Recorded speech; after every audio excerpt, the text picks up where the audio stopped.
The girl was in complete shock and didn't understand how this was even possible.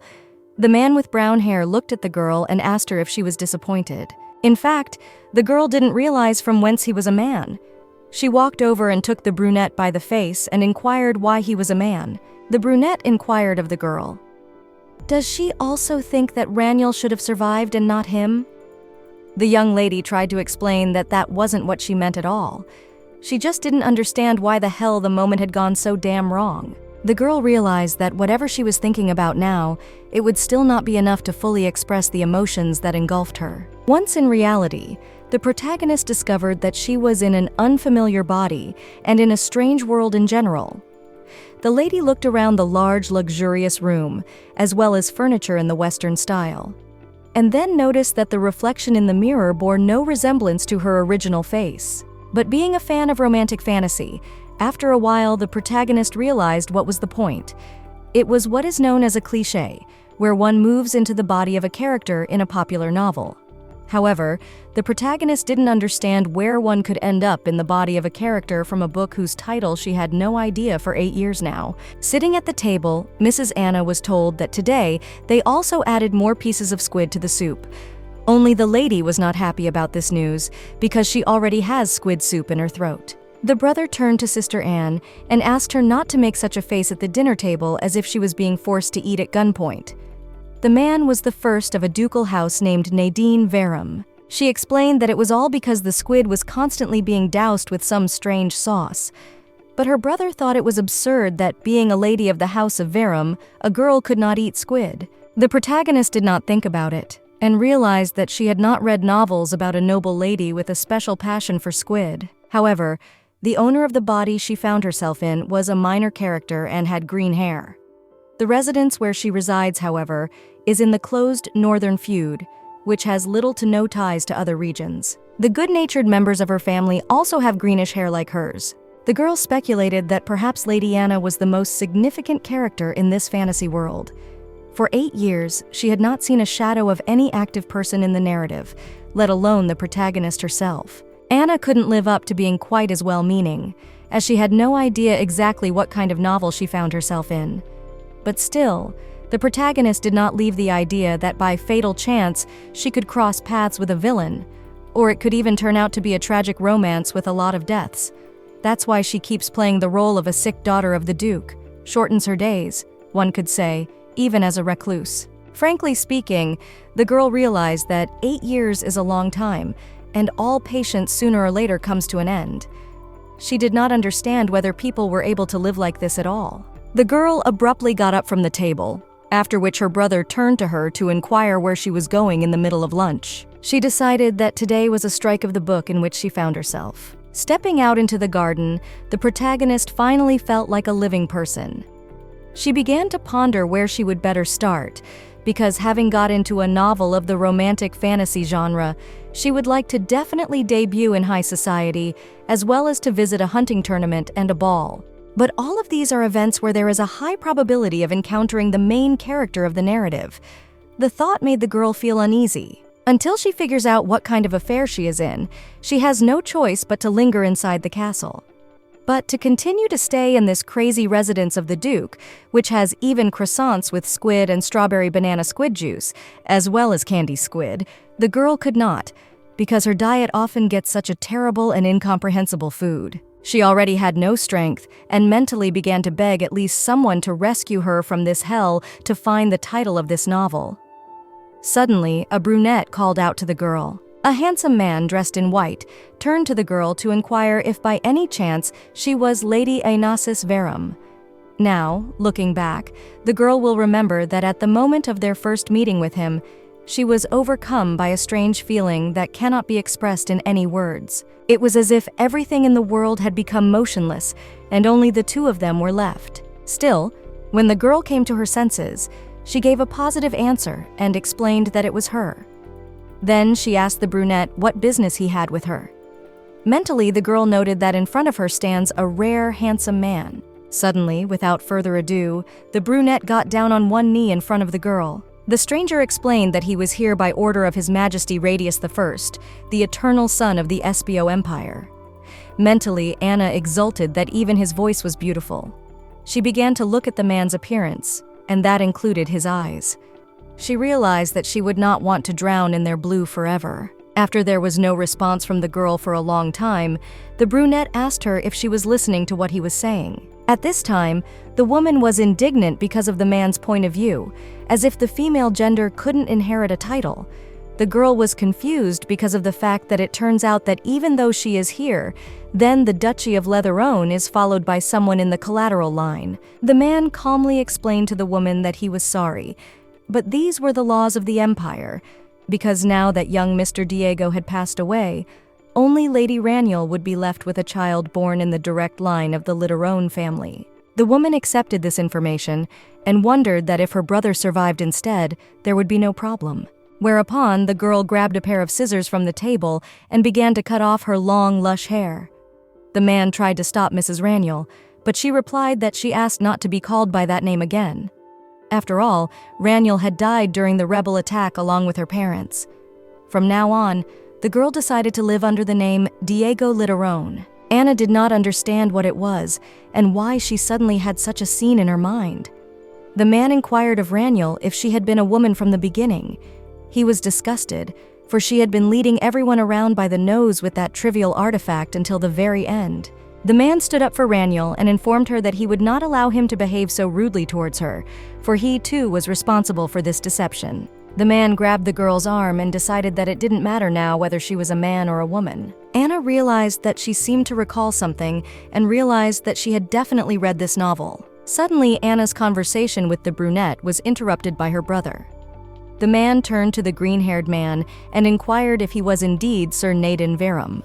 Nadine tried to catch his breath and asked the brunette in return who he was and why he was here without any warning. The brunette explained that he was here on His Majesty's orders. She realized that after 8 years of being in the book, she had finally met the main character of the novel.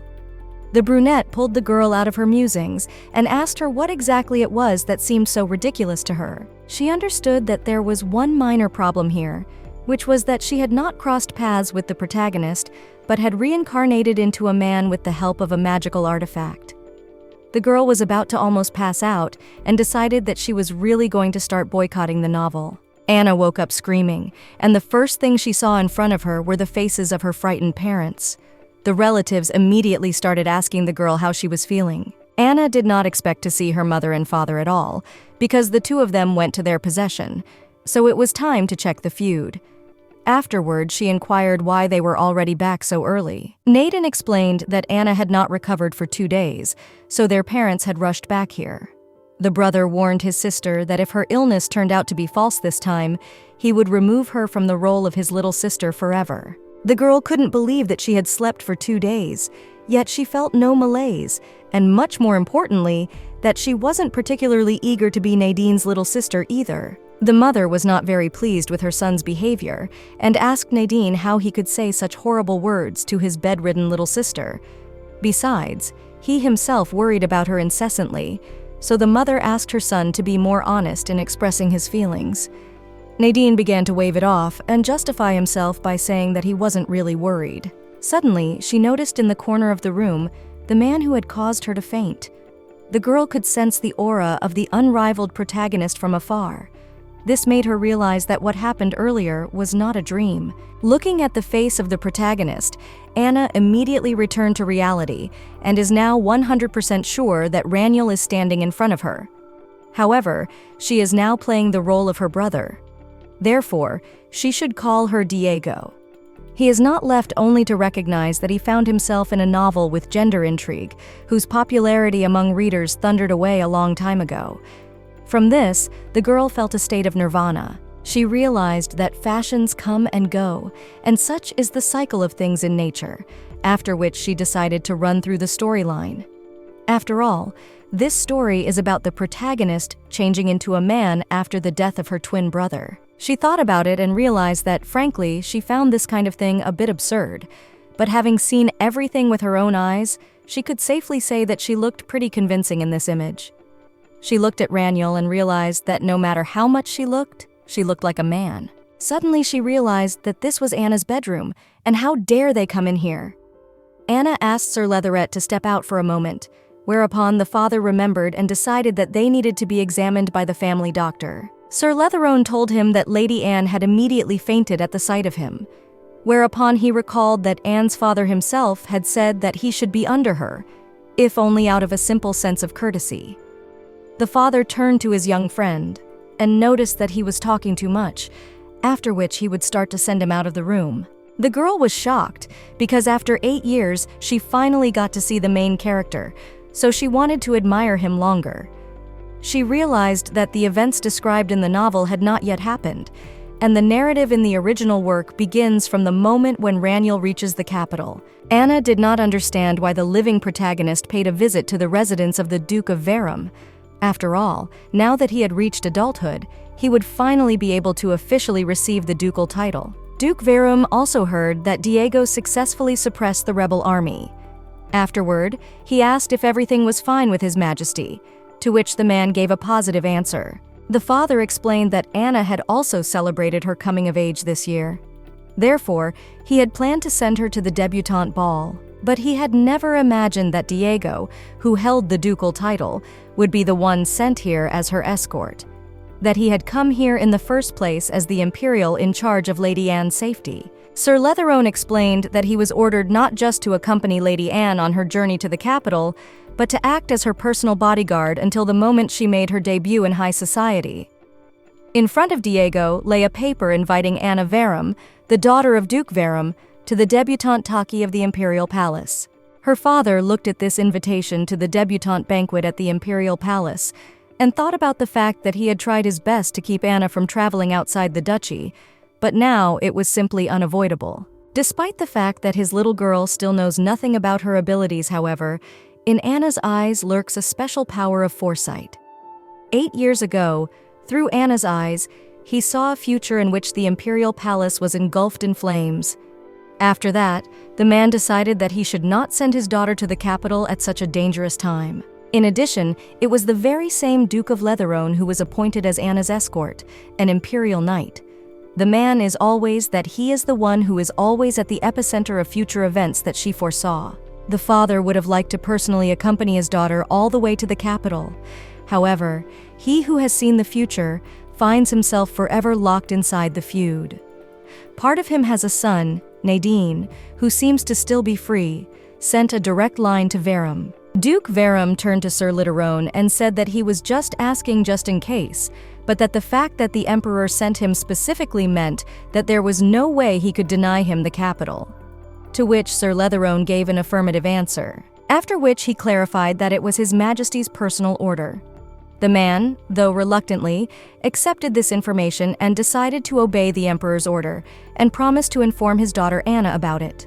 The father hoped that his daughter Anna would be all right. After all, she was the luminary of the Verum family. Therefore, he must trust her, for so far this child had never made a wrong choice. The parents were already standing by the carriage, and then, before departing, her father approached her and explained that the deadline was pressing, so they should immediately resume the suddenly interrupted detour of the feud. Her parents apologized to their daughter. They were sorry that the debut was only once in a lifetime, and he didn't even have the opportunity to see Anna off properly. Anna assured her parents that she was fine. After all, she was no longer a child for a long time. Duke Verum turned to his daughter and told her that she would be escorted to the Imperial Palace by Sir Letherone, and then asked Anna not to cause him any unnecessary trouble. Suddenly, the man came to his senses and decided that this would not do. After which he turned to his son Nadine, informing him that he too would be traveling with Anna to the capital. For the man, this information was like a thunderclap. Nadine immediately began to refuse, because then who will be left to look after the ducal castle? His father explained to his son that he would be gone for about a week, so such a short time the castle would not collapse without a master. Anna looked at her brother and thought that he is a real fool, because he thinks that he is the only one who does not like this prospect. The girl is also not particularly eager to see his face throughout the trip. But the protagonist is not going to be angry, because today she is more merciful than God himself, because she is the peerless Anna, who now knows exactly what kind of affair she is in. Anna turned to Sir Diego and inquired what she should call him. Sir Literone explained to the common girl that he was now appointed her personal bodyguard by order of His Majesty, so she could address him as Sir. Anna decided first of all to show him the garden of the ducal castle. The girl couldn't be happy that a day like this had come in her life. She could not admire the dark chocolate-colored hair, which shimmered beautifully in the sun, as well as the radiant eyes of the color of the sea wave. The man had a graceful appearance, which made everyone turn around. But most of all, the girl was attracted by the most important thing, namely that small green earring on his earlobe. Anna knew perfectly well what secret it contained. It was a magical device with the help of which Raniel's sister was reincarnated into Diego. It was a valuable artifact of the Literone family. The girl thought about it and realized that the magical power of this artifact was astounding. Even though she had already thought of it the first time she met him, she realized that with such a disguise, anyone would think he was a real man. She looked at the man's physique and realized that they had been altered by the artifact. But what bothered her was whether Raniel had originally been so tall. The man noticed the girl's startled look and said that she was only allowed to address him by his first name as long as he was acting as her escort. She, please, could even voice absolutely masculine, moderately deep and low. Anna realized that she had to look completely different before she could use the artifact, causing the novel's male protagonist to be at a loss. The protagonist had already fallen in love with Raniel's feminine appearance. However, when he encounters her when she has turned into a man, he begins to doubt his sexual orientation. The girl decides that this is the real juice of gender intrigue. But the girl was brought out of her musings by the voice of Sir Literone, who asked the girl if she was listening to him. The man said that if Lady Anne was still indisposed, he would escort her to the mansion and ask the servants to see to it that she rested properly, and that the girl replied that she was perfectly well, and inquired of the man what he had said earlier. The man didn't understand at all what the hell she was thinking, as she continued to stare at him. And the fact that she was calling him by his name without asking his permission was also extremely unpleasant. The man was becoming convinced that Lady Anne was far more reckless than he had thought. Sir Leatherstone decided to tell the lady again that she was only allowed to address him by his name while he was acting as her escort. The lady informed Sir Diego that she too would like him to call her simply Anna.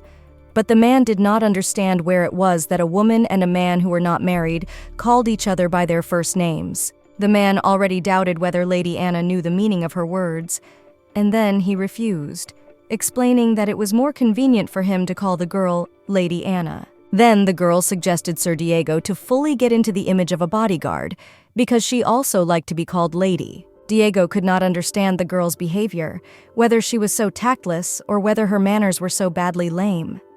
The man suggested that perhaps the lady was plotting something against him, but he dismissed the thought. Besides, the girl had told him that her private greenhouse was somewhere nearby, where the workers didn't even go, and asked if Sir Diego would like to take a look at it. The man turned to Lady Anne and asked her if she was now really suggesting that he go with her to the enclosed flower garden where no one ever entered. Lady Anna reflected that by expressing herself in this way, Raniel was making her look like an extremely devious person. The lady assumed that Raniel was trying to build a wall between them and was worried that she would fall in love with her. The girl realized that there would be serious problems if some clingy admirer appeared on the horizon during Raniel's time as a man. Lady Anna informed Diego that she guessed what he was worried about, but asked him to be calm, completely out of her league. Mentally, Lady Anna apologized to Raniel for leading her astray. However, she too only liked men. Suddenly, Sir Diego stopped and approached the girl to inquire if she was serious about all this. Diego didn't understand why she was so calm and decided that even though he didn't fit Lady Anne's preferences, he was still a man and didn't understand why the girl didn't react to his actions in any way. Unbeknownst to him, Anna's brother Nadine reappeared out of nowhere. He caught them together with Sir Literone and then asked what they were doing. About 30 minutes ago, Nadine had asked if anyone had seen his sister Anna, for the dance teacher was due any minute, so he didn't know where his sister had gone. The butler explained that if Sir Nadine was looking for the lady, she was in the garden. The man also added that the young lady had said that she would personally show Sir Leatherstone the ducal castle. Nadine, upon hearing the information, immediately rushed to find his sister. He didn't understand why a child with such poor health was always wandering around somewhere. Naden realized that no matter how much he thought about it, his sister was definitely some kind of weirdo today. Oh, and the fact that every time she cast a glance at that chump who came from the capital, she chuckled quietly. That also kept him uneasy. Naden hoped his sister hadn't fallen in love with Sir Leatherstone at first sight. The picture in Naden's head was completely different from reality, whereupon the man called out loudly to his sister. In response, Anna asked her brother not to yell at the top of his voice and to show a little tact in front of Sir Leatherstone. Sir Diego entered the conversation and explained that Lady Anne was simply showing him the garden. Anna realized that such a rejoinder would only increase suspicion. The girl then turned to her brother, explaining that in any case it was not at all what he thought, so she asked her brother to calm down. Anna realized that from the outside, everything looked really suspicious. If a recluse like her, who had spent her whole life in a castle, who didn't have a single friend, would suddenly start following a beautiful knight who had arrived from the capital, anyone would think that she had fallen in love with him at first sight. The young lady was sad about the fact that she can't say that she finally figured out what kind of romance she was in. In her head, the girl was already visualizing the press conference by moving to the girl's romance page. Therefore, in order not to disrupt the flow of the plot, the truth that Raniel is a woman should not be revealed, so she will simply close her eyes to this resulting misunderstanding. The main character finds herself in a classic novel called The Song and the Flower, where the protagonist Raniel was unable to get a title because she was born a woman. Therefore, in order to protect her lineage, she is reincarnated as a man and begins to play the role of her dead brother. As a knight and Duke Diego Literone, she is ordered by the emperor to arrive in the capital, where she meets the male protagonist. After that, a hodgepodge of encounters with secondary male characters, encounters with the villainess, and even having to care for a child begins. In the second half of the novel, the fact that she is a woman is revealed to everyone. And in the end, she is recognized for her valor during the suppression of rebellions and becomes the first female duke in the empire. It was a perfect and happy ending for such a novel, and Anna's role there is a completely minor character. Until today, the girl worried that she was in some tragic affair or lost by the body of the villain, so she could not even dream of romantic relations. Since it was tugging at romantic fantasy, she should definitely have a romance. The girl was brought out of her grandiose thoughts by the voice of her brother Naden, who addressed Sir Leatherstone to warn him that his sister Anna was not interested in men at all. The girl immediately began to shout at her brother for his nonsense, and asked him why he thought she was not interested in men, for she was on the contrary very much interested in the opposite sex. Nadine was shocked at her sister's words, for she had said before that she was not going to marry and would spend her life in a mansion. She explained to her underachieving brother that it was in the past, and he did not keep the words he had ever said, and asked Nadine to watch himself. The girl warned her relative that if the opportunity arose, she might even marry. Nadine was indignant and did not understand, since when his younger sister continued to address him on you, after all, he is much older than her. The whole argument caused Sir Leatherette to laugh. This did not go unnoticed by the members of the Verum family. After that, Diego asked them to ignore him and continue their conversation. She was shocked by this behavior of Raniel, but decided that it was a good sign. The girl also noticed that when Raniel laughs, she gives a completely different impression. She ascertained that smiling really does color people. The lady realized that she would have cleaned it up right away if Raniel hadn't been the main character. Suddenly, Naden felt a strange atmosphere that made goosebumps run down his body. Even though Sir Leatherstone was also pretending not to be interested in his sister in any way, the man decided that this was not the case, and as his father had said, he should also go to the capital and keep an eye on them. Then he turned to his sister Anna, warning her that the dancing lesson was about to begin, so she should go back to the castle and he would finish showing their house to Sir Leatherstone instead. Anna was not very much pleased with this news, for she did not want to practice dancing. The girl turned to her brother, telling him that during the debutante ball, he should pretend to be her and dance with someone else instead of her. Nadine did not take his sister's words seriously, for such a thing was not possible at all. Anna explained that she was just saying it as a matter of fact, and asked her brother not to respond in such a tone. The sister warned her brother that if he continued to speak in such a manner, he would be hated by all the young ladies, so he had better fix it before it was too late. Only the girl was about to leave, when suddenly Sir Literone warned her that if she went that way, she might fall.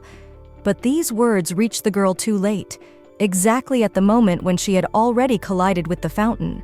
But the quick reaction and strong hands of the man did not want to let the girl get wet and fall into the water. But not everything happened as desired, and eventually the young people fell into the fountain. Sir Literone at once began to beg Lady Anne's pardon.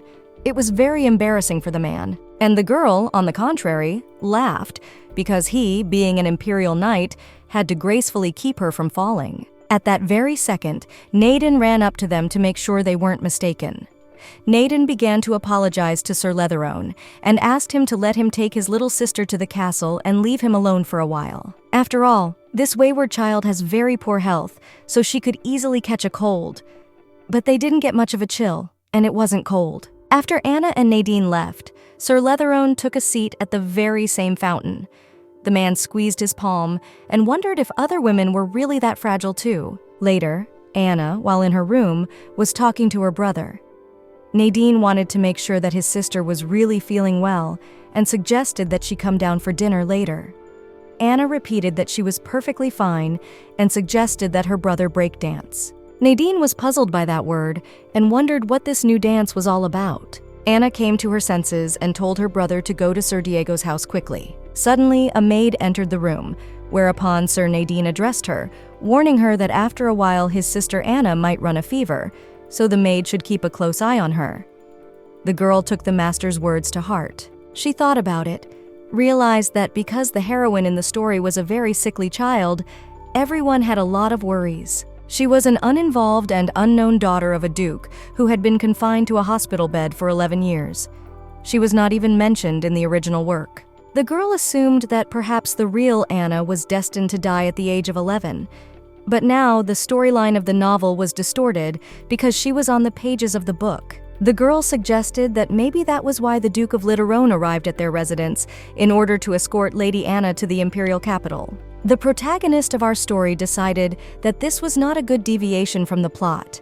After all, it is highly probable that the more variables, the more difficulties will fall to the share of the invader. In addition, the girl thought about the fact that in the capital there is the very villainess, named Danya Effenberg.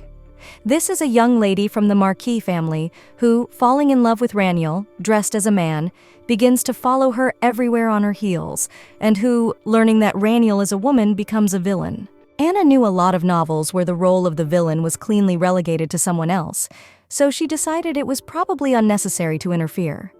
So what if that was what Lady Dahlia had called her into this world? If Dahlia had indeed summoned someone from another world to change the fate of the unfortunate fiend that had befallen her, then shouldn't she meet with her to either take action? The girl realized that the more she thought about it, the more her head was spinning. Mistress's behavior did not go unnoticed by the maid, after which she asked what was wrong. She looked at the maid named Sarah and realized that she was also a minor character. The girl was very curious about the thinking of people who had no idea about such a process as moving to the pages of a novel. After that, Anna turned to Sarah and said that, let's say she knew about all the events that would happen in the future, and that she had a strictly defined role there, and then asked how she would act. In response, Sarah, the maid, asked her mistress what her role would be, positive or negative. She explained that, to put it more accurately, it is a minor role where she essentially doesn't have to do anything. However, she is well aware of who is a positive character and who is a negative character. Sarah hesitated and said that in that case, she would try to make friends with those who play positive roles. But Anna didn't understand, because Sarah already had a role where she didn't have to do anything. Then why all this? The maid explained, saying that you never know what might happen. But there's hardly any harm to be gained from being friends with a nice guy. Anna thought about the maid's words and told Sarah that she was indeed a genius, after which she thanked the maid from the bottom of her heart. Anna realized that invasion was an extreme job where you had no idea where and when a difficult situation would arise. Besides, the events of the original story hadn't started yet, so the girls needed insurance in case something went wrong. Even though her thoughts are a bit confused because of the upcoming debutante ball. But if given a choice, she would rather be friends with the main character.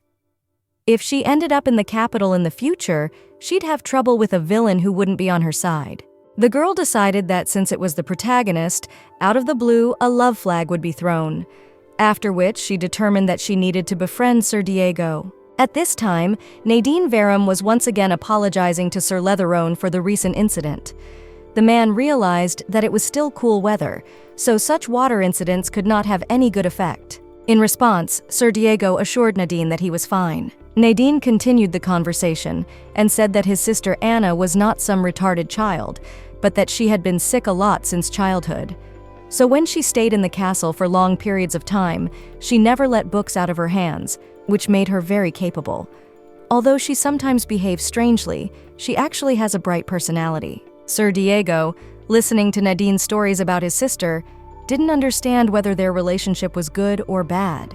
The man assumed that if his sister Raniel had survived, he probably would have behaved the same way. Still, he realized that they were just an ordinary brother and sister from the beginning. A few years earlier at the Litterone residence, Father and Diego had discussed that the Espio Empire was a country founded by 4 ancient clans, and their Litterone family is one of the 4 families directly inheriting their bloodline. The boy asked his father if indeed the other families also have an artifact like the one they keep. The father answered in the affirmative, but explained to his son that each family had a different form of it, and also added that the artifact is only passed down to the heir in the direct line, so someday it will belong to Diego. The father explained to his son that now only the symbolic meaning is left to prove the legitimacy of the direct line, but it is actually a magical tool that only special people can use. Diego wondered who those special people were. His father told him that the heir to the direct branch of the family, and those born with strong magical abilities.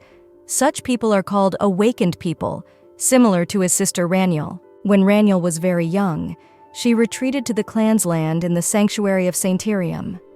This was to prevent the phenomenon of surging magical powers that young awakened ones often have. Concerned that Raniel's abilities could be abused, her parents hid the fact that she was awakened to protect their daughter. Little Diego asked the butler where his father and mother had gone. The butler apologized to the young master and explained that he had only heard that Mrs. Raniel was in critical condition. This made Diego realize that they were headed to the Saintarium.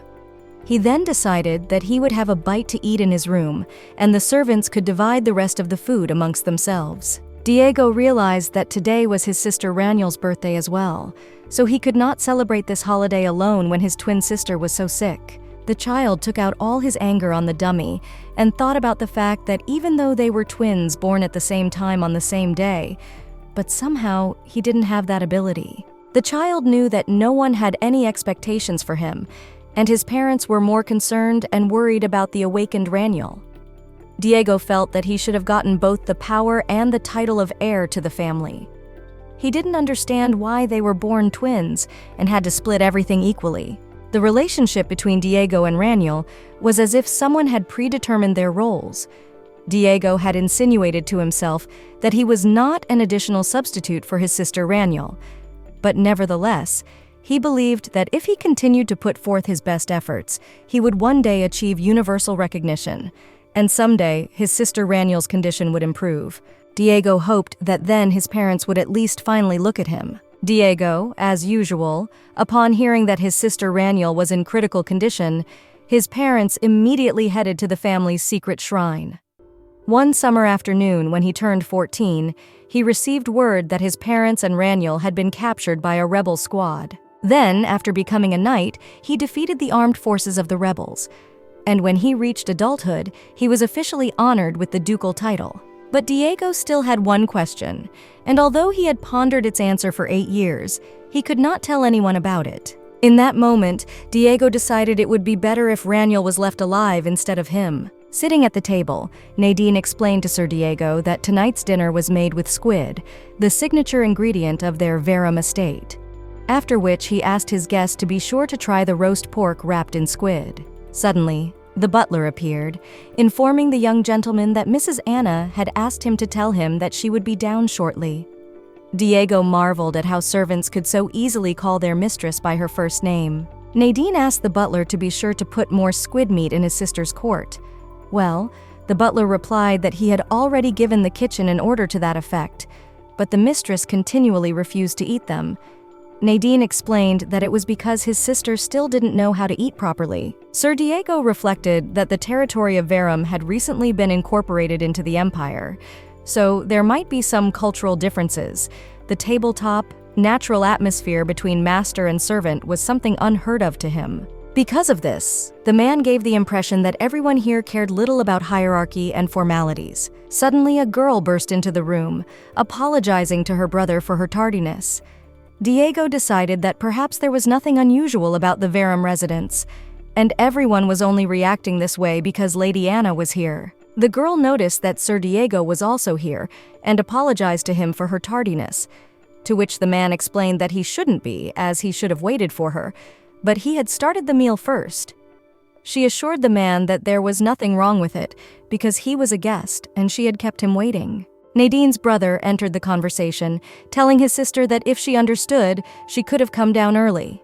Anna reminded her brother that he had bothered to call her when the table was already set. Diego sat at this point, not understanding why he was avoiding the girl's gaze. Diego tuned into the fact that in any case, Lady Anna was just as human as he was. The girl turned to her guest, noticing that Diego's plate was already empty. Anna inquired of Sir Letherone if he really thought it was delicious. Nadine explained to his dopey sister that before she arrived, Sir Diego had already managed to eat an entire plate of pork wrapped in calamari. This showed the fact that even a visiting man was good at eating the local cooking, and if Anna would eat squid instead of snorting it, she would grow as tall as Sir Diego. The girl explained to her brother that she was sick, so she was unlikely to grow any taller. Sir Diego at this moment thought that if his memory serves him correctly, there are rumors in the capital that the daughter of the ducal couple Verum is very sick, so she is in critical condition almost every season. Despite the fact that Lady Anne really lacks any physical stamina, she is extremely thin.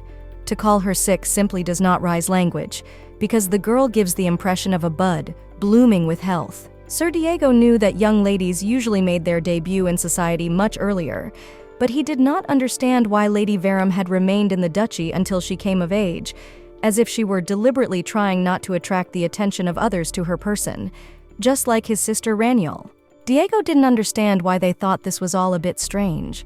After all, there was a mysterious atmosphere around that mesmerized those around them. Words and actions that are hard for ordinary people to understand. In his childhood years, frequent attacks due to a surge of magical power, the same characteristic signs of the awakened. Also, an artifact of the Verum family called the Eye of Truth. We also know what the artifacts of 3 other ancient families are.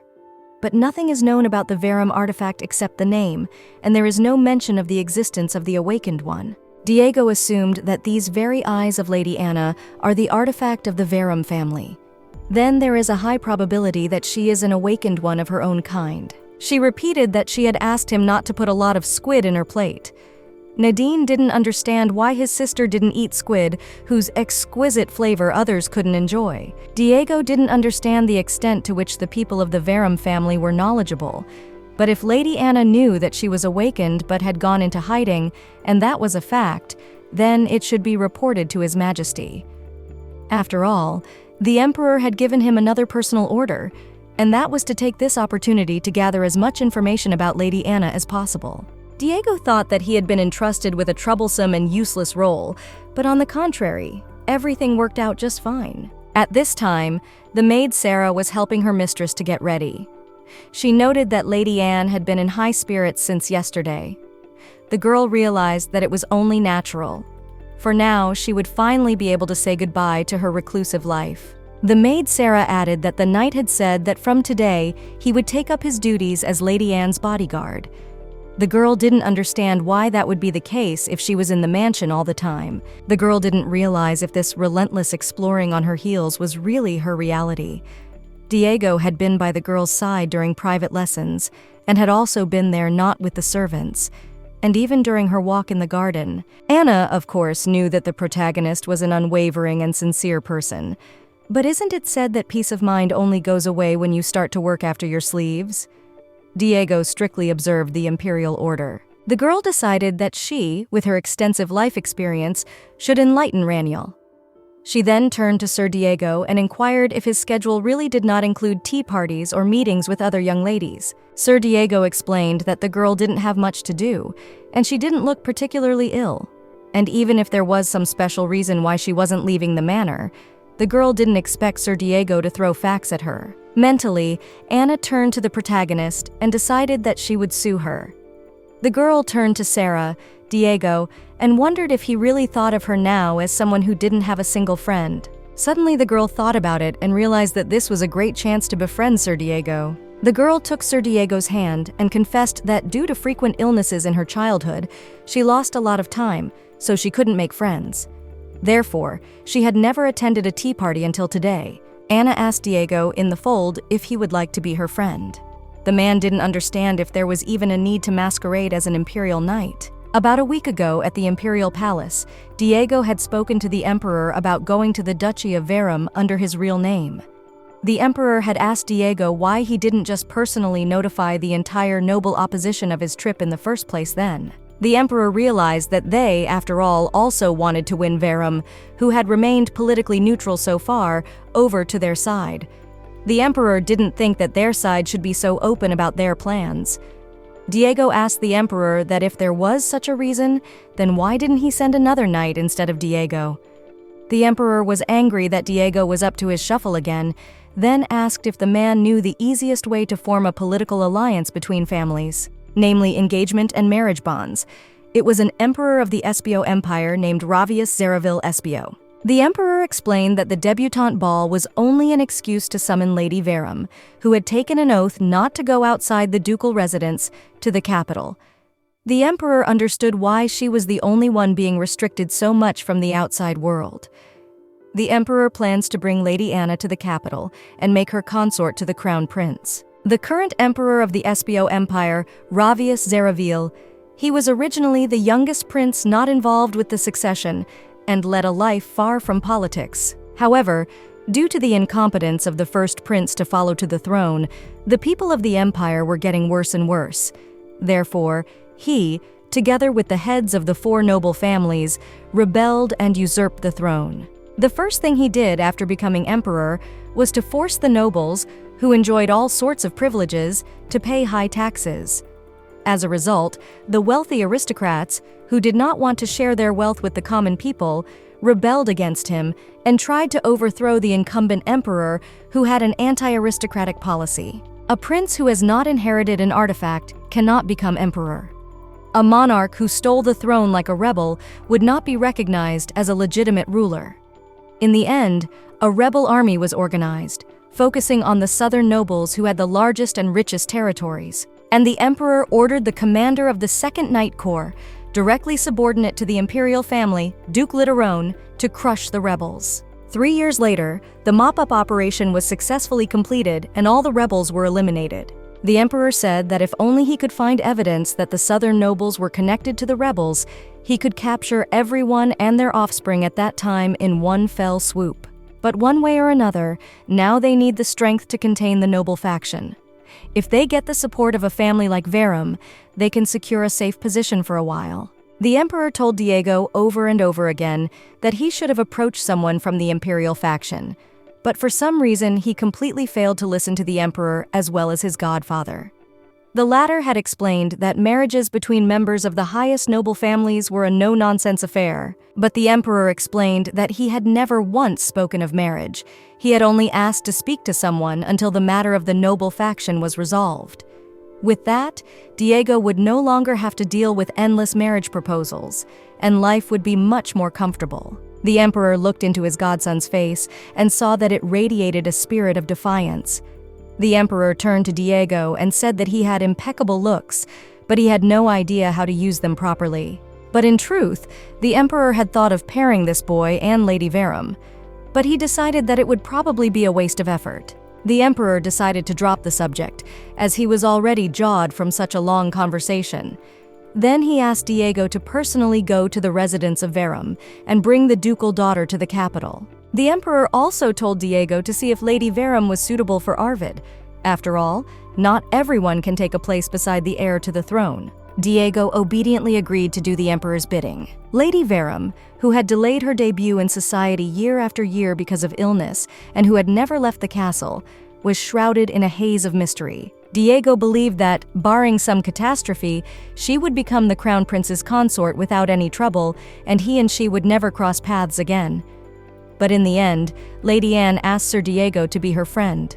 The next day, at the Verum residence, Diego asked Nadine for a report form. Nadine coughed and explained that there was a different form for each document, and it would be better if he showed everything in his office. Nadine also came to his senses and said that on second thought, since yesterday, Sir Diego looked like he was a little uncomfortable with Anna, after which he wondered if his sister had made some kind of mistake. Nadine patted Diego on the shoulder and explained that Lady Anna was a rather unusual child, but he hoped that Sir Diego would soon get used to her manner of speaking, for she was essentially a very friendly girl. But in fact, Sir Diego, on the contrary, was confused by her excessive friendliness. At this time, Anna was glad that the afternoon lesson had ended earlier than she had supposed, for she had the feeling that after yesterday's conversation, Diego had begun to avoid meeting her. The girl did not understand the man's behavior. She had just offered to become friends. But in the end, he had erected a very high wall between them. Anna resented this, because secondary characters are also people, and she can be hurt. Anna realized that becoming friends would not be easy, but she felt like she was about to burst into tears over the fact that she had actually been rejected. The girl's self-confidence was shattered. So while Diego was away, the girl decided to do some self-repair. Anna came to the garden, where she felt much better. Since the servants had not come in here, she felt very light at heart, despite the fact that she had not been able to show Diego such a wonderful place in the garden last time. But apparently he had found it perfectly well without Lady Anna's help.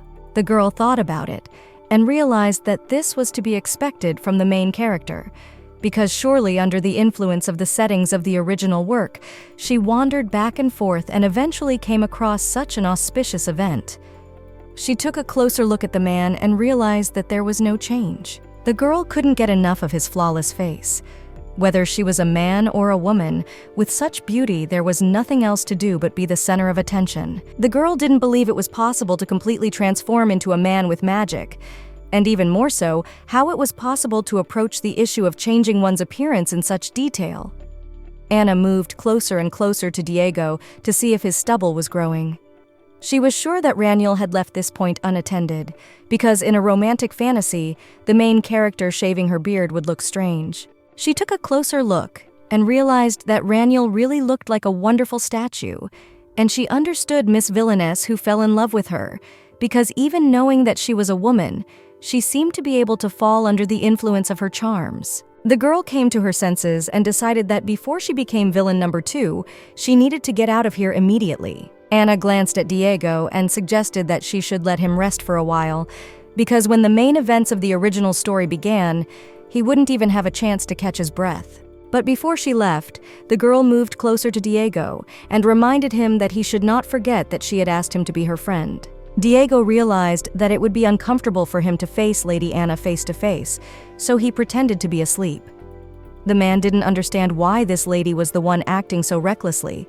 After all, even if she knew he was asleep, even if she felt completely safe because she was inside the ducal residence, he didn't understand how it was even possible to get so close to a man that his cheeks were tickled by her breath. Diego decided that Lady Anna should behave more cautiously. If some other man than him had been here before, things might have turned out differently. Diego decided that he should be more responsible in his duties to protect her. Diego had been walking and thinking about Nadine being too picky about Lady Anne, but now he understood the reason for his perpetual grumbling. Until today, Diego had no idea what the relationship between siblings was like, but he wondered if this was how brothers usually showed concern for their younger sisters. Diego noticed that Lady Anna was still near the greenhouse, so there was also a dance with some man. Diego assessed the man and realized that his physique was good, but his looks were mediocre. The man, when he saw that he seemed to be dressed in a knight's outfit, but why was he standing so close to Lady Anne? Diego realized that in the knightly environment of the ducal residence, Verum's discipline is much more lax than he thought. The girl spoke to the knight and asked for a carriage immediately. She didn't even notice Diego sneaking up behind her and asking the lady where she was going. She explained to Sir Diego that she was planning to go into town for a short while to stroll through the marketplaces. She then introduced Sir Diego to Sir Roven, the knight in charge of her guard, to which Diego explained that until they reached the capital, he was her bodyguard. She was surprised that Diego was a bit harsh. She then asked him if he was really going to fulfill the duties of guarding her, since there was nothing dangerous inside the duchy. Diego explained to Roven that he had received orders from His Imperial Majesty, so he would personally accompany Lady Anna. Anna didn't understand what was wrong with Diego, and assumed that he was the type of person who hated having their work taken away. She then turned to Sir Roven to tell her brother that she would be going to town with Sir Diego. She also asked him to tell him not to worry, for they would be back before dinner. On the way, Lady Anne and Diego were silent. The man decided to lighten the mood and asked Lady Anna if she was always friendly with the knight in charge of security. Lady Anna explained that they had been friends for a long time, and she had even named his second child last week. Diego had in no way expected Sir Rowan to be married. Lady Anna said that Sir Rowan had been popular before he was married because of his good looks, but now his wife Sir Kate had conquered all her rivals with her fists and beauty. Anna did not understand why Diego continued to express his displeasure. Suddenly, an idea came into the girl's head that Diego was interested in Sir Rowan. Then she explained to Diego that the couple was completely idyllic at the moment, and Sir Rowan preferred fiery-colored hair. Diego thought to himself that Lady Anne must have gotten her mind right again. Upon arrival, Diego reflected on the fact that he thought that compared to the capital, the Duchy of Verum was a backward province. Lady Anna asked Diego if that was really striking, since Verum was known for more than just its squid. Diego said that this was the first time he had seen such well-landscaped streets, whereupon he asked Lady Anna if they had a division in the road for transportation of goods and separate walkways, to which the girl answered in the affirmative and explained that since squid is a delicacy, Duchy, quick delivery is important to maintain freshness, and by sharing the road, they concomitantly reduce accidents. The lady also added that the tunnel leading to the capital was now being completed, and by the time they left, they would be able to get there comfortably on the new road. Diego found it amazing that perhaps in some ways this place was more developed than the capital. Suddenly, the girl came to her senses and asked Sir Diego to call her here by her first name, Ravi. The lady explained that she seemed to be in a difficult situation if it became known that the lady had sneaked out into the city. Diego thought about the fact that if Lady Anna wanted to hide her identity, it would be easier for them to then use a veil or change their appearance somehow. Lady Anna revealed that in the scenario, she is hiding that she is the daughter of the guild leader Dido, the richest man in the empire. She also has poor health, so she decided to get treated in the Duchy of Veru, and while undergoing the treatment, she briefly sneaks out to the trading ranks. And Diego, who is a knight and also Ravi's best friend, and now for a friend who has returned to Verum at the end of a long apprenticeship in the knight's ranks, Ravi gives tours of the marketplace. To which Diego replied that he would just act as a bodyguard. The girl decided that since Diego didn't like playing the role of a friend, in that case, he should use a formal form of address in front of the feud's inhabitants and call her Mistress Ravi. Diego looked at the girl and realized that one look at the color of her hair was enough to know that she was the lady of the House of Verum. The man didn't understand if there would be anyone who could be fooled by such an introduction. The woman asked Ravi and her friend to sit down as she usually had no vacant seats, but now there was one for her and her companion. The girl immediately began to refuse. After all, they were a little busy. Diego said that it was rude to refuse a kindness. Anna did not expect such a reaction from the man at all. She realized that since recently she had some suspicions. But is it true? The image of the protagonist was already initially laid love for squid. The girl did not understand why the people in this novel could not live a day without adding them to their food. Suddenly, a woman appeared and provided her visitors with 2 mugs of drink, and added that she had specially put more squid syrup in it. She noticed that Diego drank the disgusting slurry in one gulp without any hesitation. She hoped he wouldn't throw up afterward. Suddenly, Diego admitted that the drink was very tasty. This made it clear that the affair was cursed, and a squid curse had been placed on him. Diego approached the woman and asked if she had any plans to open a point of sale in the capital, because he thought the drink would sell well. The woman explained that during the distance to the capital, the squid would lose its freshness and the drink would not be as tasty. The woman also added that in addition, the bananas used as ingredients are more expensive this year than last year. So even in Virum, she only makes and sells a small amount of this juice. Anna entered the conversation and said that she knew that there was a very good banana crop in the south this year, but she didn't understand why the woman was saying that the prices had gone up compared to last year. But the woman didn't understand at all what a good crop in the south had to do with it, because no matter how cheap the bananas are, the tax is the same as last year. The profit-to-cost ratio doesn't add up, so they had to reduce their purchases. Anna thought this was strange, because the excise tax on bananas should have decreased since last month. The woman explained that she was unaware of such subtleties, because that's what the people who bring them in say, and there is nothing she can do about it. She realized that these resellers are trying to keep money from the pockets of ordinary people. A man who was passing by turned to Ravi and asked if she would stop by for a while, for he too had a novelty. The girl stood up and asked Diego to stay here, for she would quickly go and come back. And while he waited for her, he could drink her juice too. Diego agreed without any hesitation. The man noticed that if Mrs. Ravi came to the house, everyone would ask her to join them. At this point, Diego asked the woman why she had brought up taxes earlier, and even if she was connected to the trade guild, it was unlikely to help the problem. The woman explained that there wasn't a single person in the neighborhood who didn't know members of the ducal family, and everyone knew perfectly well that Mrs. Ravi was actually the daughter of Duke Verum. Diego was surprised that everyone actually knows that Ravi is Lady Anna. Afterward, he wondered why they were playing along with her. The woman explained that in order to make a complaint, you have to write something complicated, but the common people don't know anything about it.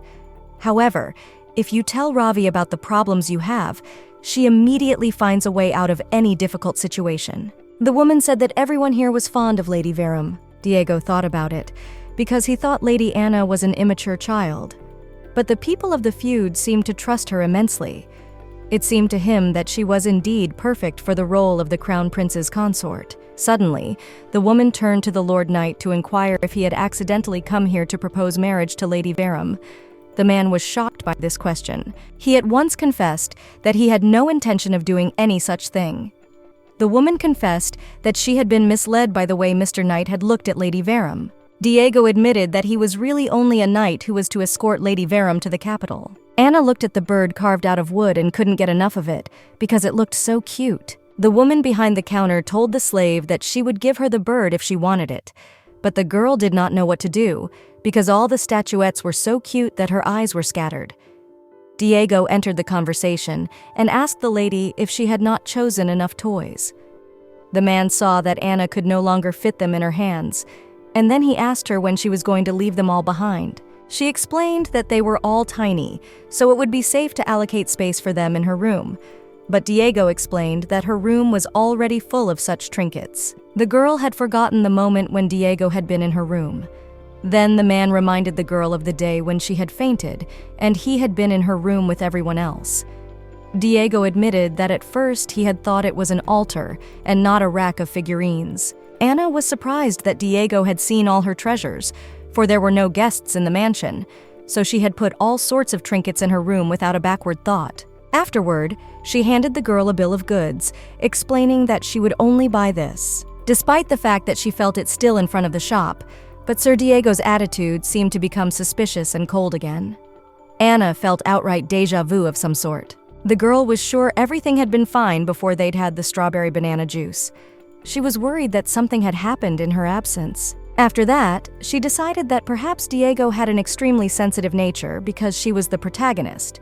But if possible, Anna would like to establish friendly relations with the protagonist of the novel as soon as possible. Anna decided that there was nothing she could do and had to use a cheater's trick. She then turned to Diego and told him that she wanted to look at one more place before returning to the residence. Basically, a person always opens their heart when they are around something they like. Diego spoke to the man and asked if these swords and spears were really produced in the Duchy of Verum, because the man answered in the affirmative and explained that if Diego took hold of the hilt once, he would immediately feel the difference. Diego looked at the sword and said that although it was small, it was indeed a very high-quality item.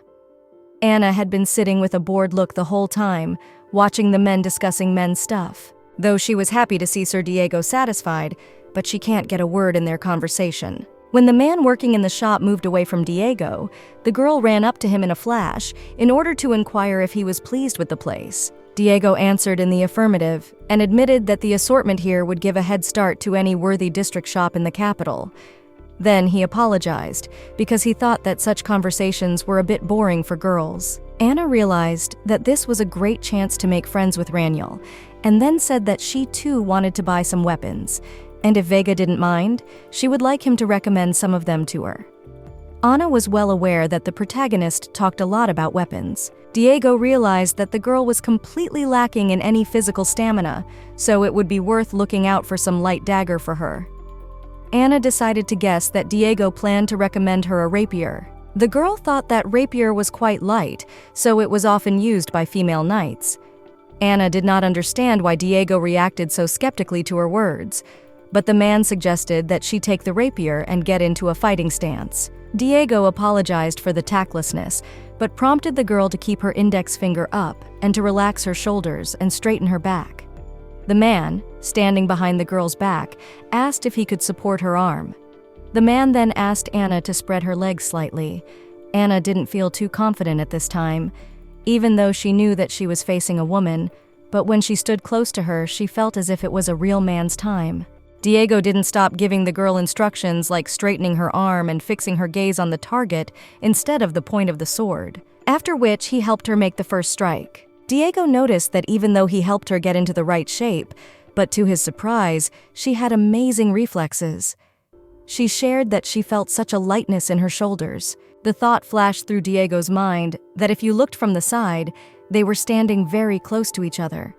So the man hurriedly moved away from the girl. As Diego stepped back, the rapier in Anna's hands became heavier. It seemed strange to the girl, for she had just lifted it up with ease. Diego assumed that the girl had used up all her strength. Although he had given her support, but unlike trained knights, she had absolutely no physical training. Diego himself did not notice how he was holding the girl's hand all this time, and then he pulled away from his mistress as far as possible and was about to go out. The girl shouted after him to help her repeat the lunge. Anna assumed that he needed to go to the restroom. On the way, Diego pondered how the human body could be so thin and weak. It felt like one light push was enough to make it break. Diego tried to force himself to come to his senses. After all, Lady Verum is a candidate to be the Crown Prince's consort, and it is his duty to observe her in cold blood and report to His Majesty. Anna noticed that Sir Litherone had returned in time and asked him to come inside quickly, for the shopkeeper said he was going to show him a special sword. The shopkeeper told him that it was a sword that was not for sale and was considered a kind of heirloom of their family. Originally, he didn't even mention it to the visitors, but he decided to make an exception for the honorable knight. When the shop owner opened the box in front of the knight, he immediately recognized it as a Damascus sword. The owner shared that he had been told that his grandfather's grandfather had personally participated in the smelting process and was able to take the materials left over after the work was finished. The man wanted to capture the knight's attention with bright swirls, explaining that although it was only a prototype sword, it was forged from Damascus steel. Diego was shocked, for this was the first time he had ever seen such a skillfully forged sword. Anna stepped into the conversation and asked if it was really that amazing. The shopkeeper explained to the lady that it is really a very valuable sword. Officially, there are only 10 such swords in the Empire. The raw materials and methods of production are also lost, so it has become almost impossible to find such swords. The girl couldn't believe that these were really such rare items. If one were to go to that place, she thought it would be possible to find a collection of more excellent swords than this one. Diego asked the shopkeeper if he could hold it in his hands for a while. On the way back, the girl asked Sir Diego if he would like to see a Damascus sword of superior rank. The man asked the girl if they really had such a magnificent piece stored in the castle. The girl explained that it was honestly not in the castle, but if he wanted, she could show him. In return, however, she would have 2 conditions. First, Diego will have to keep secret what she will show him, because where it is kept, not everyone can enter. And the second condition would be a promise on Sir Diego's part that he would be friends with her. The girl held out her little finger as a sign of friendship, but the man ignored her in return. Anna explained that there was nothing complicated about it, and perhaps there would never be such a chance again. Diego wondered why the girl was so obsessed with the idea of being friends with him. Anna understood that it was because the storyline could get twisted, so she needed the insurance of the protagonist. But in reality, the girl said it was all because she wanted to get to know Sir Diego better. Anna thought that they have a lot in common. After all, she knows absolutely everything about the main character of the original work. That's why she thinks it's wonderful to have someone she can easily confide in. Mentally, she realized that how great it would be if she would soon admit to being a girl. Anna wished Sir Diego would give her a chance to be his closest associate as well. The man didn't have time to answer anything before they suddenly arrived home. Anyway, the girl decided that she would wait until dinner, and Diego would have to think things over carefully and tell her his answer. And also, he must keep secret what they were just talking about. As soon as the girl's carriage landed, she was immediately met by Nadine's brother. The brother reminded his sister that he had told her to travel outside the castle accompanied by a bodyguard. Anna didn't understand what this pointless commotion was, after all. That was why she had gone along with Sir Diego.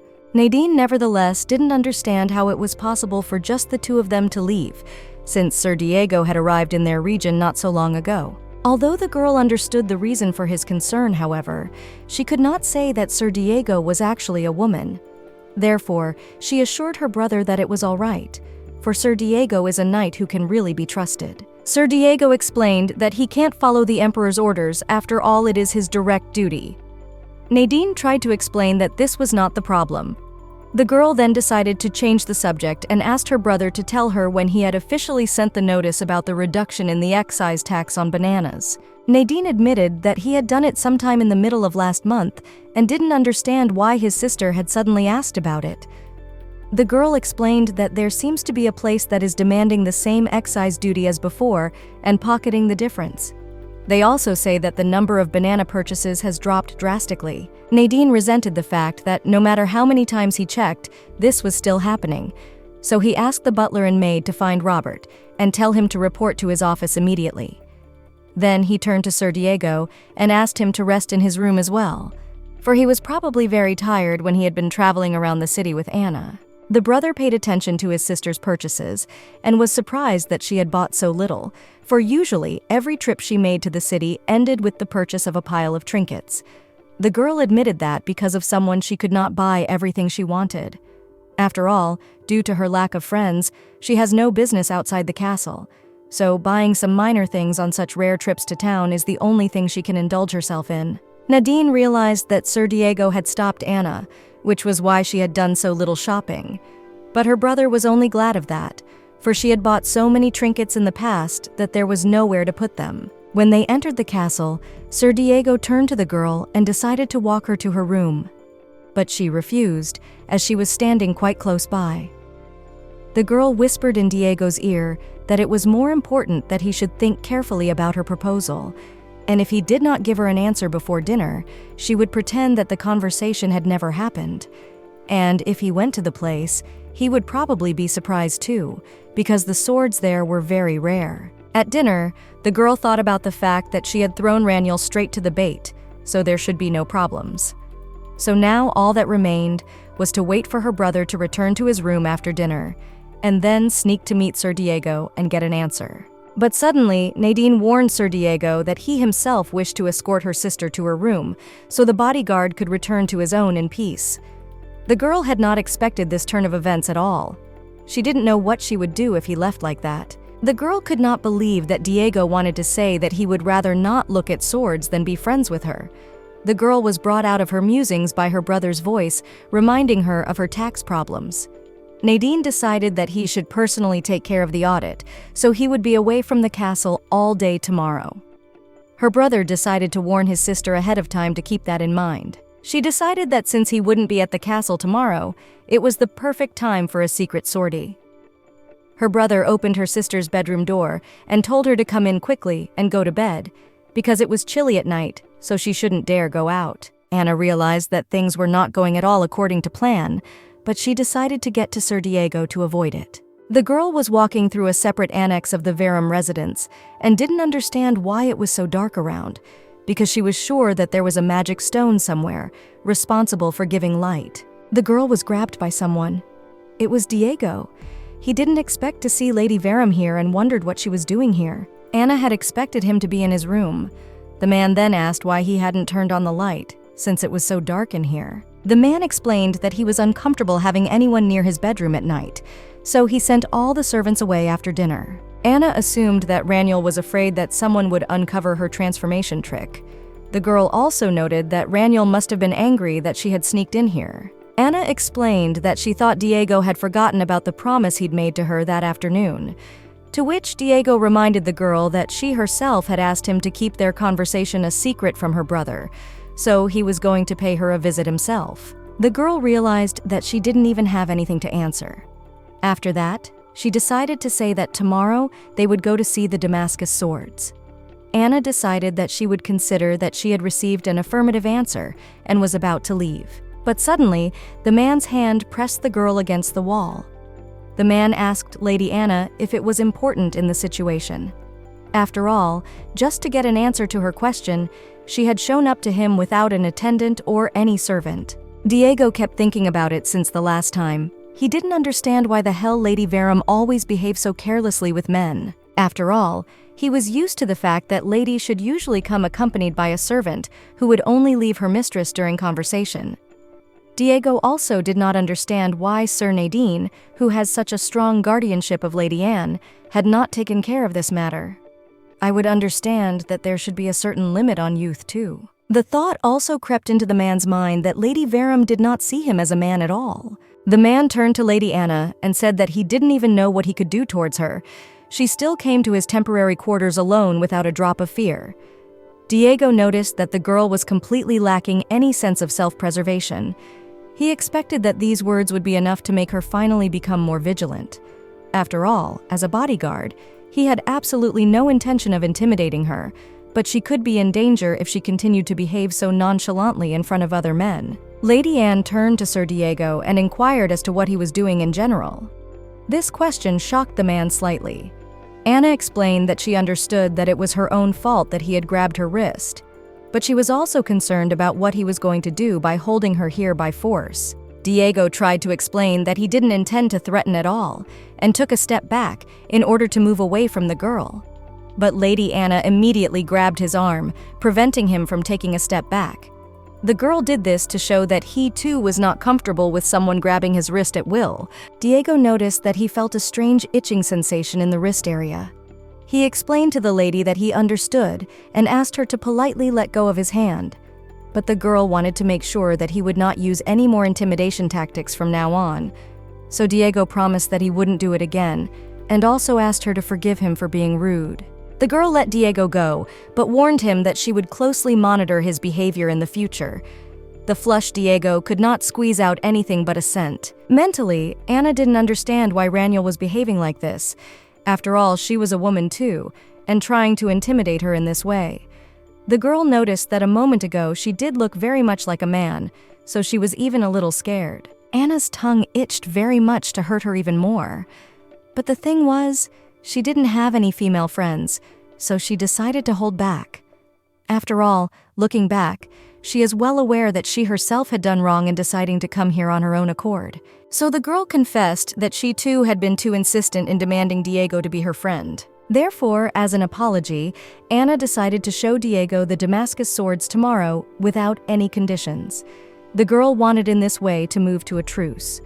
Diego agreed without any hesitation. The next day, as agreed, they were going to see the Damascus swords. Diego stood waiting for the girl, when suddenly her voice came from behind.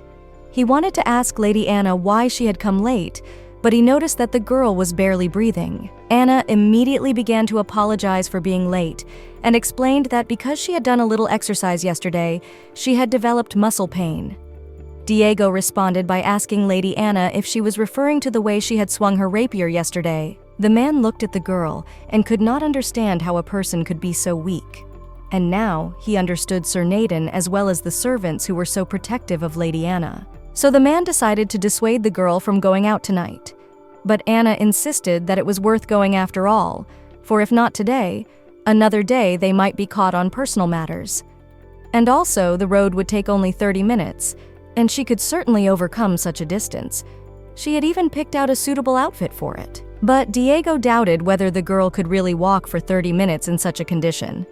So he decided to offer to ride, but unfortunately the girl didn't know how to ride a horse.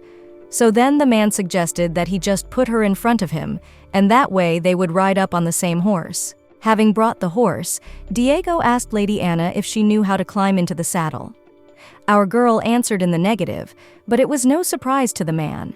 Then Diego climbed up on the horse himself and held out his hand to the girl. For a split second, the girl looked mesmerized at the man, but told herself to gather her thoughts at once, because even if Sir Diego had a perfect appearance, but in fact, she was a woman. On the way, Diego explained to the girl that it was difficult to keep her balance, so she should lean on him. Anna assured herself that they were both women anyway, so there was nothing special about this kind of body contact. Then she apologized to Diego for the indelicacy and leaned on his chest without any shyness. Diego thought about the fact that he probably misjudged the situation now. Arriving at their destination, the girl noticed that on horseback indeed, they reached the point in a blink of an eye, and the return turns out to be quick as well. For Diego, on the other hand, the road didn't seem so fast. All of a sudden, Diego thought about the fact that he didn't feel much like going for swords right now either. But suddenly, a very beautiful view of the mountains opened up in front of him. Anna told him that they say that a dragon sleeps in this area. The man asked Lady Anna if she meant to say that the sword was inside. Anna came to her senses and realized that Sir Diego can see the true view of the area because he is a direct descendant of the Leatherone family. Since this is a special place, other people don't seem to see it. Lady Anna introduced Sir Diego to the border of the Duchy of Verum. At the edge of the border adjacent along the Terminus Ridge, there were frequent and recorded cases of both monsters appearing and people missing who had inadvertently wandered into those areas. Therefore, each of the 4 ancient clans that founded the empire guard this border. That's why usually what is beyond the barrier is hidden under the fog. But Diego didn't understand why it was different in the Duchy of Verum. Besides, the difference between inside and outside made it seem as if they had a completely different world in front of them. Diego turned to Anna and asked if she knew that beyond the barrier was inviolable territory, and he could not allow this girl to go to such a dangerous place. In response, the girl assured Diego that it was okay, because she had already been there once with her brother, therefore she thinks they will be fine. After all, Diego should know that only direct descendants of the 4 noble families who inherited the blood of an ancient family can cross that border. Diego said that he had heard about it, but even the direct descendants don't have blood ties with the clan founders as strong as in the old days, so it's definitely a dangerous endeavor. Anna was 100% sure of success because she knew that Raniel was an awakened one, and yet she kept the fact a secret. So Anna decided that she probably shouldn't make it sound like she knew it perfectly well. So the girl asked Diego to wait here for a while, and she would quickly go inside and bring at least 1 sword. Diego wanted to prevent such an undertaking, so he grabbed the girl's arm. Anna assured the man that he didn't have to follow her at all. As he suddenly noticed that they had crossed the line, nothing happened to Diego. Diego had no choice but to agree, as it would be much safer to go alone. Anna also notified Diego to hold hands, after which she extended her palm. The girl explained that although he was a knight, he should not forget that the Duchy of Verum was here. Therefore, she would be responsible for his defense. Diego extended his hand to the girl, but mentally he didn't understand why he was agreeing to everything Lady Verum was offering. On the way, the girl admonished Diego to try not to let go of her hand, for her brother had said that when one was inside the barrier, one's mood worsened. So Lady Anna asked Diego how he felt about being inside the barrier. The girl wanted to make sure that the man was amazed that the place looked like another world in front of them. But all the man's thoughts were occupied with Lady Anne's miniature hands. Suddenly, some noise came from the bushes, and Diego thought that it was some kind of danger, whereupon he asked the lady to stand behind him, for there might be a monster there. But what was the surprise of the man and Lady Anna when they saw a charming squirrel in front of them? But this did not make Diego any calmer, for he knew that demonic creatures of the highest rank could hide their true appearance. Anna didn't hear Diego at all, and was already reaching out her hand to pet the animal. Lady Anna took the little creature in her hand and explained that since the founding of the country, monsters had never appeared in Verum. Anna proved to the man that it was just an ordinary cute little squirrel. Diego was surprised to hear that no demonic creatures had ever appeared in the Duchy of Verum, because he had heard about it for the first time and did not understand why such important information had not been made public. It was also strange that such an amazing space extended beyond the barrier. The man didn't understand why only Fjord Verum was so special. After a while, Lady Anna reported that they were at the location, and also pointed out the small annex where the swords were stored. Diego didn't take out at all where a hut in such a place came from. But the girl didn't know herself, so she figured it was a typical hunting lodge. The girl also added that there was a lot of energy inside, and if Diego felt strange, he should tell her right away. As soon as the man crossed the threshold, he felt very dizzy, and also the air around him felt heavy. But Lady Anna felt nothing of the sort, and began to look around for the ball. Diego did not understand why Lady was behaving as if nothing had happened. Suddenly, the lady's attention was drawn to a chest containing a pair of swords. Anna beckoned Diego to come over and take a look at them. The girl wanted to tell him about the blade of the high-class sword, but Diego wanted to explain, much more importantly, that the space here was very strange. But the girl didn't understand what could be more important than the Damascus sword. Diego himself said he wanted to see it. The girl took out the weapon and asked Diego to look at it more closely. Diego asked Lady Anna to wait, for it was dangerous to hold the sword like that. In the end, Anna herself did not notice how she hurt herself. Diego immediately began to ask the girl if she was all right, but got a positive answer. Suddenly, something strange began to happen in the cabin, after which the room was illuminated by a bright light. Suddenly, Anna woke up, but saw that everything around her was white. Suddenly, a woman's voice came to the girl, saying that she had not expected that she would be able to get in touch in this way.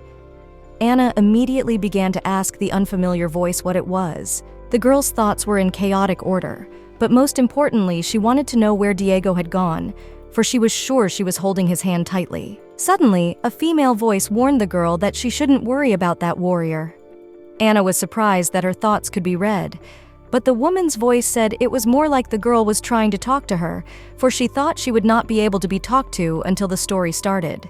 The woman said she was pleased to meet Anna Verum. Anna was surprised that the stranger knew her name. After that, she realized that this whole situation was an obligatory event faced by the intruder. The girl turned to the stranger and inquired if she had summoned her to this world. The girl was also curious as to the purpose of pulling her onto the page. She explained that she was a professional in solving complex problems, so she asked the stranger not to waste her time and to quickly ease her soul, and further, she would deal with everything herself. The stranger noticed that Anna had already adapted to the situation faster than she expected. And, as expected, she had made the right decision in choosing her as the variable. The stranger explained to the girl that she only wanted one thing from her, and that was an end where those who should live would not die. Anna was slightly confused and asked the stranger who she was talking about. She was curious to know whose death she needed to prevent. The stranger apologized for not being able to answer that question, as she too was constrained by a certain limitation. Anna then inquired what she should do. The stranger advised the girl to just go with the flow. Anna expected any answer, but certainly not this one. The stranger grabbed the girl's face and asked her to watch all those eyes carefully and relay what she saw to her. The stranger wanted her to become her sight and also prove that her last election was correct. Suddenly, the girl came to her senses and began to comprehend the information she had just experienced. Anna noticed that she was lying on top of Diego. The girl immediately began trying to bring the man to consciousness. After a while, Diego came to his senses, and it was a relief to her, because she was very worried about him. Anna wanted to make sure that he was not hurt, and then asked if he felt any indisposition. The man explained that he didn't have any problems with his body. He also wondered what the situation was. Suddenly, he noticed the girl sitting on top of him. Diego embarrassedly asked Lady Anna to get off him. The girl, wasting no time, asked Diego to give her his hand. The man was slightly confused by this request and asked her why she needed his hand. She intertwined their fingers and explained that one must not separate their hands while they were here. Such an action on the girl's part made the man very uncomfortable. Diego realized that it was dangerous, because if Anna kept pressing close to him, it would be very awkward. Suddenly, among the bushes, Diego noticed a small squirrel, which they had seen earlier. Anna followed the man's gaze, whereupon Diego asked the lady to step back. Diego said that just as he suspected, here the squirrel seems to be actually a monster. Whereupon the man let go of the girl's hand, thereby angering Anna. Diego got up and explained that they had long ago left the boundaries of the barrier. The girl herself did not notice, because only recently they were inside that hut. Suddenly, Diego noticed that the very dagger that Lady Verum had cut herself with was lying on the ground. Only the man wanted to pick it up as it suddenly began to sparkle. Anna approached Diego and asked if there was anything there. After that, she took the blade in her hands and wondered why it was here, because she did not expect to see the same dagger that they had just recently seen in the gatehouse. The girl noticed that it looked a little suspicious, so she decided it was worth taking it with her. Diego watched the whole scene and was surprised that there was no reaction of rejection, even when touching the dagger. It also seemed strange to the man that she didn't feel any unusual aura inside the barrier. Therefore, Diego had the impression as if the entire surrounding space was favorable only towards Lady Verum. This made Diego realize that Lady Anna was an awakened member of the Verum family. On the way back, Anna was pondering about what it was just now.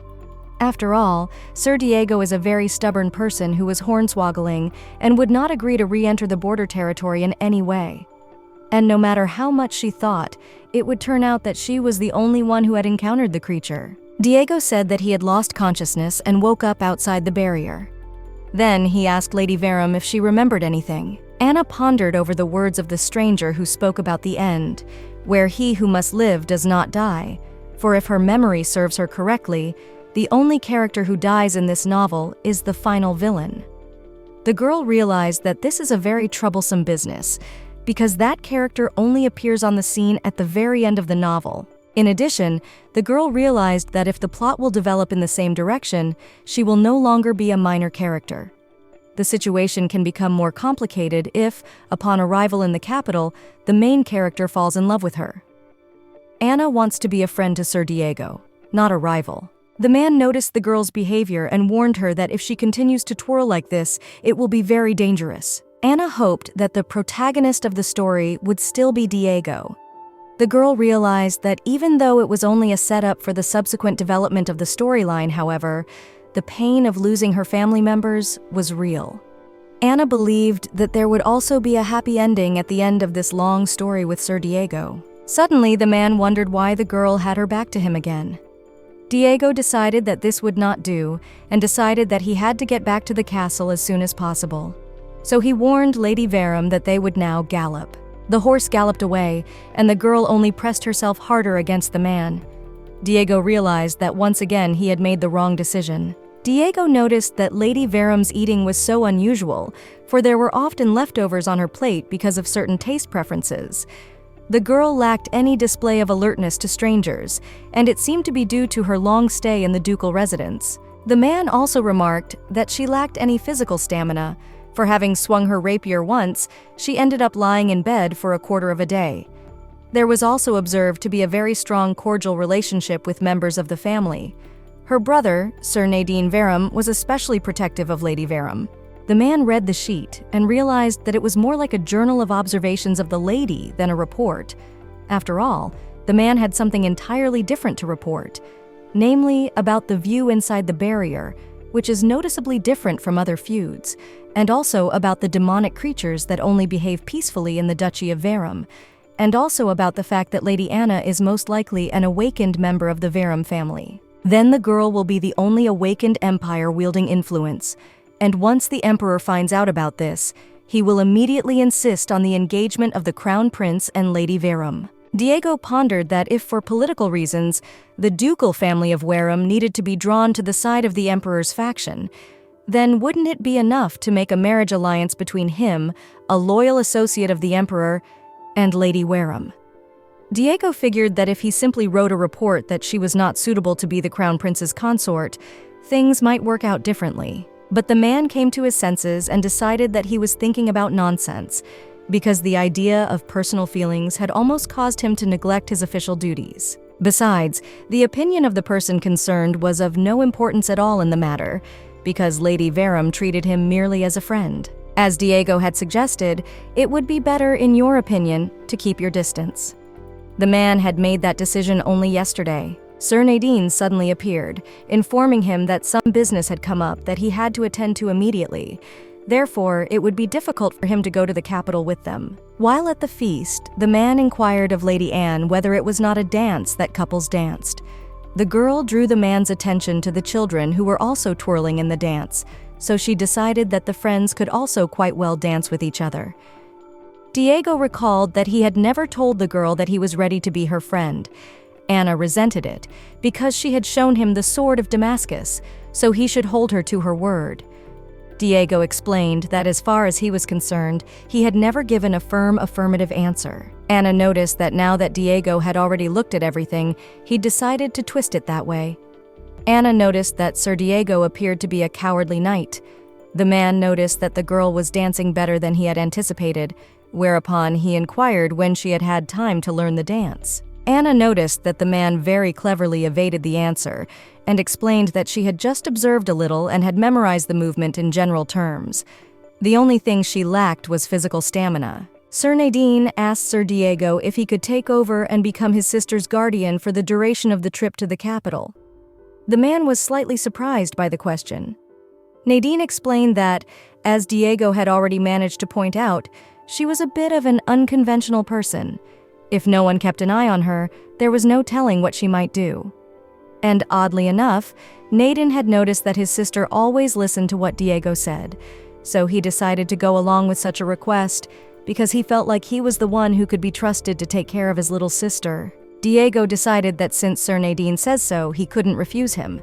Sir Nadine has asked Diego to look after Lady Verum, so he is only there as her guardian. Diego has never been thrilled with the idea of traveling to the capital alone with Lady Verum. After the dance, the people around them were so mesmerized by the couple that to them it looked like a scene from a theatrical performance. People tried to ask Diego and Anna if they were newcomers, and also wondered if they had already tasted their local wine. Only the man wanted to warn the girl not to drink it, as Anna had already finished her glass.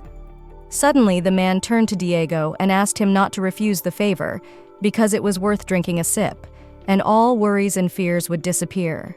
Diego noticed that the townspeople pretended to be so friendly that it seemed a bit tactless, but also the wooden goblet from which unknown who drank.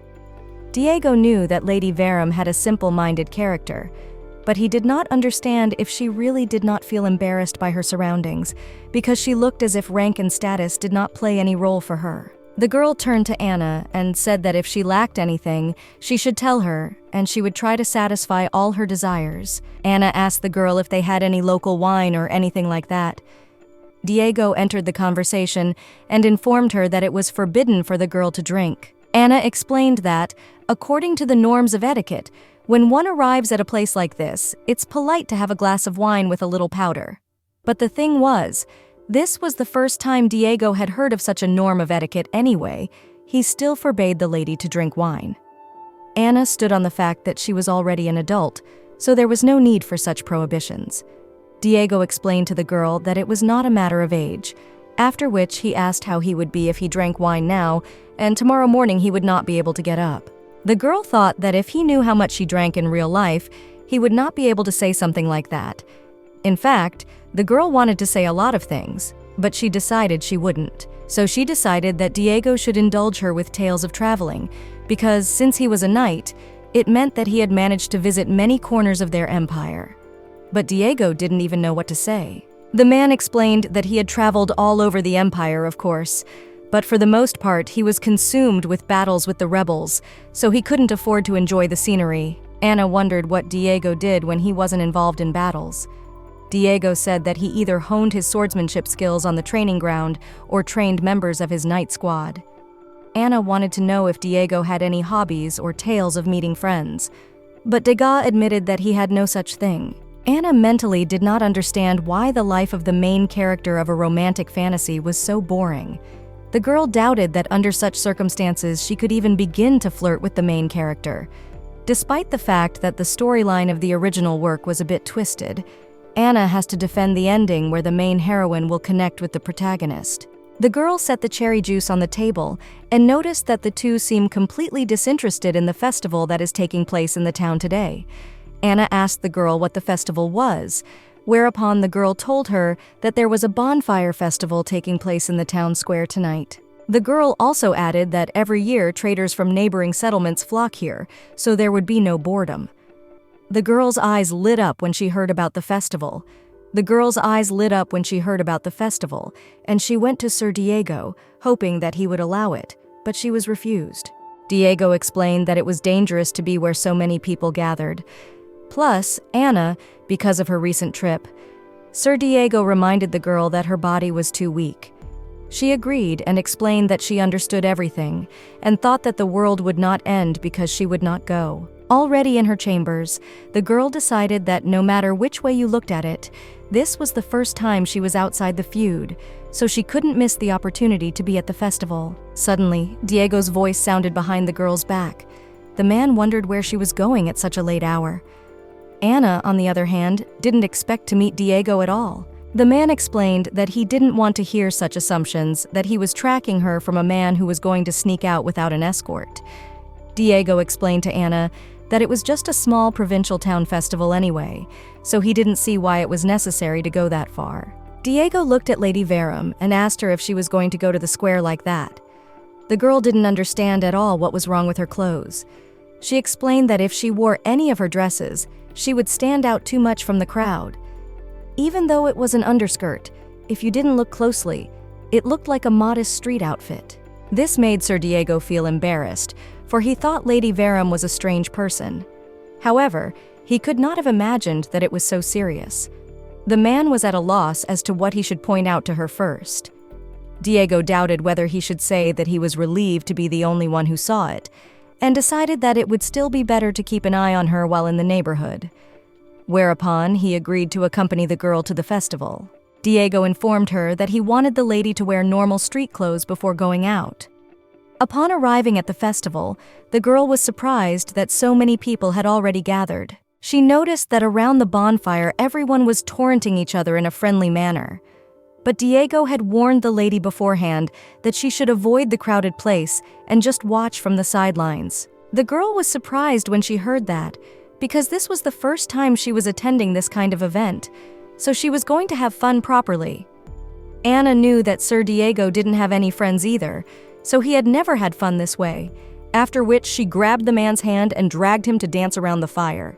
The girl suggested Diego to feel like ordinary city dwellers and have fun. During the dance, Anna noticed that Diego had already learned all the steps. But the man did not deny it, because among other things, he has no problems with physical stamina.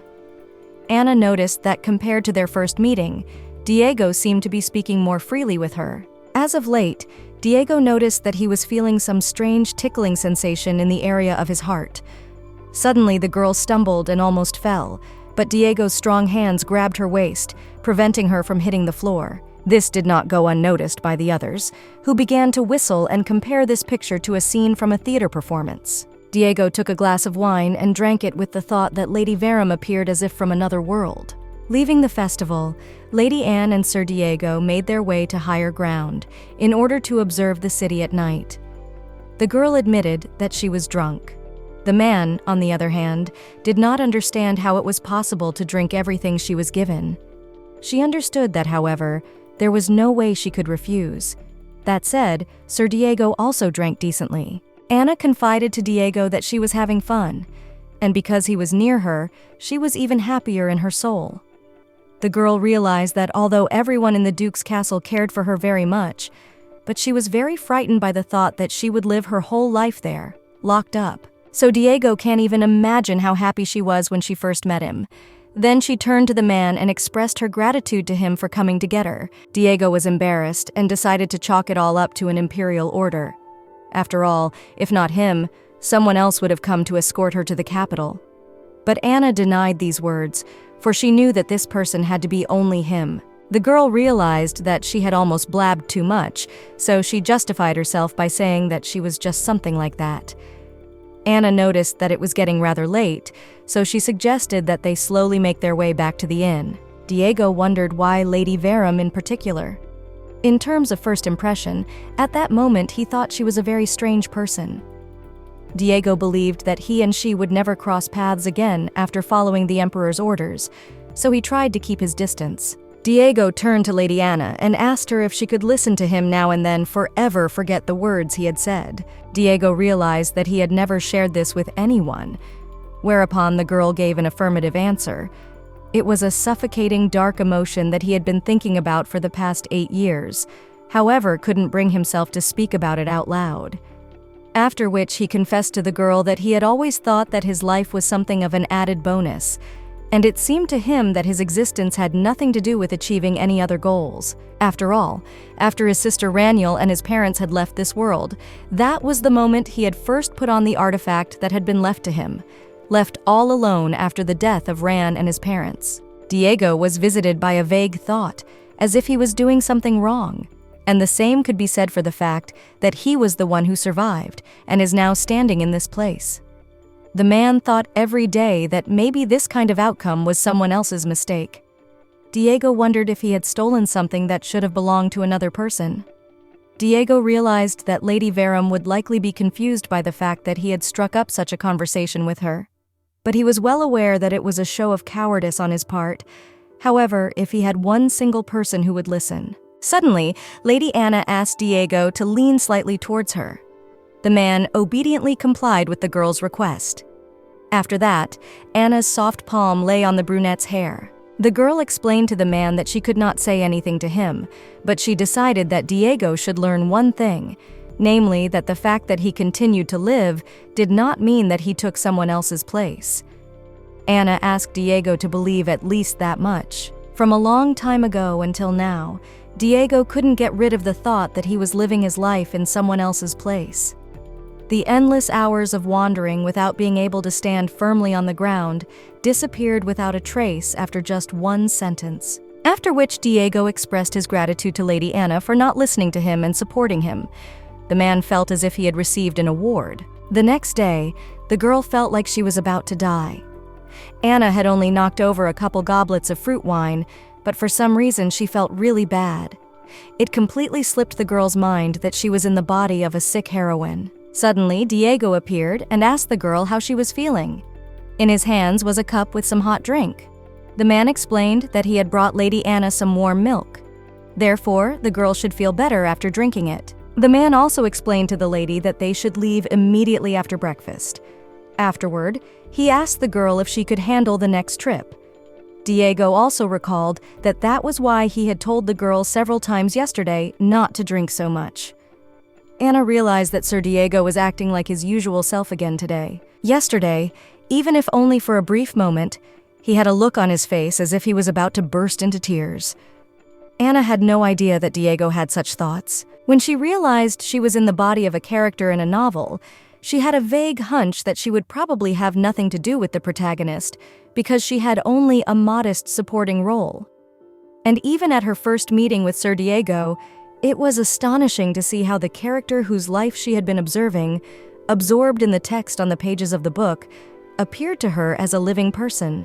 Even as she encountered the mysterious creature in the woods on the frontier, the thought never left her that she had been merely given the place of a bystander. Therefore, when Sir Diego had first revealed his inner feelings, she had experienced fear rather than joy. Just like the main character's background for the narrative left a deep scar in his heart, every little action she takes can affect the people who were here. Yesterday was the first time the girl realized that she was now a part of the story too. Up until today, she had simply, without a backward thought, pestered Sir Diego to befriend her. But she decided that it would be more appropriate to leave him alone.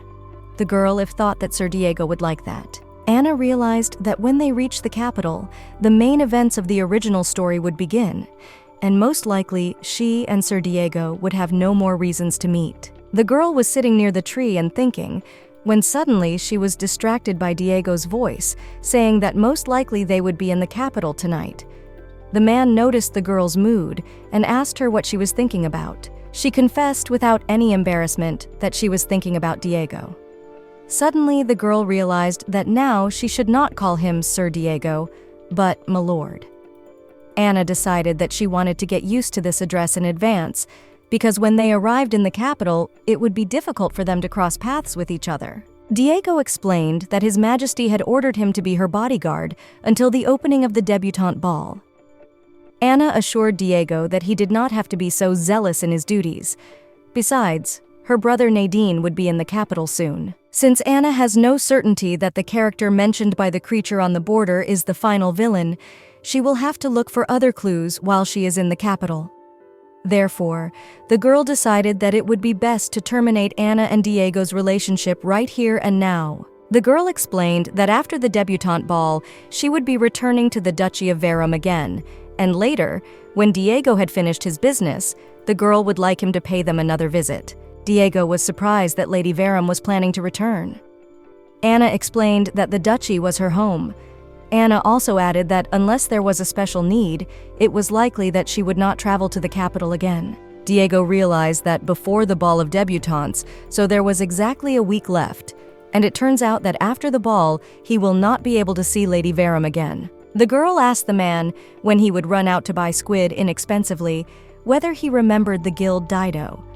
If Diego would only mention a friend named Ravi there, he could get a portion of squid right away. Diego interrupted the girl and asked if her offer to become friends was still on or not. Anna was surprised and asked Diego why he had suddenly changed the subject. The man explained that he thought there was a lot to learn in the Duchy of Verum, and he also had many questions for Sir Nadin regarding the management of Feod. In that very second, she decided to undo what she had said about their relationship being worth ending here and now. The girl with burning eyes admitted to Diego that her offer was still on the table and warned the man that later he should not even dare to pretend that he didn't know anything. Anna asked, for that matter, if they could call each other by their first names, because it would be nice if, from now on, Diego called her Anna. The man pulled his hand out of the girl's tenacious grip and explained that he needed time to think. She was angry that Diego still continued to set boundaries. The girl decided that it was not for nothing. After all, they say that if you show extreme sincerity, you can impress even the heavens. And finally, the protagonist opened her heart. The girl was afraid that when the original story began, the protagonist would not forget about her and the Duchy of Verum. These thoughts upset her very much. Anna never sought to get close to the protagonist because of any calculations. She just wanted to become a real friend of Sir Diego. For some reason, the girl had a feeling that during her trip to the capital, everything would work out just fine. At this time, in the center of the capital, in the townhouse of the Verum family, Anna could not believe that His Imperial Majesty had actually sent her a letter asking her to come to the Imperial Palace tomorrow. The butler asked the lady if she should send a message to Sir Leatherstone asking him to escort her to the palace. The girl assured the butler that it was all right, and she might well go accompanied by their knights. Anna remarked that as soon as they arrived in the capital, Sir Diego had a great many things to do at once, and she could not distract him for such trifles. The girl realized, as if the Imperial Palace or something like that, she needed to gather Olya in her fist and go there with her head held high in the city. The girl looked around the palace and noticed that it shone in a different way, which made the girl feel like a midget. Suddenly, a man came across her path and pointed her way. The girl realized that this is where the plot of the original work begins. Suddenly, the girl felt a strong dizziness. Anna almost fell, as suddenly she was picked up by a woman's hand, warning her to be careful, as the floor is very slippery. But what was Anna's surprise when she saw in front of her a red-haired girl from the ducal family of Leatherone. Anna realized that without any doubt she had seen the memories that brought now before her eyes. She recognized Miss Dahlia. The red-haired girl was surprised to be recognized. Well, actually, Anna didn't know. She just guessed. The girl thought the villainous Dahlia would have an all-fear image, but she is a written beauty. Anna apologized to the girl for saying that to her face, but admitted that Dahlia was very beautiful. The red-haired girl thanked the miss and said that she was adorable too. Dahlia pointed out something, then apologized for the indelicacy and corrected Anna's bow tie. The red-haired girl explained that it seemed the bow had moved a little to the side because of her. Anna was surprised that Dahlia was very empathetic. Suddenly, a man's voice sounded, announcing that Lady Anna was waiting for His Majesty. Dahlia apologized to the lady that she had unknowingly been disrespectful herself. She assured the girl that there was no need to apologize, for it was her fault for not introducing herself first. Dahlia remarked that Lady Verum was a very good-natured person and was expected by His Majesty, so she dared to excuse herself. Anna could not believe that such a sensitive and brilliant girl was actually a villainess, even the gender of grace. The girl wondered what happened to Dahlia at the end of the original piece. After learning that Sir Diego was a woman, she became a villain. Afterward, as far as they knew, she felt betrayed and, eaten up by a desire for revenge, helped the rebels infiltrate the imperial palace, and then was stripped of her title of nobility and exiled abroad. That was the last mention of Dahlia. Anna thought about it and realized that the words about a finale where those who should live would not die were being applied to Dahlia Effenberg. Moving closer, the man warned the girl to wait a bit. She was surprised at this behavior, for not long ago the man had spoken as if she was all ready to meet the Emperor face to face. The girl sat down on the sofa and decided to stretch her back. Due to the fact that Anna could not stop being nervous, she began to be overcome by fatigue.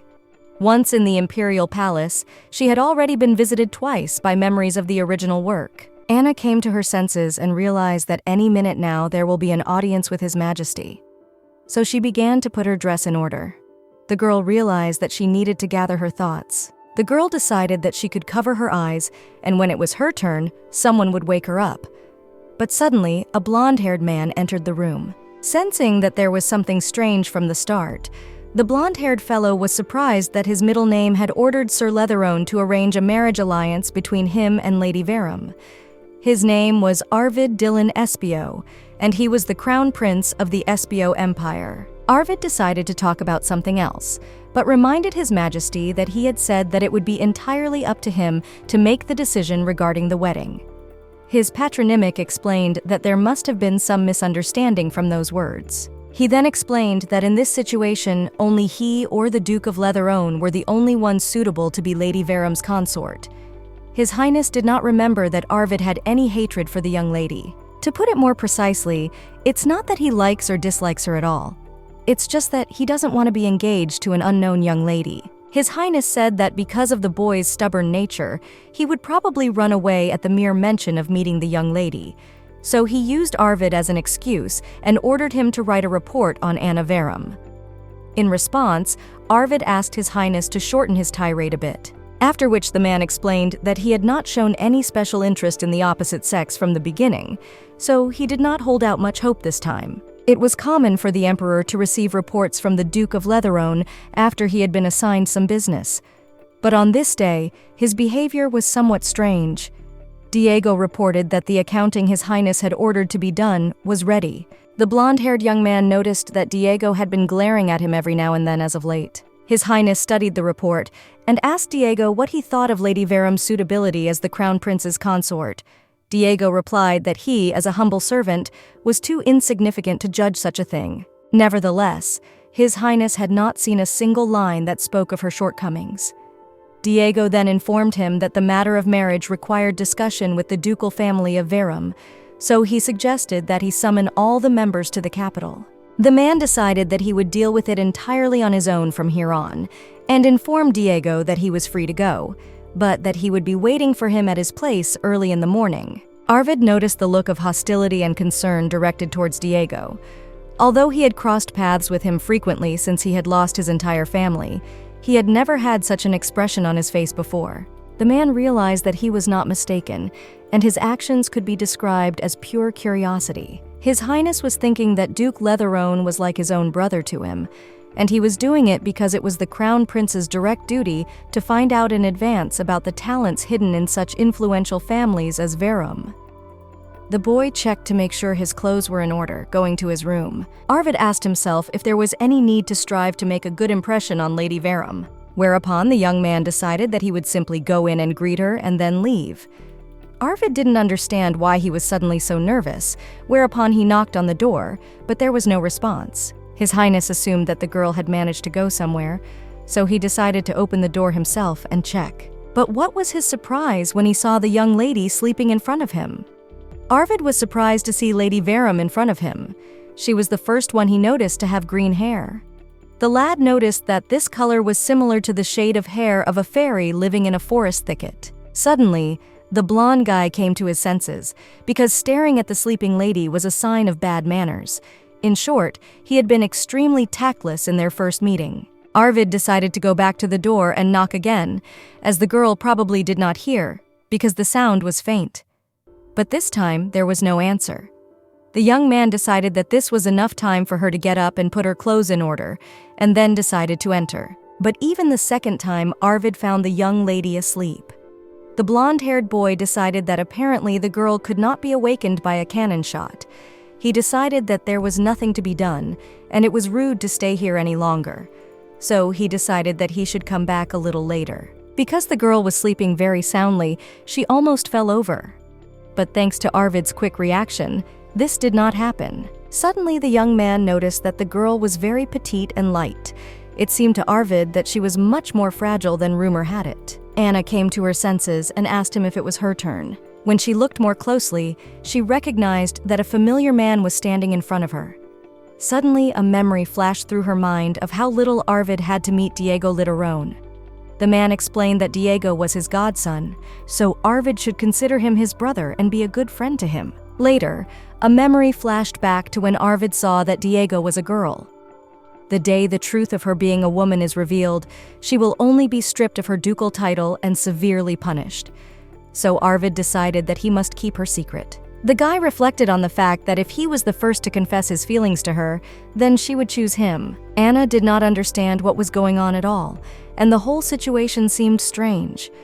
But what surprised the girl the most was that she managed to sleep with the secondary male protagonist as well. At this time, His Highness told Diego to go and see Lady Verum, who was already waiting in the reception area, and also to bring. Diego realized that he had an opportunity to see her again. Upon entering the room, Diego turned to Anna to inform her that His Majesty was calling for her.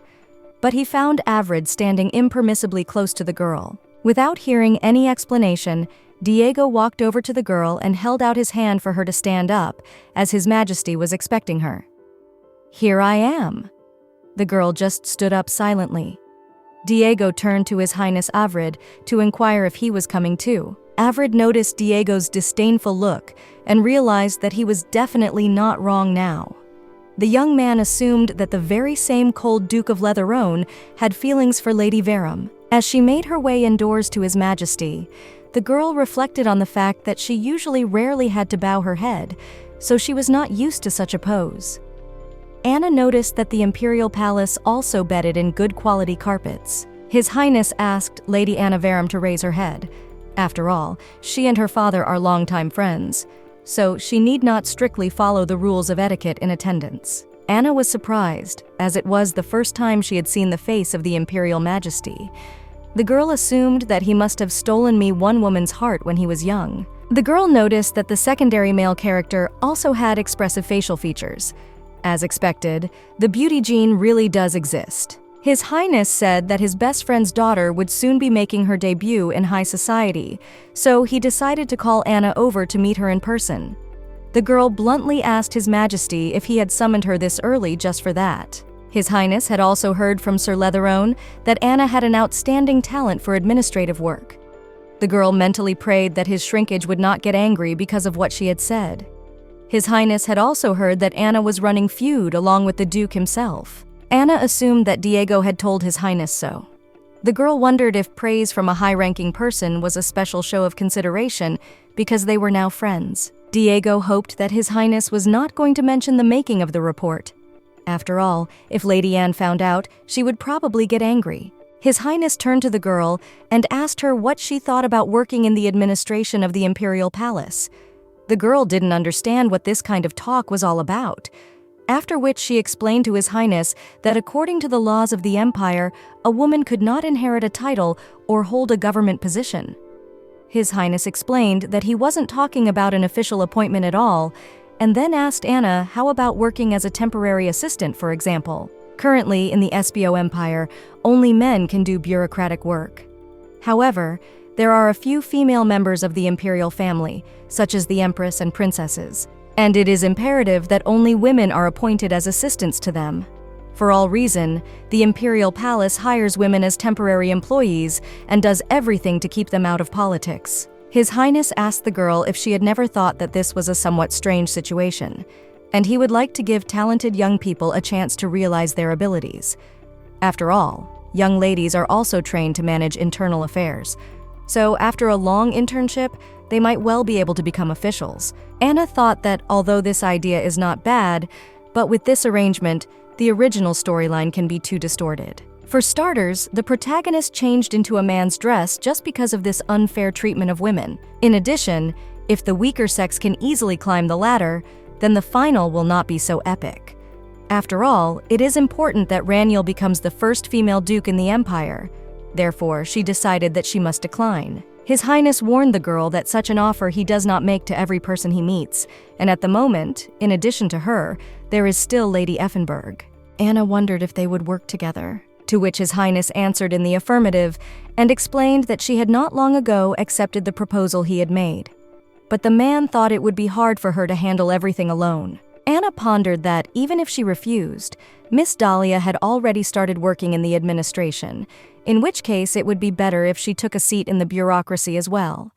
And video how often they cross paths, the girls increasingly begin to think that Miss Dahlia is the right person to live. But if she stays under Dahlia's thumb and prevents an engagement between her and Sir Diego, it could be the complete undoing of the entire original plot story. However, if you relate the facts, even the creature she met in the forest said to just go with the flow.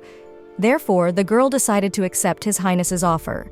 She wanted to try to work in the administration. His being realized that these children were easy to manage, after which he congratulated the girl for making the right choice. His Highness was sure that it would be an invaluable experience for Anna. His Highness was pleased that he had managed to settle this matter faster than he had thought. And now that Lady Verum had accepted the offer, the only thing left to do was to bind her hand and foot so that she could not leave the capital. His Highness had also heard that the girl was going to attend the debutante ball, accompanied by her older brother. The man would wonder if a suitable suitor had not yet been found for her, or if she had some secret lover. At this word, the eyes of the men standing near her immediately rested on the girl, whereupon Anna confessed that she had no lover. Diego and His Highness Arvid had already second-breathed out a sigh of relief. His Highness held back from laughing, for he had noticed that that boy Diego had a soft spot for Lady Vera, but he had not expected to see such a reaction from Arvid. The man assumed that the young man had fallen in love at first sight. His Highness realized that at Arvid's age this was quite common. His Highness told the girl that if she didn't have a lover, things had worked out just fine. But mentally, the girl didn't understand what could be good about it at all. After that, His Highness warned the girl that he was going to ask her one more question. His Highness directly asked the girl who she liked more, the Duke of Literone or the Crown Prince. His Highness realized that there was some misunderstanding, for he was too impatient. The man noticed that Lady Verum was not interested in either the status of being the Duke's wife or the Crown Prince's consort.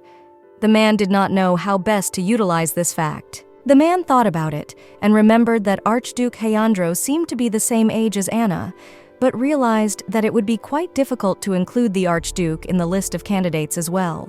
His Highness reminded Diego that he himself had said that when he came of age in the matter of his marriage, he would follow His Highness's will. Anyhow, he apologized to the girl for surprising her, for as she saw for herself, it was necessary to settle the question of Duke Letherone's future marriage as soon as possible.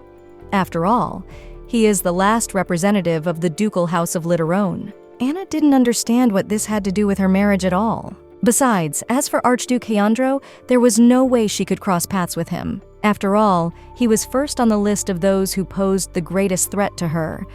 This was a man she should really avoid, for he is the protagonist of the original story. The girl turned to His Majesty and explained that it would be more appropriate to ask the opinion of her parents on such an important matter. But the man explained that he warned from the very beginning that there might be some misunderstanding, and he, on the contrary, was going to do the girl a favor, so he asked to listen to him until the end. If Anna started working in the administration, she would have to stay in the capital, but the man doubted that her father Nathaniel would give his consent, After all, he was a father who was overprotective of Anna. It was common knowledge that the Verum clan harbored a special affection for their estates, but from His Highness Nathaniel's point of view, they were overprotective of Lady Vera, who had already reached adulthood. His Highness turned to the girl and asked if she wasn't interested in getting to know new surroundings and people. His Highness explained that it was the easiest way to get out from under her family's control. The girl asked what it would take to do that. His Highness explained that it was worth getting married or engaged. His Highness explained that if she chose now, she had two of the Empire's top beauties in front of her, and if Anna wished now, he could try to include the Archduke in that list as well. Anna was torn inside, as there was no one to choose. His Highness explained to the girl that he was certainly not forcing her to marry. However, without any weighty title, it would be difficult for her to get a place to work in the Imperial Palace, and the chance to work with Miss Effenberg would also be lost. It had slipped her mind that she would also be marrying the Emperor, and her first goal was to prevent Miss Dahlia from becoming a villain. Anna began to reflect that if she should now refuse the engagement, a variety of events might take place. If he refuses, then most likely following the original plot, Miss Dahlia will become engaged to Diego, and not knowing about the true appearance of Raniel, she will fall in love with her. And then, learning that Raniel is actually pretending to be a woman, she received a deep soul wound, will become a villain. The girl realized that this cannot be allowed in any case because she cannot stay away. And it turns out that the only remaining option is an engagement to Diego. The girl assured herself that everything was in order, because she knew perfectly well that Sir Diego was actually a woman, so she was absolutely sure that she would not fall in love with her. Anna turned to His Majesty and inquired if something could not be worked out to make the engagement not real. His Highness was surprised to hear this, for he doubted whether there were any fictitious engagements at all. Suddenly, he remembered that there was one way. His Highness suggested a contractual engagement, and in the contract it is possible to write a clause that Anna at any moment can terminate the engagement, and he will personally certify this document. The Crown Prince tried to persuade his father that from whatever side you look at it, this is too unexpected proposal. Suddenly, Anna confessed that she liked the idea. The girl realized that contract dating and contract marriage were the main keywords, regardless of age. His Highness decided that since they were talking about it, they should write the contract right away. The girl alerted that she wished this clause could be spelled out more clearly. His Highness admitted that after the girl's remark, he could see that it could be interpreted in two ways. The girl understood that the deadline was important and inquired how long the contract would be in force. His Highness offered to choose between the two periods, for he thought it would be proper to make a small footnote at the bottom. Diego stood like a dumbfounded man, not realizing how things had worked out this way. Anna thought that all the conditions were spelled out, when suddenly His Majesty noticed that she seemed to have forgotten one very important detail. After all, she must choose the person with whom she would sign this contract. Anna looked at Sir Diego and informed him that of course it would be him.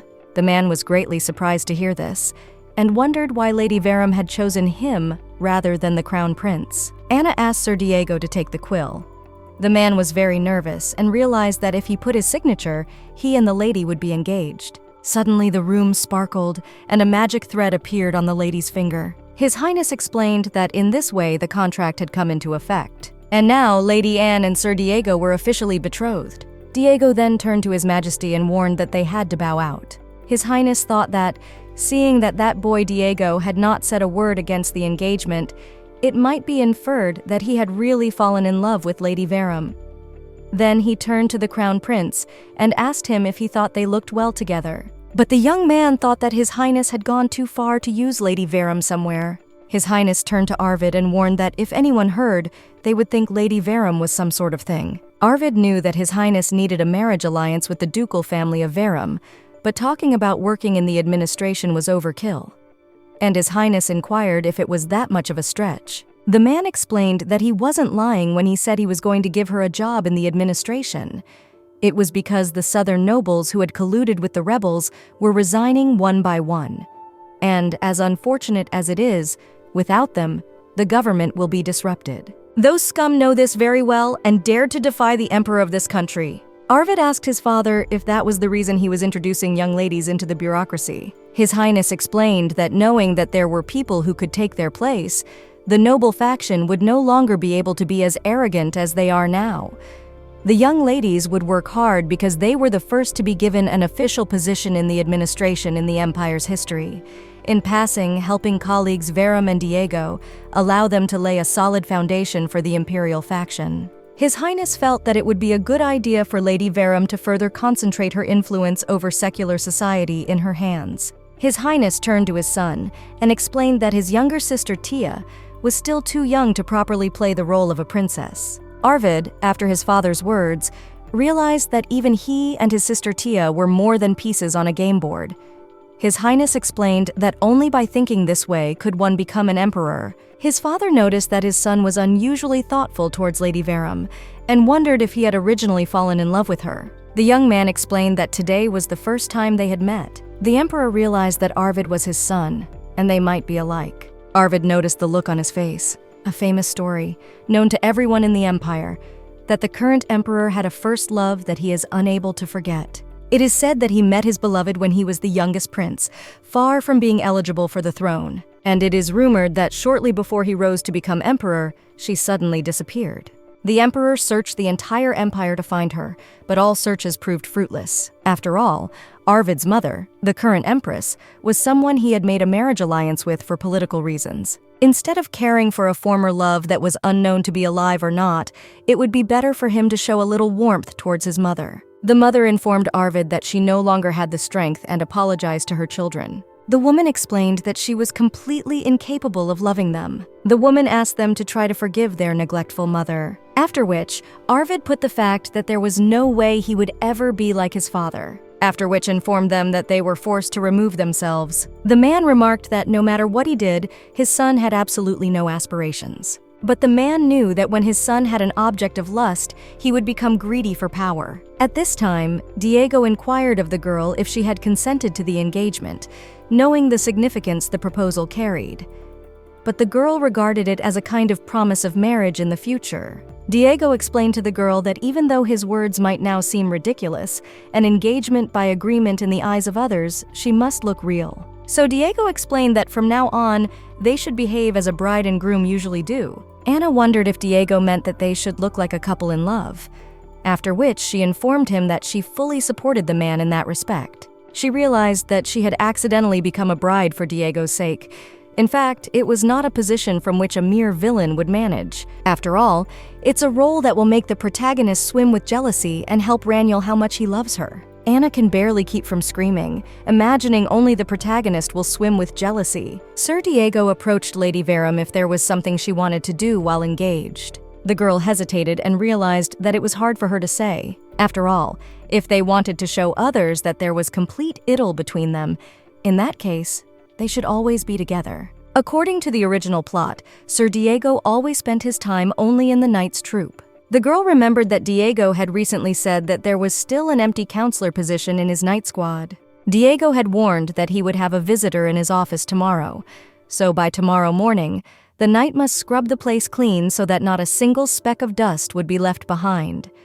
Khalik Raphael was surprised to hear this. Khalik thought that it was pretty clean now, so he didn't see any need to clean it again. After which he warned that Lady Verum was coming to see him. But what was the guy's surprise when he heard that a female person was coming to Diego? Khalik asked Diego if he thought that the study was not the most appropriate place for a date.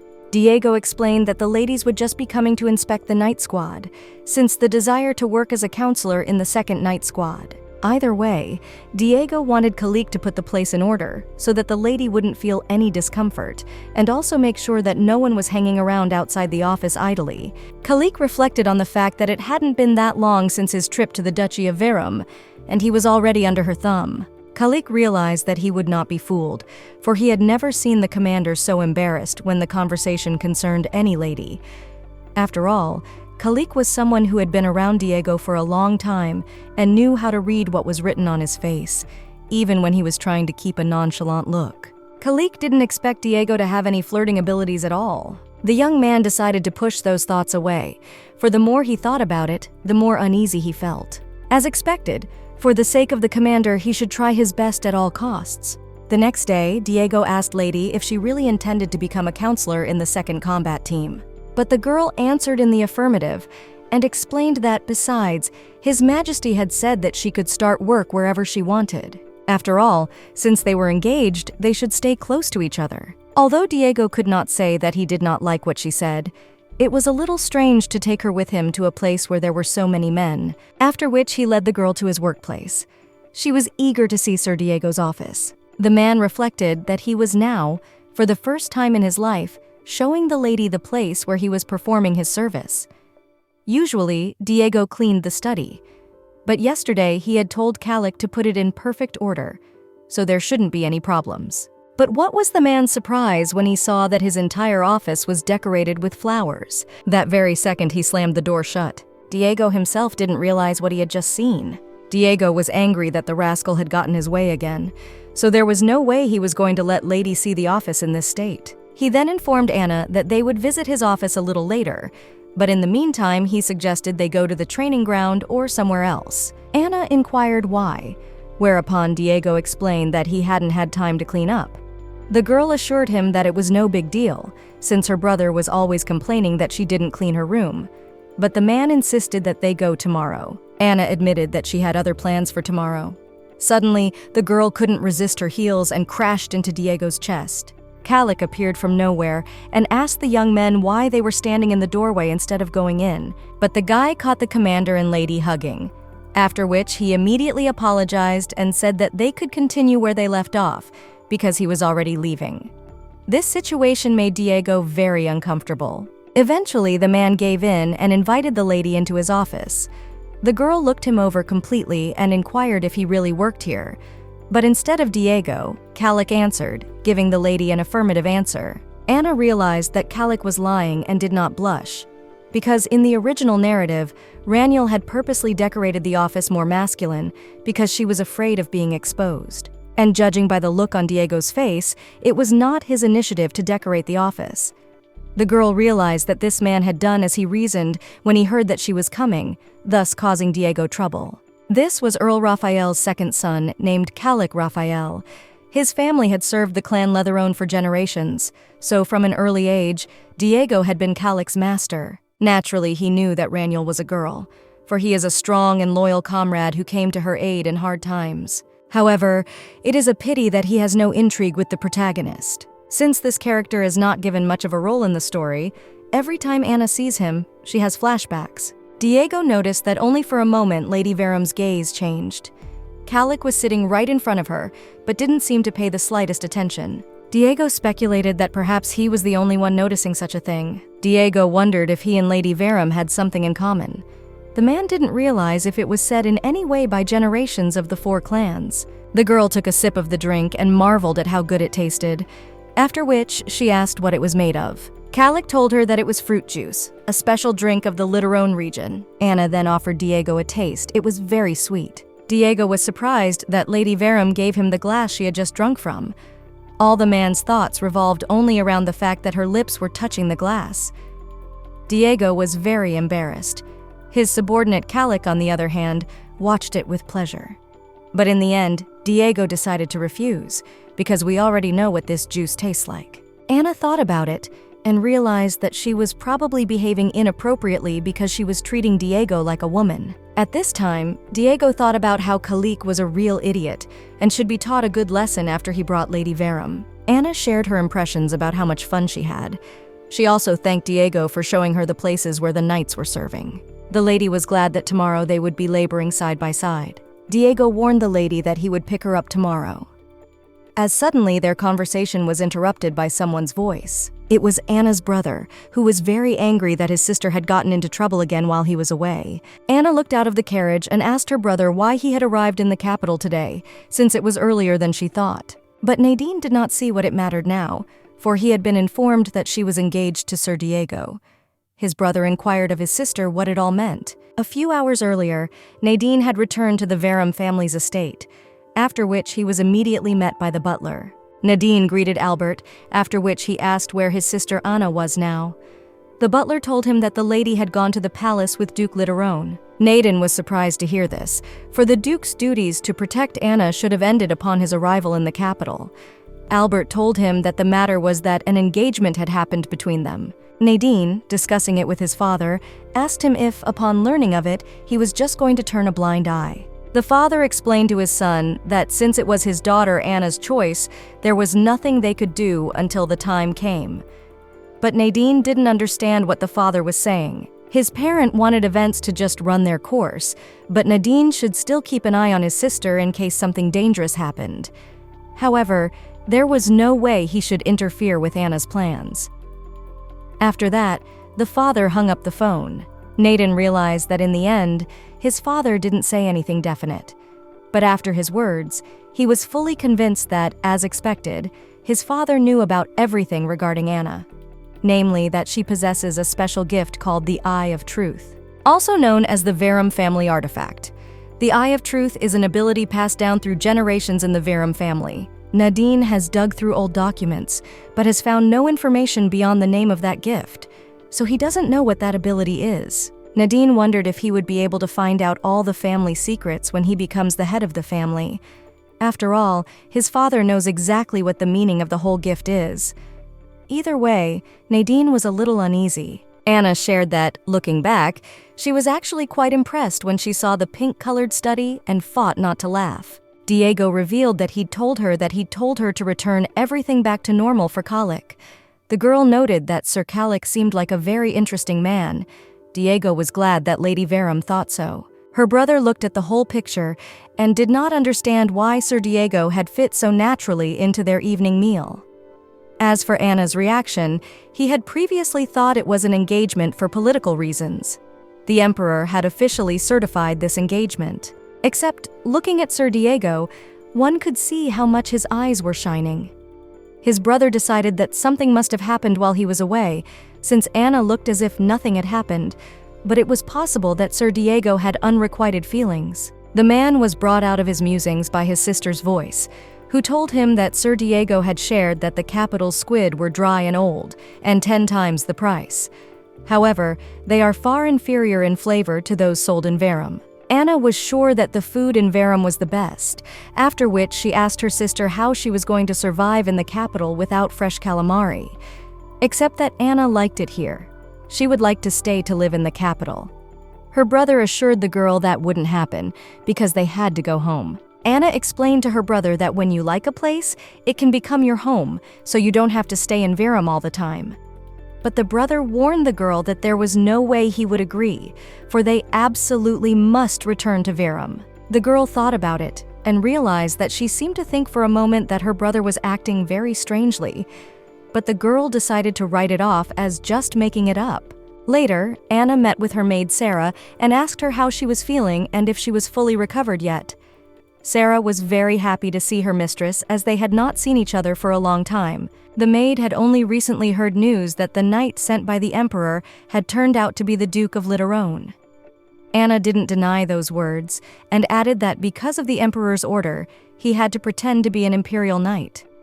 Now it was clear to the maid why it was unusual to see him as a bodyguard.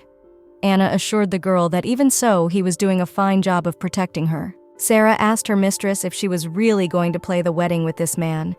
He had been so cold towards her after all. Anna answered in the negative and explained that they would only be engaged for a while, but she wasn't going to marry him. The girl also clarified that they would not be having an engagement ceremony and instead would just announce that they were engaged on the day of her debut. Sarah was totally shocked when she heard this.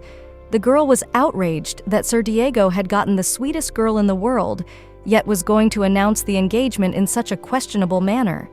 It was incomprehensible to the maid. Anna asked the maid to calm down and thanked her for her concern, but decided that she should stop talking about it.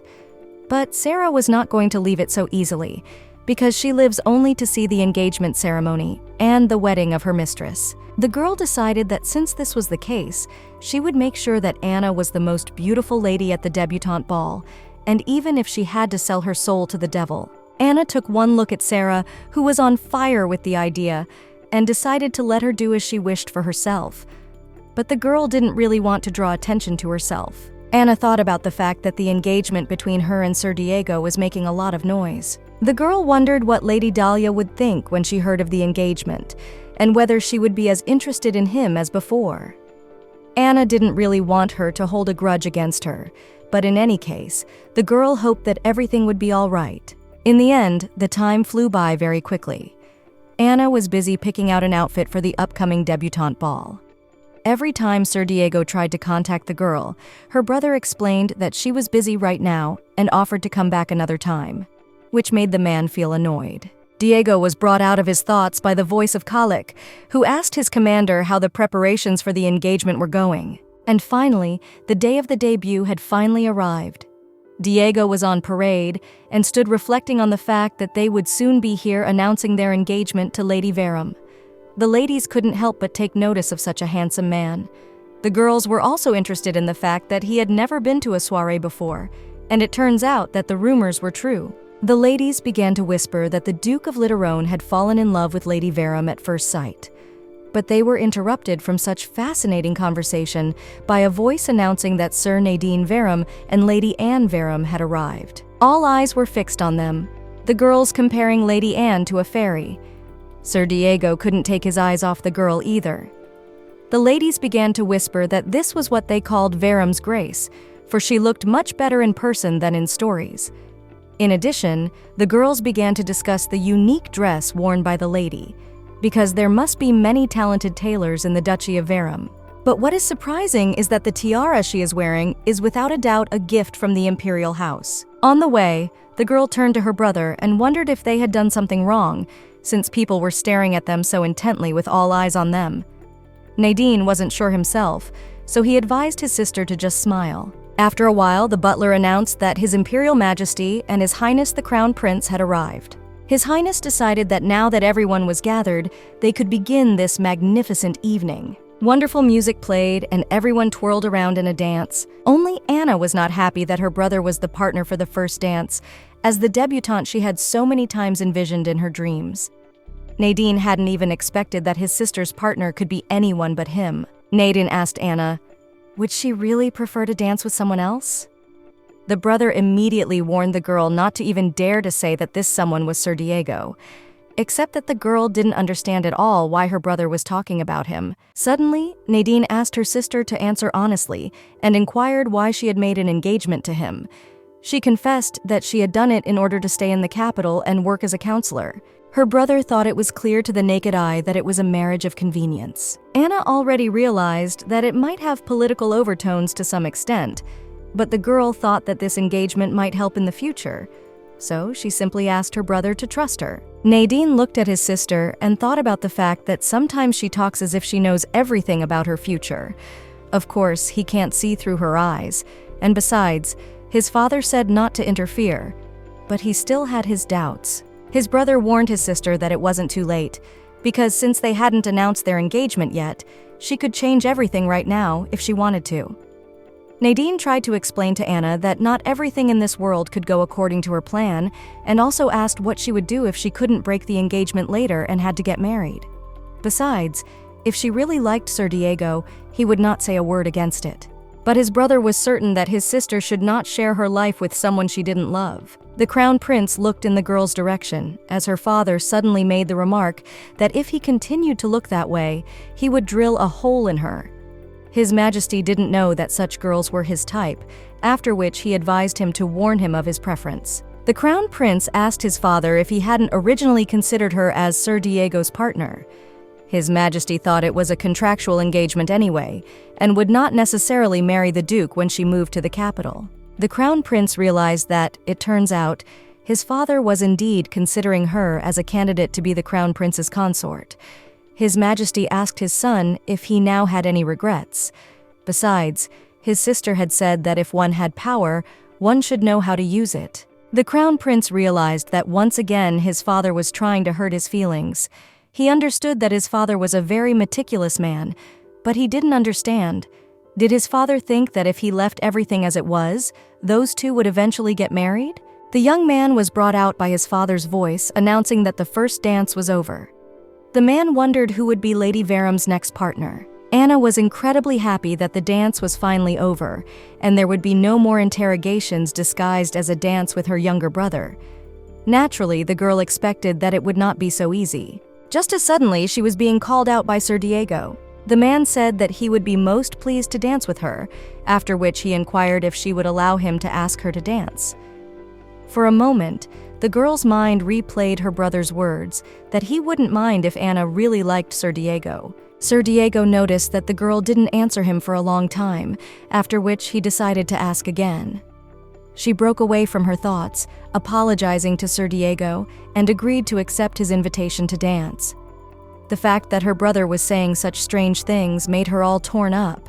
Despite the fact that Anna knows that Sir Diego turns into a woman with the help of an artifact, sometimes she has a feeling that there is a real man next to her, and her heart is ready to jump out of her chest because of it. The girl forced herself to calm down, because what will she do if she gets in the way of the main villain? Suddenly, Sir Diego took the woman's fragile hand and put it to his lips for a kiss. Anna and everyone present, among others, were shocked by this picture. Sir Diego apologized to Lady Verum, explaining that it had been a long time since he had been to a soiree, so he had forgotten to greet her properly. At the same second, the girl blushed and realized that she had sinned for life.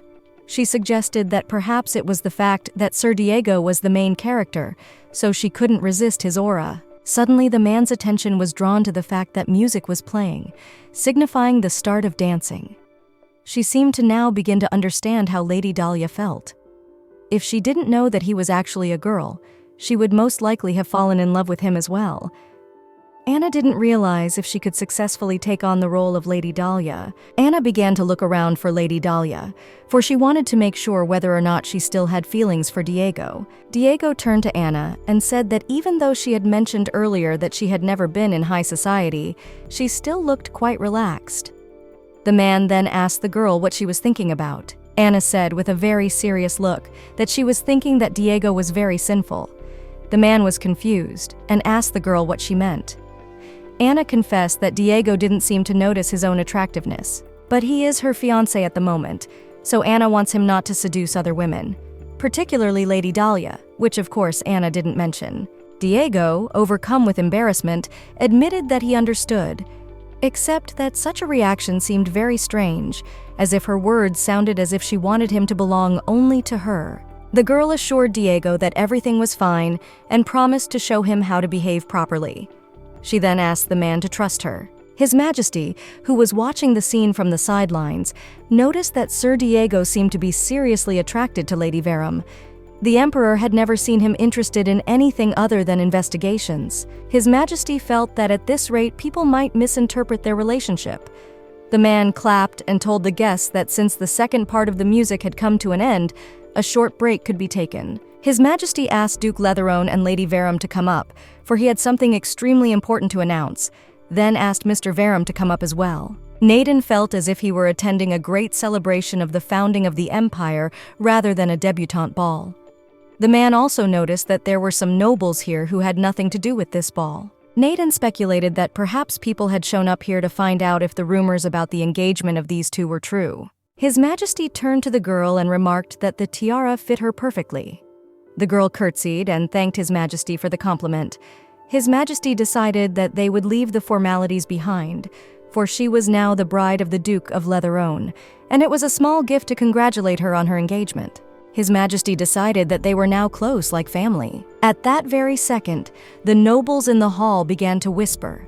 Some were discussing that the Verums had now turned their backs on the nobility by siding with the Emperor, and now that the Emperor would have two ducal families under him, his power would soar to the heavens. In such a case, the nobles began to contemplate whose side was more favorable to take. His Majesty continued to dialogue with Anna, remembering that from this week she would be working in the second night unit.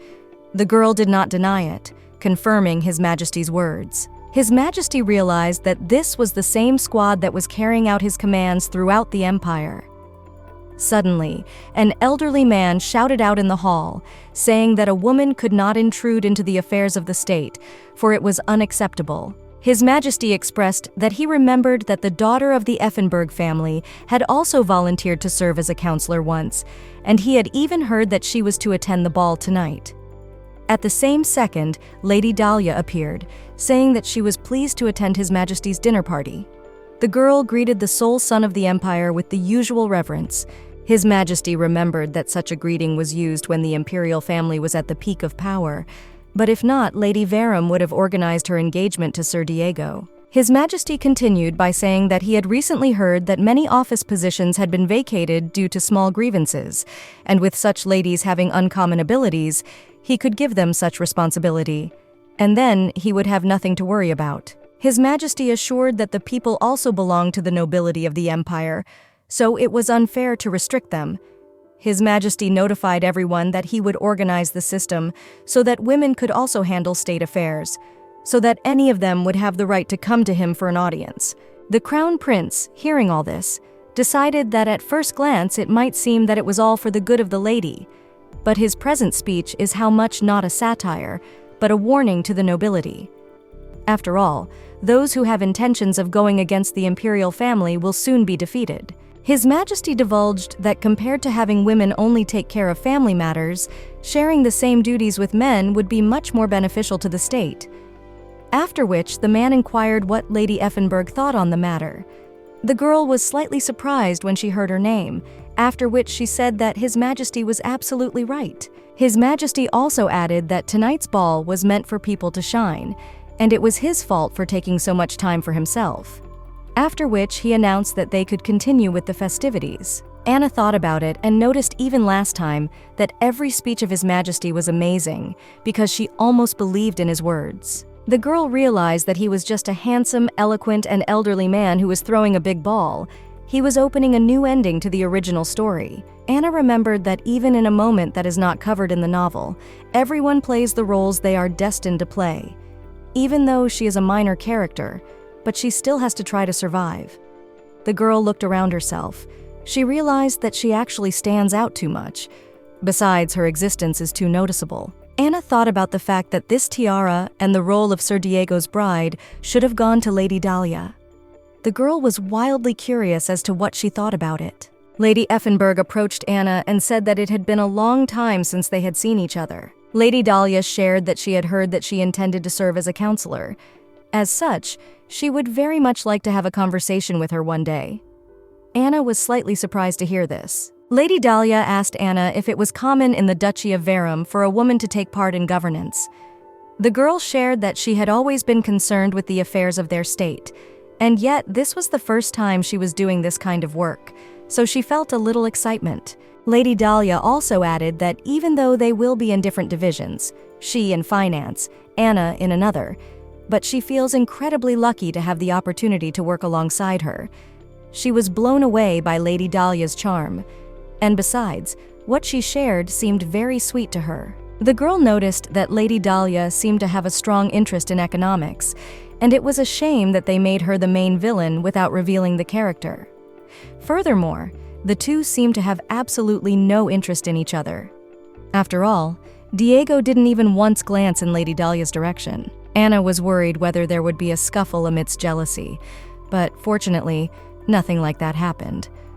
The girl thought about the fact that the finance department and the knight's office served apart, rarely coming into contact. Dahlia, noticing that Anna was all in thought, immediately apologized for seeming to keep her too long. Besides, the girl noticed that the other gentlemen were waiting to ask Anna to dance. The Crown Prince, noticing that the girls had finally finished their interview, said goodbye to the nobles and decided that he would now ask Lady Verum to dance. The girl informed Lady Dahlia that she was very tired and so would go and rest. Dahlia felt ashamed that she had taken too much of Anna's time. At this point, the Crown Prince was moving confidently towards Lady Verum, but Diego preceded him, asking to be allowed to let the lady escort her out.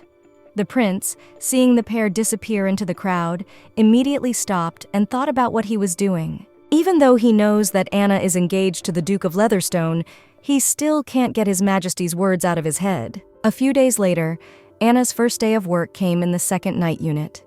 The girl was sorting out her papers and thought about the fact that her debut and engagement announcement had been successful, and there were no problems with Lady Dahlia. So she thought she could breathe a sigh of relief. However, the girl did not understand why Sir Diego looked so displeased. The girl assumed that perhaps he had a fight with someone. Besides, the man even greeted the knights with a grim face. The girl decided to speak to Sir Diego first and asked if perhaps he was uncomfortable that she was now working here.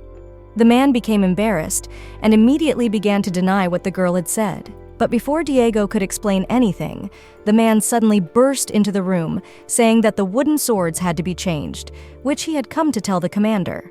But what was his surprise when he saw that Lady Verum was also present in the room, of which he was naturally unaware. The girl informed him that she was pleased to meet him and warned him that she would be working here from now on, so she asked him to take care of her.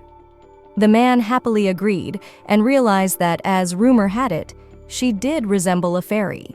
But the commander's grim voice brought Douglas down. Diego reminded him that Douglas needed to focus on his daily training, but for some reason, he kept going back and forth to his office for no reason. Diego queried the boy about whether he thought it was a walkthrough office. Anna, watching this, was surprised at the change in Diego's voice. The girl decided that it seemed that to hide the fact that he was a woman, she intended to speak in a lower voice in front of the knights. Diego remembered what Douglas said about replacing the wooden swords. Then he grabbed it and decided that he would personally do the training and decide if they needed to be changed. But before leaving the office, Diego warned the lady that he needed to go to the training ground, and so he asked the girl to settle down for now. Anna was surprised that she would be left here alone, after which she asked to go along with them and watch the knights practicing. Diego realized that there was already a commotion because everyone wanted to see Lady Verum. If he took her there now, it would immediately start a mess. So Diego refused the girl, explaining that it could be dangerous there, then promised that he would be back before it was lunchtime. Anna resented it, not understanding what could be dangerous about it, but assumed that Diego was afraid she would fall in love with him if she saw him practicing, so she was cautious. Even so, the girl still wanted very badly to take a look. But since they insist on her staying here, she will go there secretly. Later on the training ground, Diego warned that it was allowed to attack him first.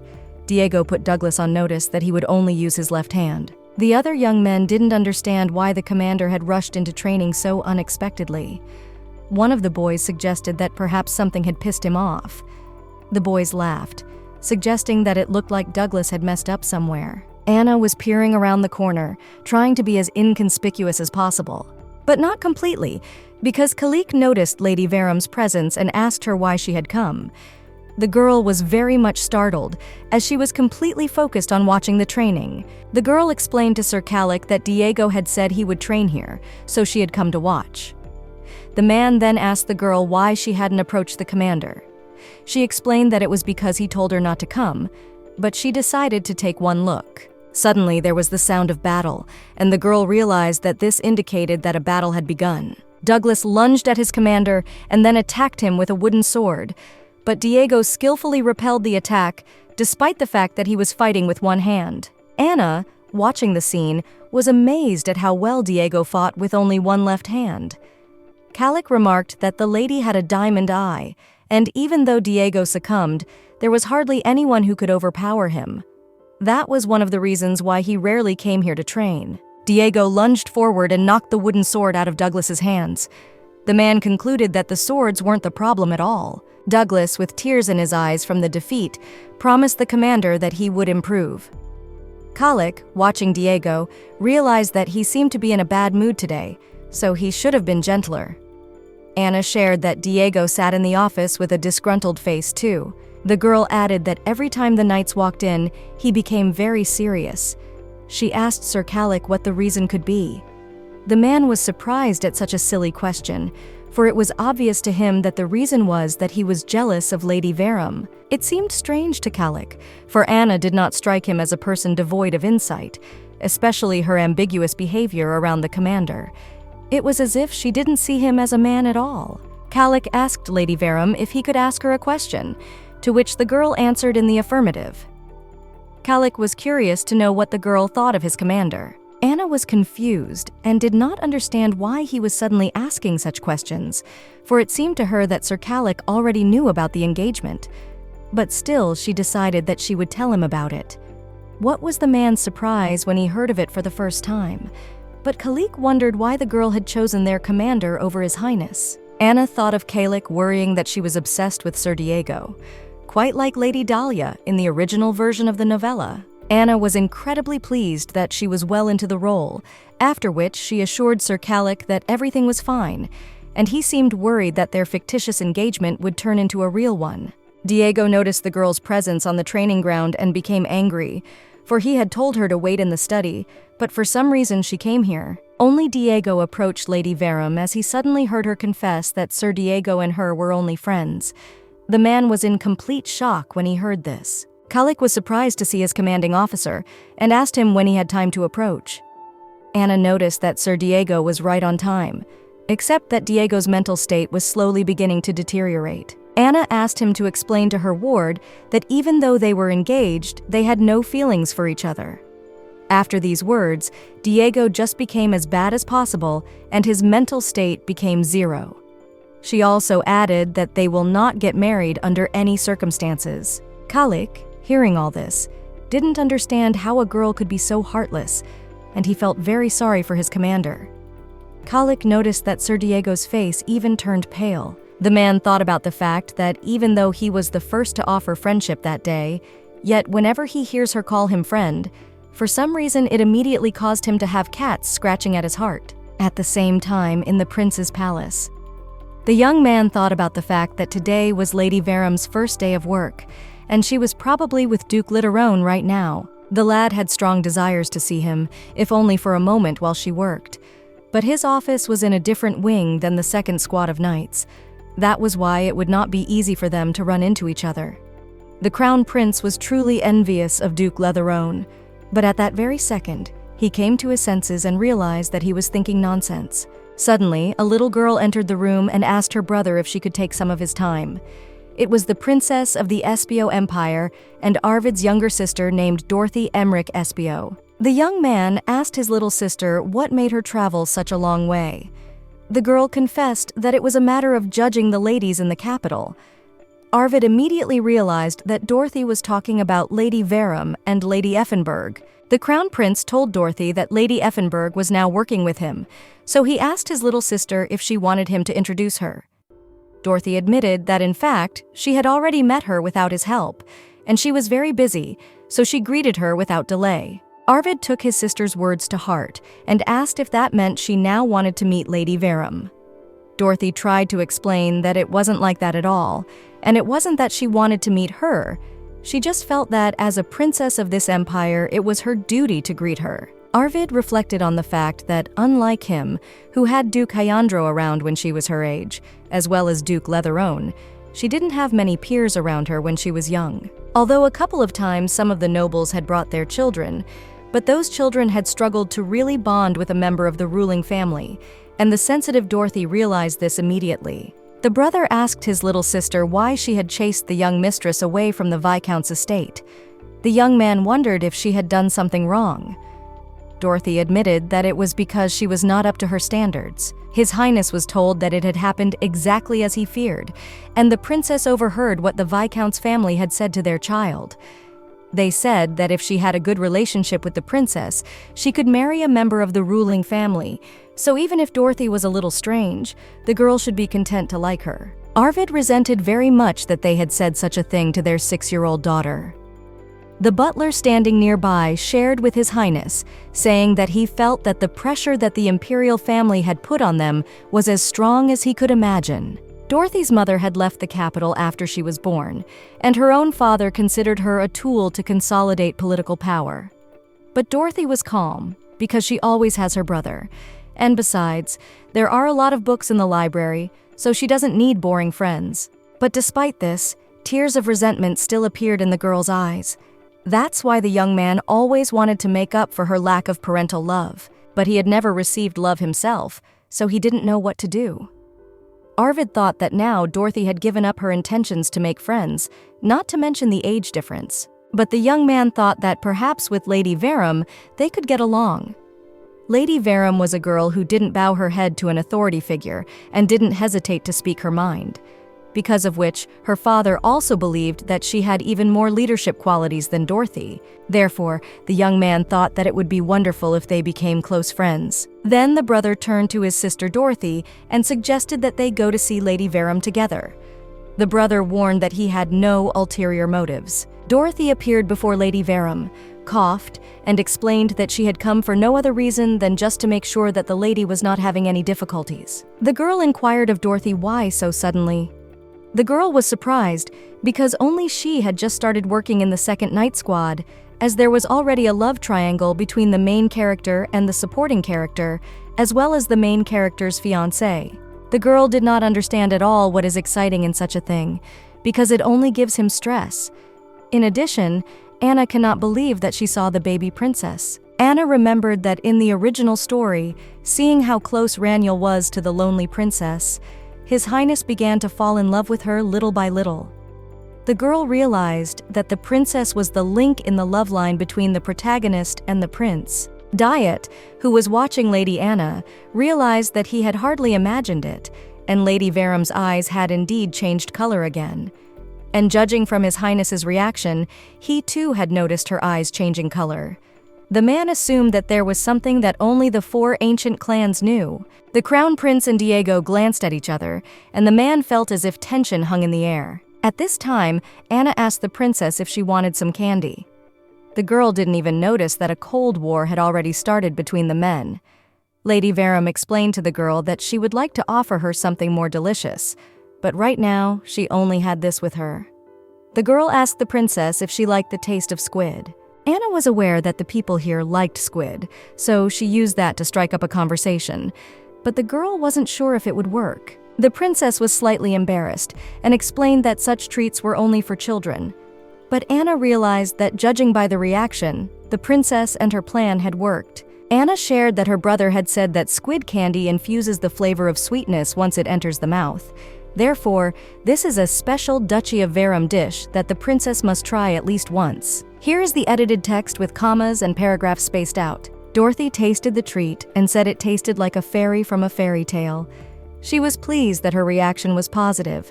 She also wondered what the squid fairy in the fairy tale would look like. The girl looked out and noticed the crown prince standing nearby. Avrid was the first to speak to the girl and told her that it had been a long time since they had seen each other. She informed the crown prince that she was glad to see him, even though they had only crossed paths in the squads, but had not spoken at the debutante ball. Anna assumed that he and Sir Diego had not seen each other since that day. After that, the conversation ended. The girl was surprised, for she had expected it to continue. The girl remembered that in this part of the narrative, the prince comes at the request of the princess and begins to gradually get closer to Sir Diego. But Anna did not understand why then they were standing silent and gawking at her. The girl had the ingenious idea to change the subject. After that, she offered His Majesty to try one candy. The crown prince was embarrassed, and this did not go unnoticed by the girl, after which she said that if he did not want, he could simply refuse. But the young man assured that since Lady Veram was offering, he couldn't refuse. So the crown prince accepted the treat and thanked the lady. Arvid tasted the candy and told her that he had never tasted anything like it before. But it seems like he could love it. The crown prince agreed with his sister Dorothy that the flavor was like a fairy's fairy. Diego, who was observing the scene, turned to the crown prince, noticing that he was holding hands with his fiancée for too long. Diego asked the crown prince if the reason they had come was to greet Lady Veram on her first day of work. Anna realized that the atmosphere around her was heating up, and something had gone wrong again. Dorothy assumed that she was the reason for what was happening, but in fact, Anna just wanted to get closer to the lady fairy. The girl then turned to her brother and informed him that they had better leave. Arvid asked Dorothy what went wrong, because she herself wanted to come to the second night squad. The girl explained that since she had already met Lady Veram and her presence was a burden to Sir Leatherstone. Anna realized that the girl was going to leave, and there was no guarantee that they would see each other next time. The girl did not understand how the love between the prince and Sir Diego should then be born, since the link between them was the princess. The girl was determined that things could not end on squid candy. Anna realized that their workplaces in a distance from each other, they would not be able to see each other on a regular basis. The lady then turned to Her Highness the Princess and asked not to be considered rude, but she had something she wanted to say. The young lady thanked Dorothy for coming. Anna also shared that today is her first day of work, so she won't get a chance to greet the princess properly, but Anna hopes that she will come to her again if she gets the urge. After all, she has other squid candy to try as well. Dorothy wiped away her tears and said that even though she is not a child, but since the lady insists, she will come to visit her again sometime. Anna agreed and said she would always be happy to see the princess. Anna breathed a sigh of relief, for this was a wake-up call for the relationship between the main character and the secondary male character, and thank God, thanks to her, the story would now be back on track. However, the main male protagonist never showed up. The Crown Prince coughed and tried to explain that Sir Lighterone seemed to have misunderstood him. Although his intentions today were to welcome Lady Verum on her first day of work, he had also come to check and see how the second knight's troop was doing with preparations for the upcoming hunting tournament. Anna was greatly surprised when she heard about the hunting tournament. The Crown Prince told her that it had been decided that such an event would be held this year. It had not been held under the imperial family for a very long time. The Crown Prince noticed the girl's reaction and asked Lady Verum if she was all right. The girl shook her head in denial and assured him that she was fine. But mentally, the girl was incredibly glad, because the plot, as it was, remained the same. Anna knew that the hunting tournament was the event where her favorite moment from the plot would be. And so it was finally time for the main male protagonist to show up. An original novella called Songs of the Sword and Flower, or simply put, a love and hate and romance story where two people who have a hatred for each other fall in love. The two meet in a small country lane. Raniel asks the male protagonist what his name is and where he serves. However, he only leaves after throwing insults at her. Afterward, they run into each other again at an imperial hunting tournament. Raniel is furious that the male protagonist has also fallen prey to her, but she only finds out who he is when the winner of the tournament is announced. Raniel was completely shocked when she found out that he was the very Duke Heandro she would have to work side by side with. The girl strongly resented because of this, because he is a real arrogant jerk. From then on begins their amazing story from hatred to love, and so Anna cannot miss the opportunity to observe them for herself. The girl decided to ask herself if Duke Heandro would participate in the tournament.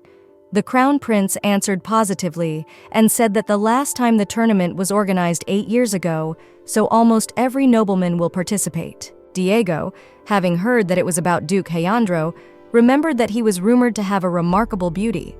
The man became worried that Lady Verum was also interested in him. The Duke is also said to be very confident in all his service, diligent, and his lands are flourishing with fertility. Diego felt humiliated, for he is stiff and taciturn, and also he has only God-forsaken northern lands. The girl felt very excited because it would be the first time she would participate in a hunting tournament. But Diego dashed Anna's hopes by saying that she would not be able to participate. Because of Diego's stealthy sneaking around, the girl was scared. Diego explained to Lady Verum that such dangerous activities were not suitable for her poor health, and besides, Sir Nadine wouldn't let her either. Anna clarified that she hadn't said she would hunt, just watch, but Diego was against it.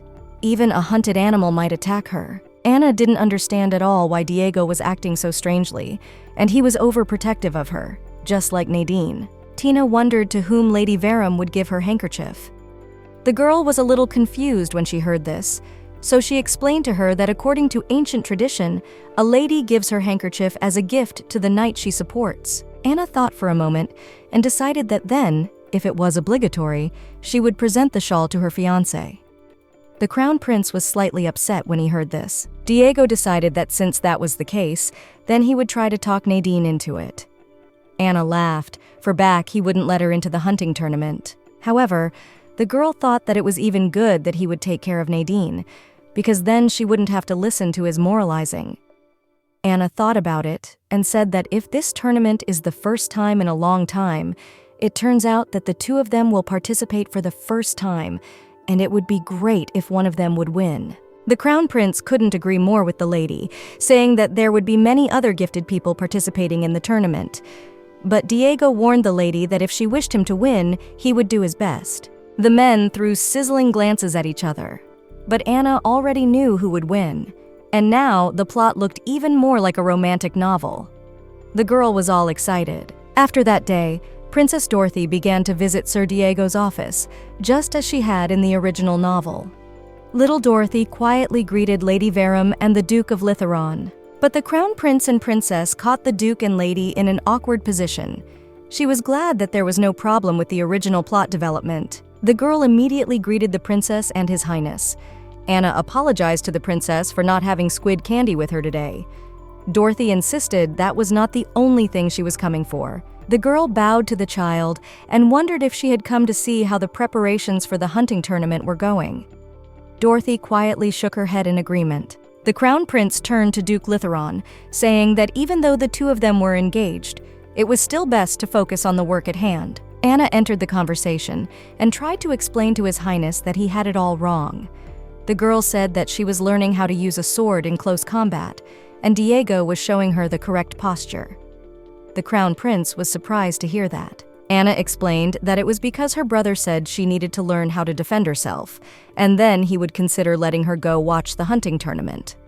Suddenly, Diego stepped between the Crown Prince and Lady Verum, saying that the northern forest was under control and hunters would be able to move in there.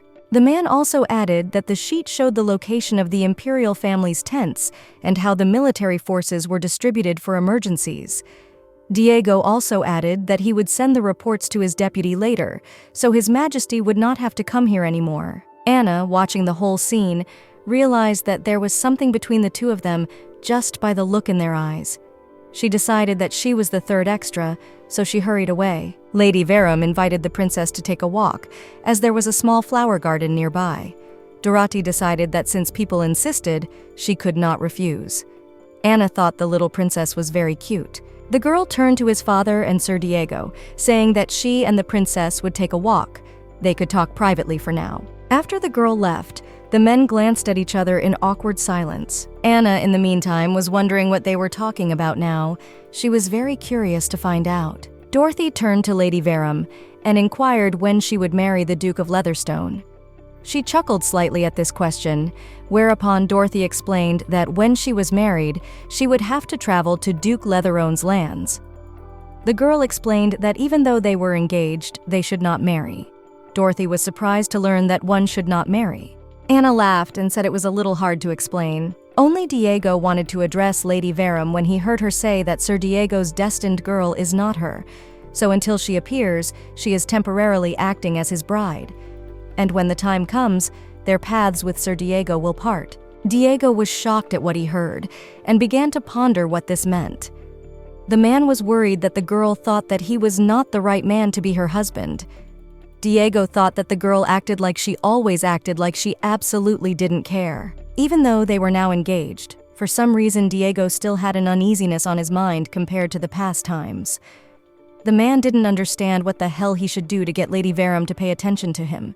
Diego was brought out of his musings by the voice of a girl who was trying to reach him. The girl reminded him that they were going to get a gift for the princess, and they had come all the way to the mall, and Diego was in the clouds. Anna realized that the fact that she and Sir Diego had gone to this village today was no accident. After all, according to the plot of the novel, the protagonist experienced a total of 4 events. First, she took part in the debutante ball, announcing her engagement to Lady Dahlia. Second, a hunting tournament, at which she met the main male protagonist. And the third event is the princess's birthday party, through which she became close to the secondary male character. And the last one is the Independence Day celebration, where she will get into an argument with all the characters. Even though the first event went a bit off track, however, everything else ended well. In the end, the bride's place was taken by Anna. Anna realized that they had jumped to the third event, even though it was too early to prepare a gift for the princess. However, the hunting tournament would begin tomorrow, but Sir Diego refused to go out. In the original novella, he's supposed to meet the male protagonist before the tournament starts, but that's all Diego does is sit in his office the whole time. Either way, she tries her best to keep the plot moving, like in the original novella. Diego asked the lady where they were going. Since it was a gift for a person from the imperial family, they should first go to the upper-class shopping street. Anna asked the man not to worry, for she had learned about the shop beforehand. Lady Verum and Sir Diego approached the doll shop. The man asked the girl not to say that she was going to give such a thing as a gift, but Anna didn't see any problem in it. She thought it was a wonderful gift. Besides, the girl realized that Dorothy was still a child, so a cute little doll should please her. As soon as they opened the door, a store employee came right at them to ask what they were looking for the doll for. The girl told them that they have a range of ready-made dolls of the highest level, almost as if they were alive. Anna specified that she needed a doll to give to her little girl. The store employee provided a doll that looked more like Frankenstein, and also told her that not only could she drink milk, but she was also capable of making crying sounds. Anna didn't understand why the dolls here looked different from the picture. The girl asked the store employee if the doll could grow hair. The girl was shocked that people had this information and told her that if she received a lot of love, her hair would grow back. Anna understood that they couldn't buy this doll, because if they gave such a gift, it would be the beginning of a horror movie. So she asked the store employee if they had any regular teddy bears in stock. The girl with pink hair was a little surprised and said that they had them, but that dolls and animals were not in such demand. The store employee asked to let her go to the warehouse and look for them. Anna graciously agreed and asked to show them off later. Diego looked around the store doubtfully and asked the girl if she was really going to buy something like that. She looked at the stuffed bear and was horrified. Diego decided that if she liked it, it would be better if he caught the prey at a hunting tournament and stuffed it for her. The girl decided that perhaps they should look in other shops as well, whereupon they set off in search of the toy. After a while, Anna was getting tired and hadn't even found what she was looking for. Anna explained that she was fine. It was just that it wasn't her body that was exhausted, but rather her soul. The girl didn't understand why it was so hard to find a regular cute doll in this world, and why all the dolls here were so scary. Anna decided that the writers were real inadequates. Diego offered the girl the option of going to a boutique. Anna remembered that the reason she had come such a long way just here was to meet the main male protagonist. But she didn't mention that, of course. Her original goal was to make sure that she would be able to meet the main character, but it had completely slipped her mind. The girl began to ponder what to do and whether to walk down the alley. Suddenly, Diego noticed that there seemed to be some noise in that alley. So Diego volunteered to go and check what was the matter. Lady Anna asked him to wait for him here. The girl tried to stop the man as she suddenly remembered what he had just said about the alley, and perhaps that meant that the moment when they would meet would finally come. Diego walked in the direction the noise was coming from as he suddenly noticed that there was a fight going on between the bandits. The man reminded him that the lady was still waiting, so they should hurry up and alert the guards. Duke Leandro apologized to the man as he continued to beat him and explained that in their duchy, even if self-defense to a man with a weapon is exceeded, it is not considered a crime. Diego heard the strong, distinctive voice of a man from the Grand Duchy, and also a man with amethyst eyes and hair as black as night. Moreover, there is an artifact on his ear, and it is safe to say that this man is Archduke Cariad Leandro. Duke Leandro asked Diego if he was a knight from the guard garrison of the capital. The Duke, with a smirk on his face, asked Diego if he was going to detain him. Diego explained that under Article 325 of the Code of Laws of the Empire, citizens who scuffle in the street are punishable, and Diego first demanded that he proceed to the investigation bureau, and once his identity was determined, then he would cooperate with the investigation. Diego did not at all expect to meet the Archduke in such a place, but fortunately, he told Lady Verum to stay in the square, so they should not cross paths. Just as suddenly, the lady appeared here. The girl asked Diego to ignore her and continue on. Diego got angry because he told the girl not to go anywhere, but she came here for some reason. The girl explained that she couldn't miss the chance to witness the exciting scene firsthand. Duke Leandro entered the conversation and approached Diego to find out if it was indeed Lady Verum. The man shared that he didn't expect them to run into each other like this. Diego, who was observing the scene, noticed that Lady Verum and the Archduke crossed glances. In that second, a scene was running through the girl's mind in which the Duke found out that Raniel was actually a woman and was angry because she had fooled him. And then the Duke said that if she had been a man, his feelings for her wouldn't have changed anyway.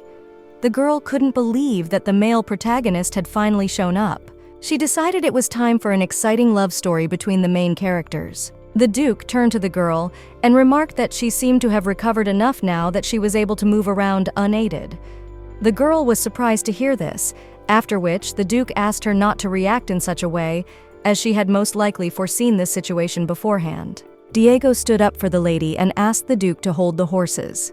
Diego threatened that he would not allow his fiancée to be spoken to in such a disrespectful manner. Here is the text with commas and paragraphs properly spaced. Duke Leandro looked at Diego and immediately realized that he was facing Duke Letherone. Diego threw the man's hand off his key and wondered what was the matter. Anna, because of seeing only Sir Diego's back, did not understand what was going on. The girl noticed that the atmosphere was much more tense than she had realized, but she hoped that everything would be all right. Diego turned to Lady Verum and warned her to stay put for a while. Suddenly, Duke Leandro said that although he did not believe in the Eye of Truth and other nonsense, he was interested in Lady Anna, and warned the girl that since she would stay in the capital, it would be a lot of opportunities to see each other in the future. The man offered the girl a heart-to-heart talk next time, while they would look into each other's eyes. After that, the man fled, leaving Diego and Anna alone. The girl was at a complete loss and did not understand why he, only the main character, said this to her. The day of the hunting tournament had arrived. Naden turned to his sister Anya, saying that it looked like the tournament would start soon. The guy also added that it was a terrible scorcher today, so he advised the girl not to leave the tent. Anna agreed, but her face did not express enthusiasm, and then her brother asked her what was the matter and why she looked so exhausted. She explained that she just hadn't had enough sleep, and asked her brother not to worry. Yesterday, Anna had waited obediently in the square, as Diego had asked. The girl did not understand why only she was carried to this alley, where she attracted the attention of the main character. Although she had been attentive up to the present moment, it was perhaps too late for the girl to realize that she should not have interfered with the original narrative. So she decided that she should start by staying quietly in the tent tonight. Nadine notified his sister that he was leaving, and asked Anna to come home if she felt worse. The girl obediently agreed. Anna was upset, for she had even made an embroidery on a handkerchief for Sarah Diego, but she would hardly be able to give it away because she could run into the Kayard again. Suddenly, Diego entered the tent to inquire if Lady Verum was here. When Anna saw Diego, she wondered why he had come here.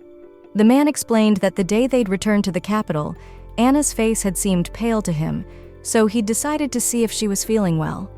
Anna assured him that she was fine today and thanked him for his concern. Nevertheless, the girl was glad that Diego had come, because she had something to give him. After which, she held out a handkerchief. Anna asked Diego to pull out his sword, and then tied the handkerchief around the sheath. Even though it was a shame that she would not be able to see Sir Diego fight the protagonist, but without her intervention, the narrative would go on as per the original. Anna wished Diego good luck, for today was an important day. In response, Diego smiled awkwardly, thus surprising Anna. Diego revealed that a bear had been added to the list of prey released into the forest, so he was sure that Anna would enjoy the tournament. The girl was surprised to hear about the bear and didn't understand why it had been added out of the blue. Diego reminded the girl that she had said she wanted a teddy bear. She was completely shocked and tried to remember if she had ever said that before. The girl thought about the fact that as far as she could remember, Sir Diego had also hunted bears in the original novella, and she had been in this world for so long that she couldn't remember anymore. Only the girl said goodbye to Sir Diego when suddenly the voice of Duke Leandro sounded behind her, and Anna could not fail to recognize him. The man was glad that Lady Verum was left alone. The Duke came closer and reminded her that they had something to say to each other. Anna began to reflect on how she felt when, having found herself in the body of a minor character in a novel, she began to notice that the protagonist continued to show interest in her. The girl realized that this was an emergency, but she was far more concerned about why Duke Leandro was here. After all, he should immediately go to the site of the hunting competition to meet Sir Diego there. The man spoke first and explained about something he kept thinking about since their last meeting. The man wondered why every time they met, she had that look on her face as if she had seen some bug. After all, for as long as he could remember, he had always been absolutely certain of the damn attractiveness of her face. Anna didn't know what the hell he was talking about. The Duke leaned closer to the girl and asked if she was getting nervous in his presence. The girl immediately began to deny such words, assuring him that she was not. Anna looked away, and the Duke grabbed her chin to look into her eyes. The Duke reminded her that after she had said those words to him 8 years ago, she had somehow suddenly found herself engaged to Duke Letherone. Anna was in complete shock after hearing this. The girl had no idea what 8 years the Duke was talking about. She assumed that he was referring to a conversation that had taken place before she was drawn into the affair. The girl was confused and did not know what to do, but was only sure that the Duke must not guess that she was the false Anna. Suddenly, their conversation was interrupted by Nadine calling out to his sister. The man was about to scold his sister for leaving the tent when suddenly he noticed the Duke and greeted His Highness. Nadine asked the Duke what the occasion was for which he had come. Nadine also expressed his hopes that his little sister had not behaved tactlessly towards him. The Duke shared that it had come to his attention that Lady Verum had come to the capital, so he had wanted to see her and had stopped by here. As much as he could, the thought that that meeting would turn out to be their last, so he kept thinking about her. Nadine accepted the Duke's word and thanked him for his concern. The girl looked at her brother and realized that he seemed to know about the meeting between Kayard and the real Anna. Suddenly, a bell rang, announcing that the hunting tournament was beginning. The Duke was annoyed that they had only just spoken and he had to go already. Kayard turned to Nadine, saying that he too could use a hurry to the gathering place. Before leaving, the Duke lingered his gaze on the girl and wished her a speedy meeting. Anna did not understand what kind of a meeting could be discussed because she and he should not cross paths again. The girl was already losing consciousness and asked her brother to hold her. She realized that this was a dangerous situation. Diego looked around as suddenly there was some noise. He turned around and saw the Duke. Diego asked him why he had come all the way out here. Diego explained that this was the most dangerous area and asked the Duke if he had noticed the red ribbons on the way here. The Duke explained that of course he had seen them because they were tied on every branch, as if to say that no one should come here. Diego asked the Duke what business he had with him. Duke Hayandro shared what he had heard about the engagement to Lady Anna. The Duke also knew that His Majesty had acted as a witness at their ceremony and engagement. The man realized that no matter which way you looked at it, it was a marriage of convenience. Diego noticed the ease with which the Duke spoke Lady Verum's name, as if he were a dear friend. He explained to the Duke that it was not his job to answer such questions. Diego warned that if he had nothing more to say, then he dared to leave Duke Hayandro. This was an unexpected turn for the Duke, after which he asked Diego if he really had taken a liking to Lady Anna. Or was he just going to take advantage of the fact that she was already an awakened one? The Duke laughed at Diego's reaction, which just as well said that he already knew about her gift. Duke Hayandro asked Diego why he had hidden this fact from His Majesty, because if he had known about it, he would have immediately put an end to their engagement. The man thought that it would be better to tell him the whole truth. The Duke told him something the child had also given him a glimpse of the future. Diego was completely stunned and didn't know what he was even talking about. Suddenly, the men were distracted by some noise in the woods.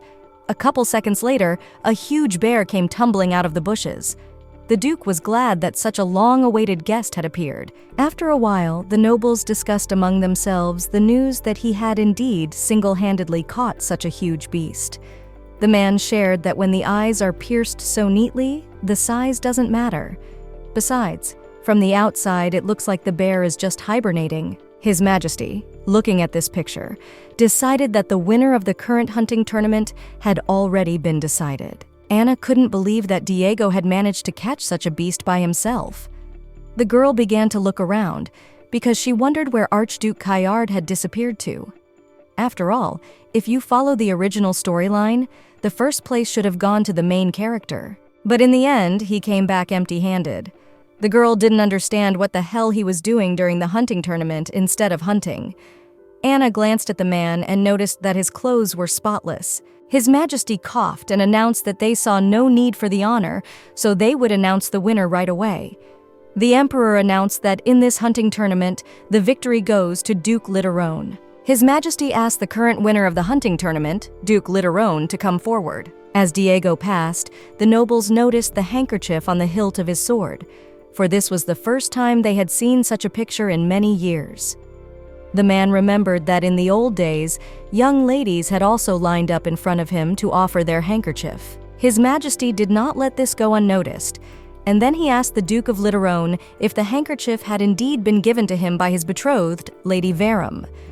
His Majesty then invited the girl to approach him as well. Here is the edited text with commas and paragraphs spaced. The girl felt insecure, for in the end, the winner of the hunting tournament had changed. Still, Anna obeyed His Majesty's request. The young ladies who were watching this picture decided that they really looked great with each other. The girls began to discuss among themselves that the Duke of Literone had visited the Verum feud during his vacation and had fallen madly in love with the ducal daughter. After a while, a butler approached Lady Verum and held out a beautiful wreath laid on a pillow. Anna was confused and did not understand what it meant. His Majesty announced that all preparations were complete, and, following the traditions of the Empire, it was time to bestow the winner with a laurel wreath and a kiss. Diego and Anna were in complete shock after hearing this. Only one Duke Leandro was amused by everything that was going on. Suddenly, Naden spoke up and said that this would never happen, because his little sister Anna was too young, so he decided that it would be better for him to do all the necessary procedures instead of her. Other aristocrats said that in his childishness and youthfulness, he was not inferior to his father, and did not understand how a 19-year-old girl could be called small. The Crown Prince intervened in the conversation, explaining to His Majesty that Lady Verum was also shocked by his sudden proposal, and therefore advised that this time he should just limit himself to passing the wreath. His Majesty exhaled and decided that indeed the current generation was more constrained by the bounds of propriety compared to the old days. Besides, the man explained that he had not said anything about kissing on the lips, but merely implied it. Besides, His Majesty realized that Lady Verum and Sir Leatherstone were engaged, so such trifles should not be a serious problem. The man then asked the girl what she thought about it. The girl reflected that the original work had made no mention of anything of the kind, and it seemed to say the same thing about giving the winner a laurel wreath. Anna assumed that this uncle was muddying the waters again. The girl decided that since they were engaged, her refusal would look a little strange. But still, the girl decided that it was very good that everything turned out this way. After all, in addition to the fact that she took the role of the villain instead of Dahlia, it could serve as a catalyst for the birth of jealousy in the heart of the protagonist of the novel. And if, thanks to the kiss, Kayard becomes interested in Sir Diego, then perhaps the storyline, which had gotten off course because of her, will be back on track. Anna decided that it was worth a try and turned toward Diego, taking the laurel wreath in her hands. The girl realized that those two were the main couple of the original plot, so everything should work out. Anna turned to Sir Diego, asking him to bend over slightly. The man was slightly confused when he heard this. Nadine, who was watching the whole scene, asked his sister if she was really going to follow this stupid tradition. But His Majesty intervened and said that they were talking about a very important tradition of the Empire, and if one wanted Lady Verum's kiss so badly, one should have brought the carcass of the slain bear himself. Naden felt ashamed at that very second, and tried to explain to His Majesty that this was not the case at all. In her mind, she turned to her brother and said that she was much more uncomfortable with this arrangement than he was. Suddenly, Duke Leandro entered the conversation and said that he thought that not only Lady Verum but Sir Leatherstone was confused. Plus, it was noticeable that they were both terribly uncomfortable standing in that spot. Anna was surprised by Kayard's reaction, for she seems to be beginning to see sparks of jealousy in the protagonist's eyes. Anna turned to Sir Diego, wondering if he trusted her. The girl realized that now was the perfect chance, whereupon she placed a laurel wreath on the man's head and stretched her palms around his face. Then she nestled closer for a kiss. But Sir Diego asked Lady Verum to wait, then moved away from her. His Majesty realized that he had not even bothered to ask what Sir Literone thought of the procedure. Some noblemen had commented that Duke Literone was extremely embarrassed. Anna was so embarrassed that she was ready to fall through the ground. Diego, left alone, remembered that only a moment ago he had clearly felt a light touch on the corner of his mouth. The man was brought out of his musings by the voice of Lady Verum, who was looking for him. Diego decided to speak to Lady Verum about what had happened, but the girl beat him to it and apologized for her actions. She explained that she had only thought to give him a little peck on the cheek, but she had never thought that he would be so uncomfortable with the situation. Still, she hadn't had a single thought of kissing him on the lips, so Diego could be perfectly calm in that regard. except that the man was sure their lips had made contact. Anna realized that Diego's era was disgusting to that extent. The girl tried to explain that this time there was a small misunderstanding, and so she asked Diego not to dwell on what happened too much. Especially they are friends, so there is no such kind of touching. Diego realized that Lady Anna was singing the song of friendship again. Then the man asked Anna if, based on her words, she could kiss anyone with whom she was connected by friendship. The girl did not understand why Sir Diego suddenly twisted her phrase in such a way. Diego realized that she seemed to be very close to Archduke Leandro.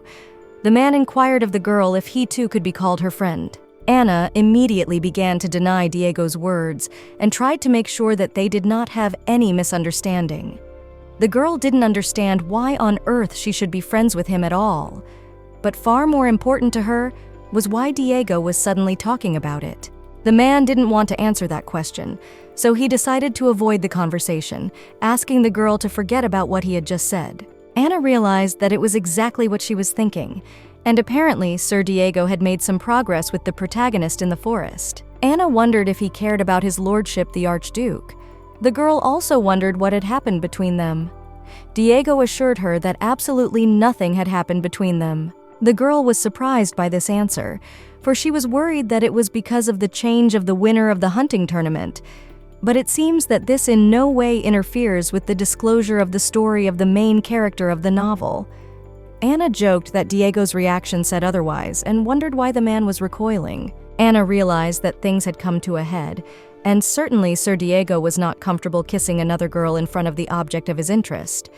Anna assured Diego that he could share absolutely everything with her. But the man decided to stop their conversation because he had to finish some procedures related to the hunting tournament, so he had to leave Lady Verum.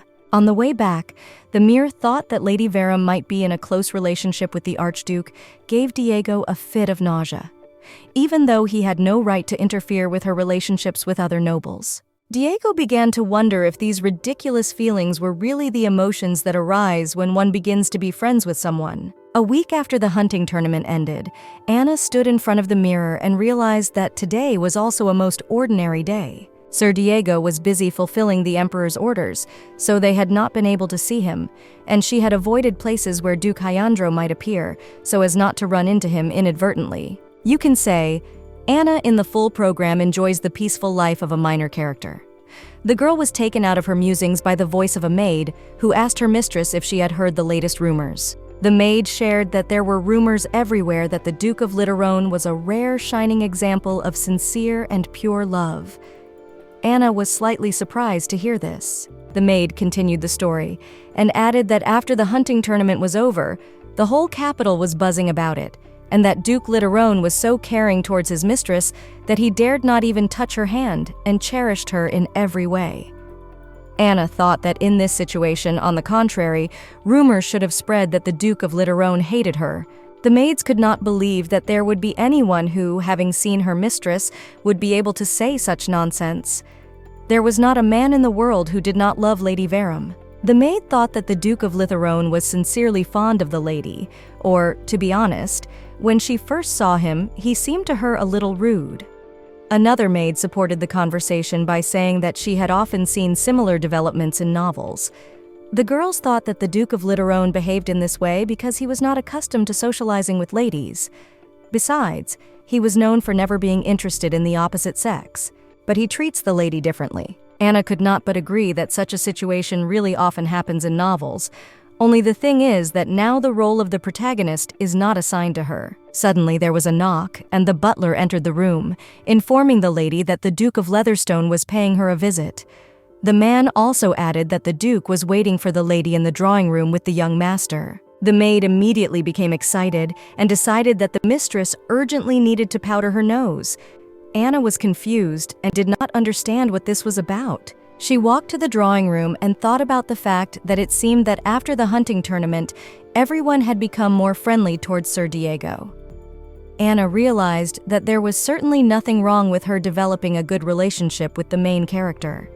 But if she became a hindrance in her relationship with the protagonist, she would only create unnecessary problems for herself. She had hoped that their relationship with Duke Kayard was progressing, but it seemed that both of them had been too busy lately, The girl worried that they hadn't seen each other once since the hunting tournament. Suddenly, the door swung open, and Duke Leatherone looked out of the doorway, inviting the girl in. The girl was startled and asked the man how he realized she was standing outside the door. The Duke said he simply heard the rustle of her light footsteps. Anna was surprised that Diego could hear such a barely audible rustle while in the room. Then the girl decided that it was not surprising since he was the commander of the knight's troop. Anna entered the room and noticed that her brother was not there. Then she asked where he was, for she had been told that they were waiting for her together. Diego told her that Sir Nadine had been called away on some business by his assistant, so he had gone away for a while. Anna realized that things had worked out just fine, for in her brother's absence she could ask Sir Diego a few questions. Anna noticed that they hadn't seen each other for a long time, and asked Diego if he had gotten over her absence well. Diego answered in the affirmative to the question asked, even though he was slightly embarrassed. Anna decided to change the subject, remembering the past hunting tournament.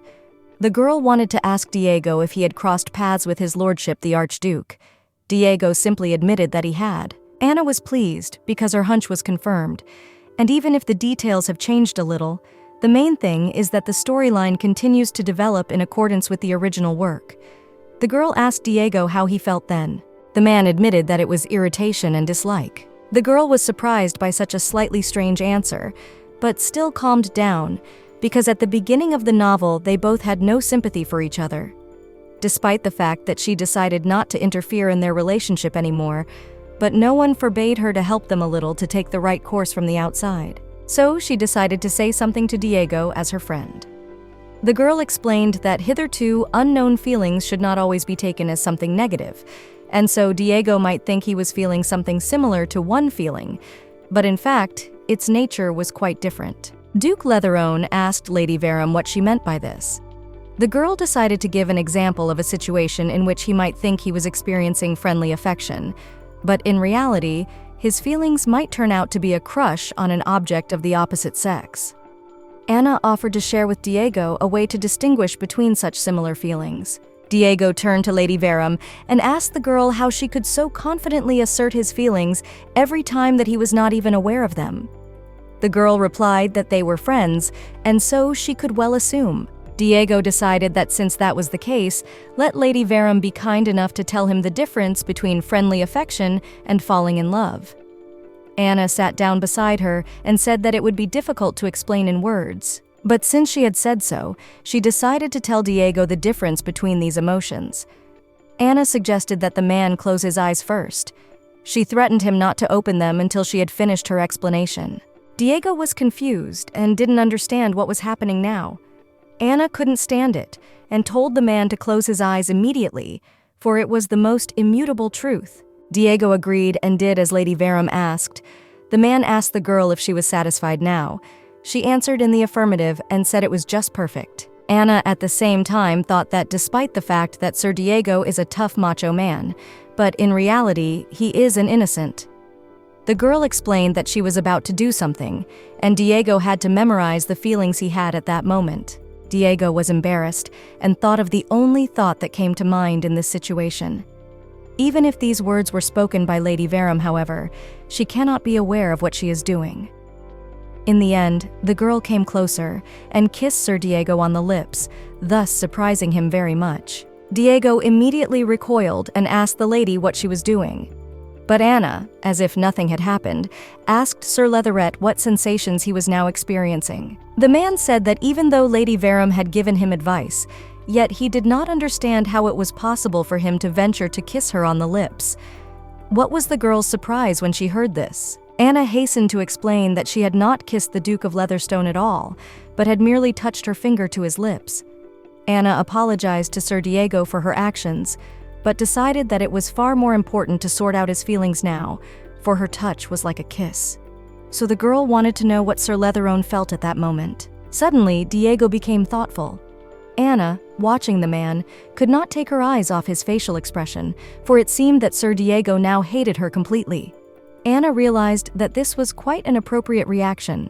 The girl was sure that if Diego touched the lips of a man he liked, he would not have a feeling of disgust.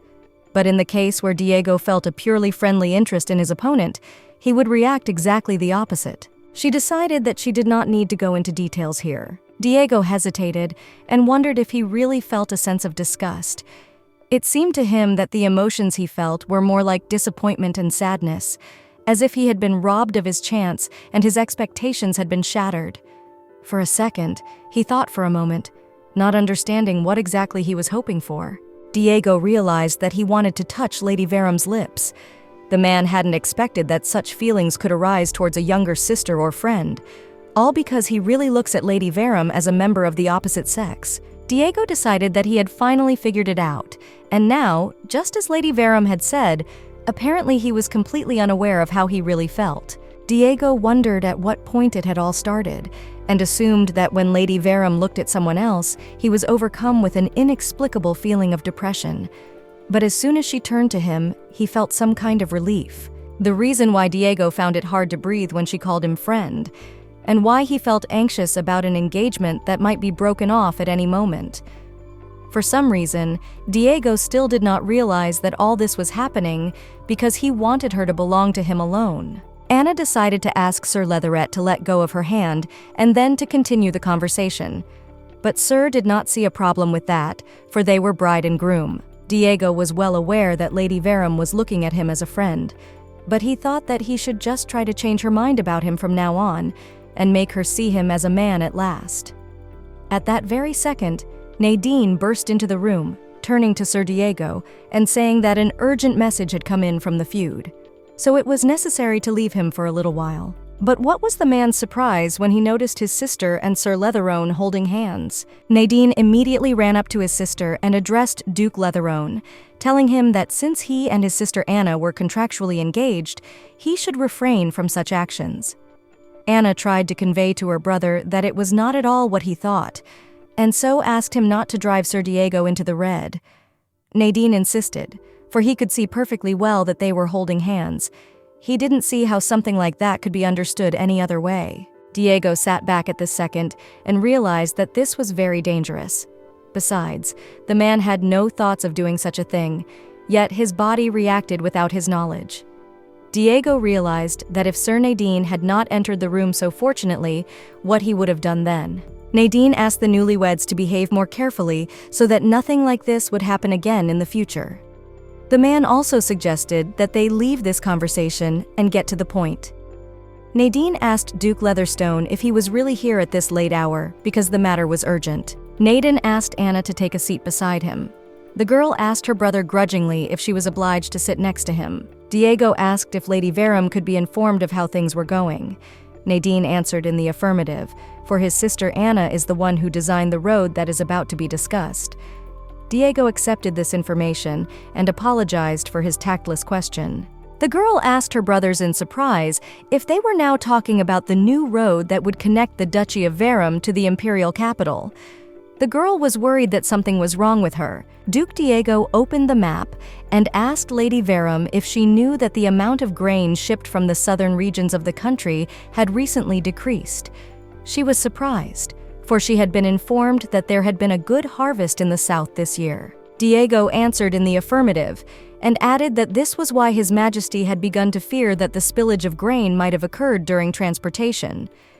There was also a suspicion that it was the work of rebels, so he ordered Diego to investigate the incident. Anna asked Sir Leatherstone what he meant by that. Diego added that the investigation had received a report that a large merchant caravan from the south of the country had moved north with a full cargo, and the people of the villages and settlements that were one of the transit points were suspicious of this caravan and reported it, which made it easy for them to track its movements. Diego explained that if Lady Veram had not arranged for the road and settlements to be repaired, they would not have been able to track them so quickly. The girl realized that it was the new road that was leaking grain. Nadine entered the conversation and said that he had received a report from the Duchy of Veram that the caravan had not crossed the borders of their feud, and that they must have turned off somewhere midway. Diego assumed that they must have passed through his domain, namely the Duchy of Literone, and the final destination was most likely considered to be the United Kingdom outside the Empire. Anna wondered why events that had nothing to do with the storyline of the novel suddenly popped up in her mind. The girl assumed that this was the very thing she was thinking about, and the high point of the events in the novel was the usurpation of the imperial palace by the rebels. The girl began to recall the contents of the plot, which stated that the rebels from the noble faction had allied themselves with the United Kingdom to overthrow the emperor. And as the smugglers were delivering grain to the United Kingdom in preparation for war, the imperial authorities sensed something amiss and conducted an operation to capture the troublemakers, led by Sir Diego. The girl didn't understand at all why this particular content popped into her head right now. Anna knew that for the purpose of usurping power was a storyline covered in the last chapter of the novel. Therefore, the girl assumed that the events related to the war began to develop faster because of the disruption of the narrative of the main story. And it turns out, the most dangerous thing is that the love line between the main characters was changed. Anna asked Diego if he had investigated with Archduke Leandro. Nadine was surprised by such a question, and I asked my sister why she was suddenly talking about his lordship out of the blue. Diego entered the conversation and said that he would most likely go in pursuit by the southern route. Diego realized that, as is the territory in question, was located next to the Archduchy. Anna thought about how it would be better if they investigated side by side. Nadine kept up with his sister, wondering why she had started talking so abruptly about something that had nothing to do with the case. Her brother suggested that she hadn't been listening to Sir Leatherone at all. The girl assured him that she had heard everything, for the conversation had been about smugglers trying to move grain into the United Kingdom. Nadine reminded her sister that they had finished discussing the matter long ago. The girl was surprised and wondered what they had talked about then. Nadine revealed that Sir Leatherone had asked how he felt about going into service together for some time. Anna recognized the fact that Diego wanted to ship out with her instead of Kayard. Anna bluntly said that she didn't understand why the conversation had turned that way. Nadine asked his sister to think carefully, because when it comes to moving military products, it is better to act in the strictest secrecy. Therefore, in such a case, it would be more appropriate to work in winter, when the probability of crossing paths with someone drops to 0. No one understood why the rebels were in such a hurry. She explained that the farther the day of the outbreak of war was pushed back, the more disadvantaged they were. Nadine remarked that the girl had hit the bullseye. Nadine also said that the point was that the Verum family had sided with the imperial family. Nadine realized that Anna couldn't help but be aware of the influence of the 4 families in the empire, and up until now, only the Litterone and Leandro families had sided with the imperial faction. But now that everyone had come together, all 4 families, including Verum, the rebels, had come to the conclusion that it was necessary to start a war before the imperial power was further consolidated. Anna realized that it turns out, in the current situation, if she and Sir Diego showed harmony in their relationship as bride and groom, it would put a lot of pressure on them. And the harder they rush, the more they'll leave a trail. Diego explained that he didn't have any other intentions in mind. She immediately realized that Diego was offering to show a beautiful picture of 2 engaged people, because that's something you often see in marriages of convenience. She had been worried that the story would change because of her and Sir Diego's contracted engagement, but things seemed to be going more smoothly.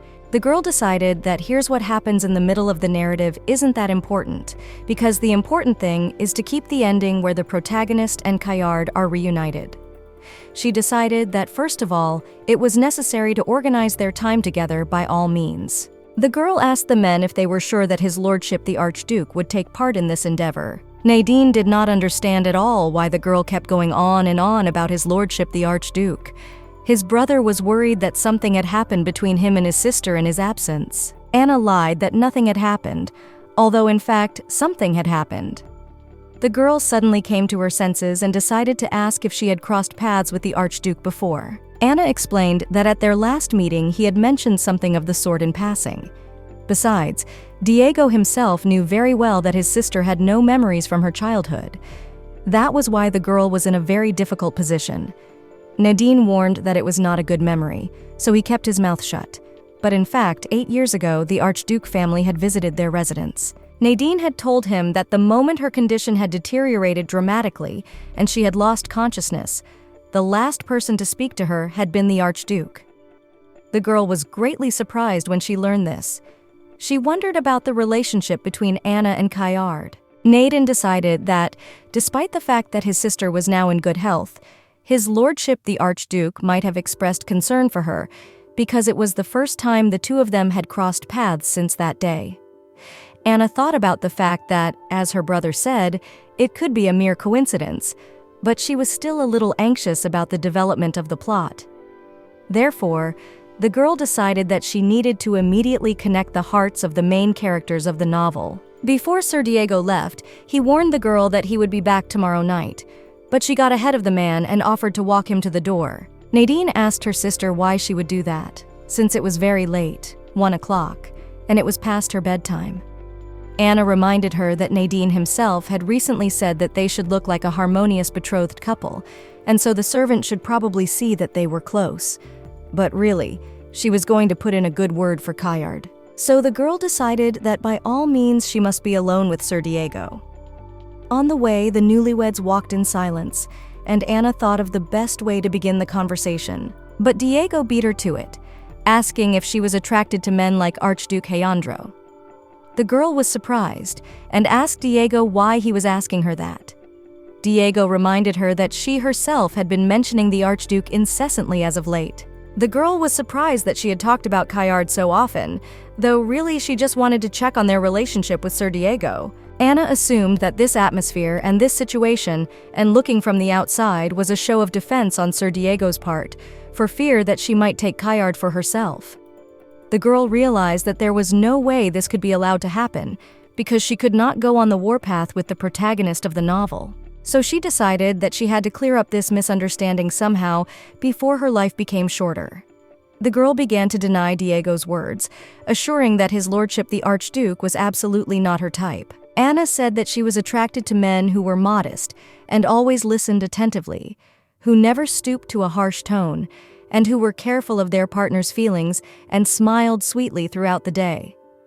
So a girl's choice always falls on men with an unlimited supply of cuteness. She decided that it was necessary to describe the man of her dreams as the complete opposite of Kayard. But Diego, having heard the whole story, felt somehow insecure. This did not go unnoticed by Anna, who was just about to defuse the situation, but her words ended up sounding unconvincing. Diego was thinking at that moment that he really should be nice. Truthfully, he was already confused and didn't understand if she should continue to play the role of Sir Diego's fiancé safely in this situation. On the training ground, Diego was very depressed. The students noticed this and began to discuss among themselves what had happened to the commander.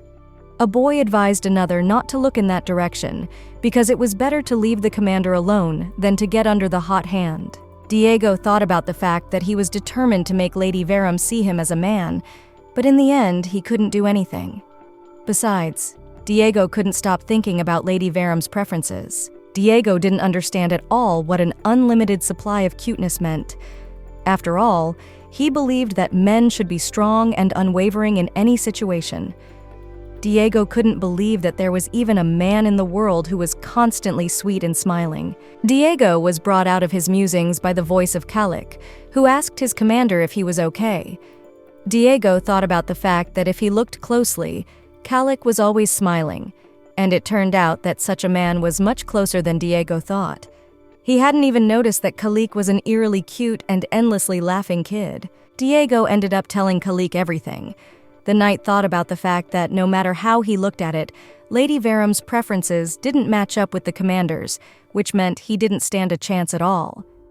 Kalik advised the commander to start by cheering up. Kalik decided to give the commander a lecture and explain that, first of all, cuteness is not wiggling to appear cute. In fact, many people mistakenly believe the examples shown earlier to be true displays of cuteness, but it is actually the lowest class when viewed from the perspective of chivalry, which is the status of a squire. Kalik explained that the sweet behavior of the upper class has several connotations. It is the result of being caring and considerate of another person. Kalik decided to give Diego an example to make it easier for him to understand. Kalik asked his commander to imagine that he had an extremely hard day today, and everything was falling apart. The squad members were not listening, so he was terribly annoyed at the mere thought of it. Suddenly, Lady Verum magically appeared in front of him and sat on his lap. Diego stopped his fantasies and asked Kalik why the lady suddenly sat on his lap, because such a thing would never happen in reality. Kalik reminded the commander that it was only imagination, but Diego was firmly convinced that Lady Verum would never do something like that. Kalik thought at that second that he had been too hasty in teaching the commander. So he decided to reenact the example that at the moment when everything around him is in chaos, Lady Verum appears in front of him and takes his hand. The girl asks Diego what happened to him, suggesting that he had a very hard time today, so the girl decided to perform a spell that would give him strength. Kalik finished his example and asked the commander if his mood would have improved significantly then. Diego at this time was very much embarrassed and was sure that Lady Verum would never do something like that. Kalik realized that he was now winding up out of impotence, for the commander was indeed a very difficult case. Kalik explained what he wanted to say. The most important thing is to take care of the other person's feelings and comfort them in their time of need, even if you lose a little face in the process. After all, it's worth it if you get to lift up the corners of the lips of the one he likes in return. Kalik admitted that he considers cuteness to be the pinnacle of manly behavior. Diego admitted that it was hard for him to agree with everything Kalik had said, but still, he couldn't help but agree that there was logic in what he'd said. Kalik was incredibly happy that the commander finally understood his heart. Kalik suggested that the commander should rather move on to the practical part, but the guy noticed that the commander did not listen to him at all, and it was all about Diego thinking about caring for another person's feelings. At this time, Anna was glad that she had finally laid everything out. The girl really thought she was doing a great job and would have to explain the classification of her report to Sarudiev later.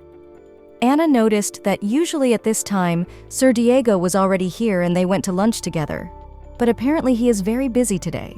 Anna had heard that Diego had personally reported to His Majesty about the missing grain. The girl wondered how the audience had gone. She assumed that, as in the original work, she and Kayard had received an imperial order. After all, in the novel, this was where all the fun started. Anna patted her face and decided she couldn't think about it. If she interfered now and then she would completely ruin the whole storyline. She decided that she, as an additional character, should just sit quietly in a secluded place so as not to catch anyone's eye. Suddenly, Archduke Kayard burst into the office and turned to Diego. What was his surprise when he caught sight of Lady Verum in the study? The man recognized the girl and wondered why she was here. Kayard decided that if his memory served him correctly, Lady Verum was performing some duties for the squad. She thought at that second that she was in big trouble, for she had in no way expected to run into Kayard here. The girl assumed that he had come to see Sir Diego. Anna replied that the Duke of Leatherstone had gone away for a short time. The girl suggested that the Duke should sit down here for the time being, and she would go and call him. But no sooner had the girl taken a step than suddenly Kayard blocked her way with his hand. The man admitted that it was not so difficult to meet her. Kayard realized that he should have come here at once. Anna was confused and asked the Duke why he was suddenly acting like this. Duke Hayandro repeated that he wanted to have a heart-to-heart talk. Anna didn't understand why the protagonist was pinning her against the wall. Duke Hayandro was upset because Sir Nadine interfered with their conversation last time, so he had to leave. But today, he finally wishes to hear Lady Verum's answer. So the man asked the girl once again what the true reason for her engagement to Duke Leatherone was. She confessed to the Duke that she had something to tell him, namely that, as he himself well knew, 8 years ago she had been seriously ill and, one might say, between life and death, and after her recovery, all her childhood memories had been erased. Therefore, she does not remember at all what Duke Hayandro is talking about, so the girl asked him to show understanding. But to be more precise, the girl simply knew nothing about those events. It was originally supposed to be that the one who would lie down and insist on something like that would win. Duke Hayandro inquired of Lady Verum if this was true of the words he had spoken to her. Anna responded affirmatively and said that the Duke could share with her the details of their conversation, and then she would change her question. Suddenly, the man grabbed the girl's arm and asked if she had even activated the Eye of Truth the day they had previously crossed paths with her in that village. Anna was surprised to hear that. The Duke asked the girl about his future, which she saw this time. Kayard asked Anna if she was still going to talk nonsense about him marrying Duke Letherone. Anna was confused and asked the Duke what he was talking about. The man couldn't believe that she didn't remember the fact that she was an awakened one either. With which she can see into the future is the gift of all the awakened of the Verum family. Anna knew nothing about the Eye of Truth. Besides, she didn't understand what other awakened person she was talking about. After all, the girl had been thinking all along that Anna was an additional secondary character. She was also worried about the fact that Kayard was aware of something like that. The Duke's voice brought the girl out of her thoughts, and she wondered why she looked so surprised. Because she had told him about her gift 8 years ago. The man clarified that it was more correct to say that she herself showed him everything clearly. 8 years ago, in the Duchy of Verum, a man asked his friend how many years had passed since they had last met. The man noted that he had completely walled himself off in the Duchy of Verum. The Duke advised his friend that he should at least show his face in the light once in a while. The men shook hands, and the Duke of Verum said that his friend hadn't changed a bit. Kayard remembered that he and his father had stopped by the Verum residence so that he could finally see his longtime friend. Duke Verum had introduced his son Nadine. The boy responded by hesitantly greeting His Royal Highness. The man was surprised, for Duke Verum had not said that he had a son and a daughter. Duke Verum told him that his daughter was sick today, so she stayed in her room. The man also apologized to his friend, adding that her health was originally extremely poor. Kayard looked around the room and realized that the castle was the most boring place in the world. The boy couldn't wait for them to go back already. Suddenly, he spotted Nadine on his way. Nadine turned to his sister Anna and said that he would visit her again later, but for now she should rest.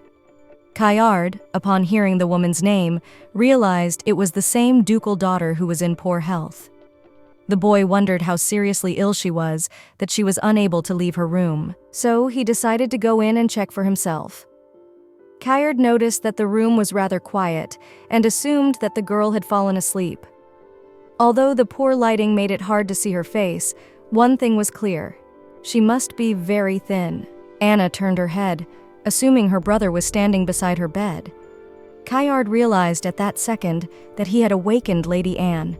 The girl deliriously wondered why her brother was still here, since he was about to leave. Kayard was slightly confused and tried to explain to the girl that he was not Sir Nadine at all. At the same second, the girl opened her eyes, and it seemed to the young man that just then the color of Lady Anne's eyes changed. Duke Hayandro inquired if he was indeed ordered to pursue the remnants of the rebels in conjunction with Duke Letherone. To this, the man received an affirmative answer and an explanation that it was because Diego was particularly reckless when it came to anything to do with the stations. His Majesty explained to the man that if he was around him, perhaps Diego would act more coolly. Kayard asked His Majesty in a disgruntled tone if he was being asked to be Diego's babysitter. Kayard leaned over to Diego and noticed that he had a very feminine face. Kayard didn't realize what was happening, but he seemed to see an older version of himself in front of him now. The boy didn't understand what it all meant. As a voice suddenly sounded, addressing Kayard, Hayandro, the successor who had inherited the artifact of the Archduke family, as well as the one who would turn out to be related in the future to the last direct descendant of the Leiterone family.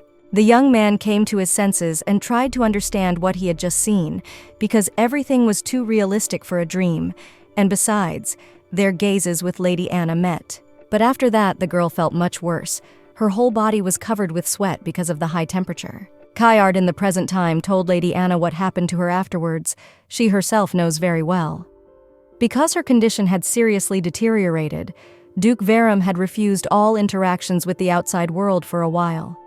As a result, Kayard had only been able to see her after 8 years. The girl couldn't tell if the real Anna knew about the end of the affair, and had also told Kayard about everything. Anna did not realize then what would now be the main branch of the storyline. The girl said that it was not enough for her to forget whether the man was telling the truth or not. Anna said that someone paid her a visit, and his words worried the girl a little. Suddenly, Duke Hayandro said that the future seen by the awakened Verum family was bound to come true. No matter how much he thought about it, the one who did not leave his thoughts for all 8 years was not the Duke at all, but Lady Anna. The girl was in complete shock after hearing this and decided it was some kind of mistake. Diego apologized for being late, but what was the man's surprise when he found his bride next to Duke Leandro? Duke Leandro was the first to break the silence and told Diego that he had come very conveniently. Diego didn't listen to the Duke and immediately ran over to Lady Verum to make sure she was okay. Diego wanted to make sure that this man didn't dare to do anything to her or even threaten her, except that the girl was trembling. Diego assured Ana that she was safe because he was by her side. This made Duke Leandro angry, for he had just been treated like a vagrant, and it was very unpleasant. Caillard asked Diego if anyone had taught him any manners. Besides, the man said they were only having a nice conversation with Lady Verum. Diego became angry and turned to Duke Leandro, threatening that if he continued to threaten his fiancée, he would challenge him to a duel. Duke Leandro became even more angry that Diego dared to be impertinent to him. The man asked Duke Leatherone if life wasn't cheap for him. Diego asked the Duke if he thought he was going to lose to him now. Only the men were ready to jump into the fray as Ana entered the conversation and asked them to stop. The girl explained that the Duke had told the truth, and during the conversation she had slipped, and he had just picked her up with his hand on the fly, thus preventing her from falling. The girl thought about the fact that even though the main storyline had fractured, she still couldn't let the two of them finally break up with each other now. Ana asked Diego not to escalate the conflict.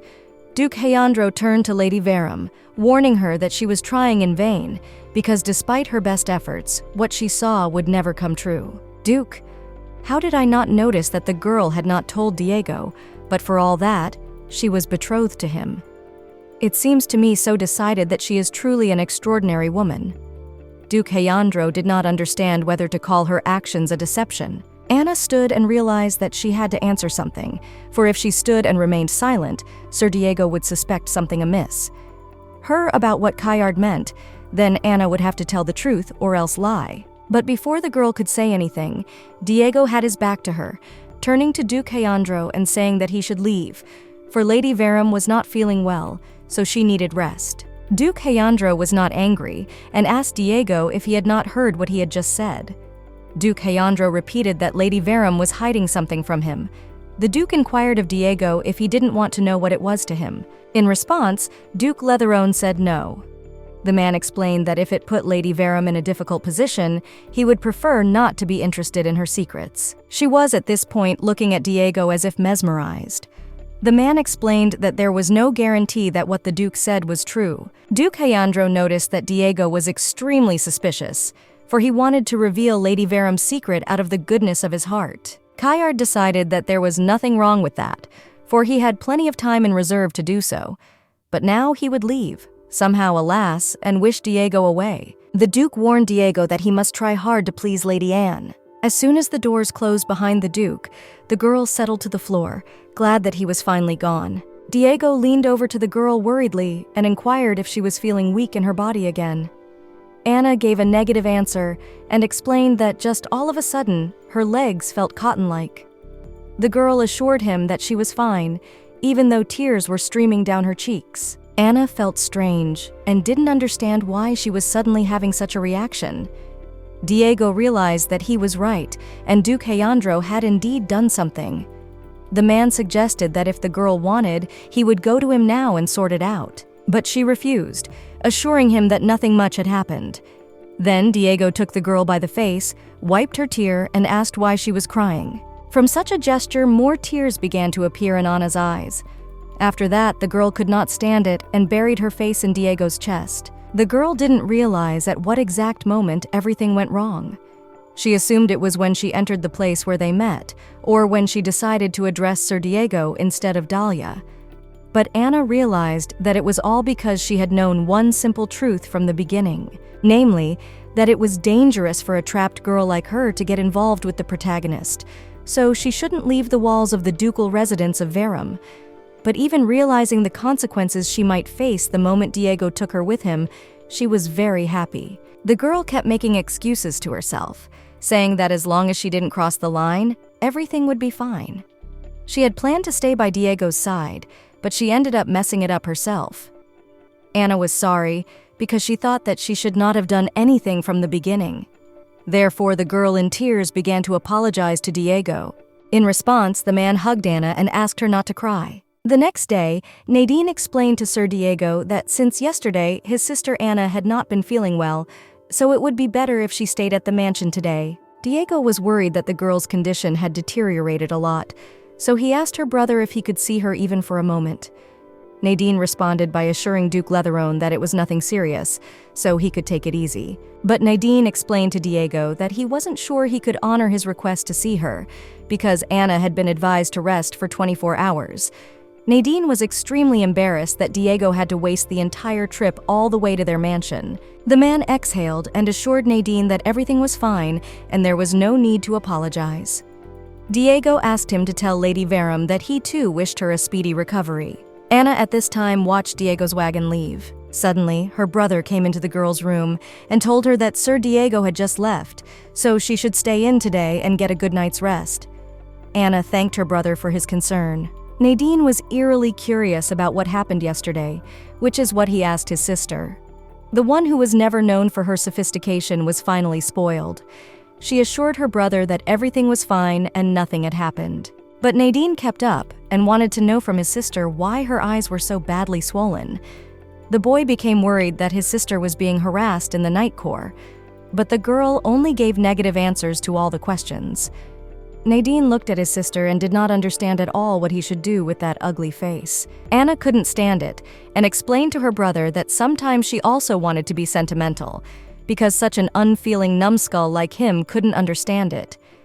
She asked her brother if he could finally leave her room.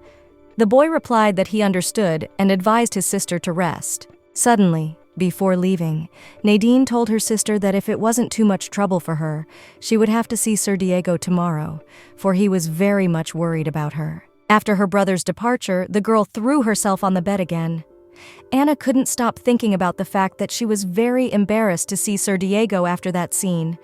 That's why she acted like that, because yesterday was the final ruin of her love line with the main character Kayard. Anna wondered if the quarrel between the two protagonists would affect the plan to destroy the rebels.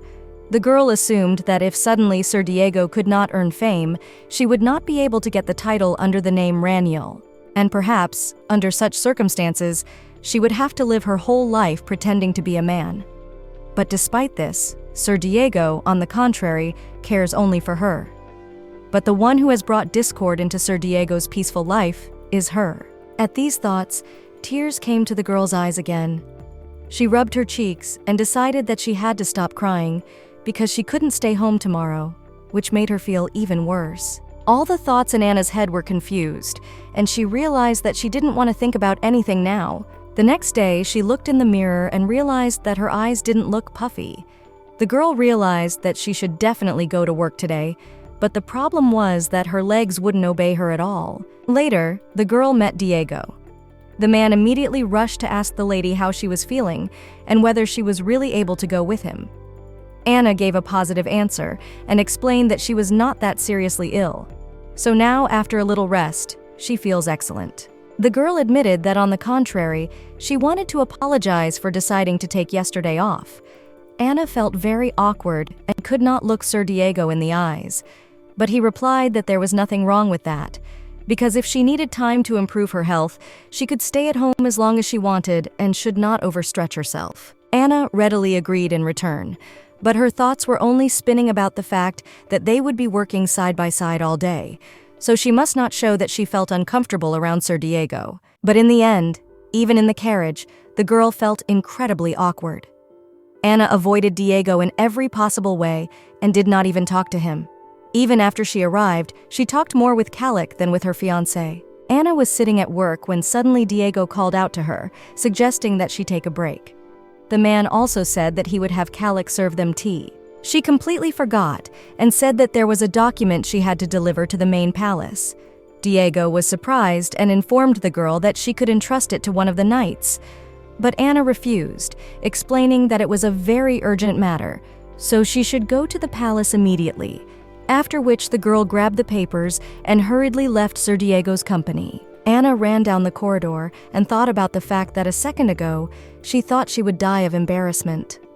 The girl realized that most likely Diego had noticed that she was avoiding him. Anna was well aware that her running away wouldn't solve the problem, but she was still unable to look Sir Diego in the eye. Anna was so obsessed with her thoughts that she didn't even notice that she bumped into someone. The girl immediately began to pick up her papers and explain to the injured person that she was thinking and not looking in front of her at all.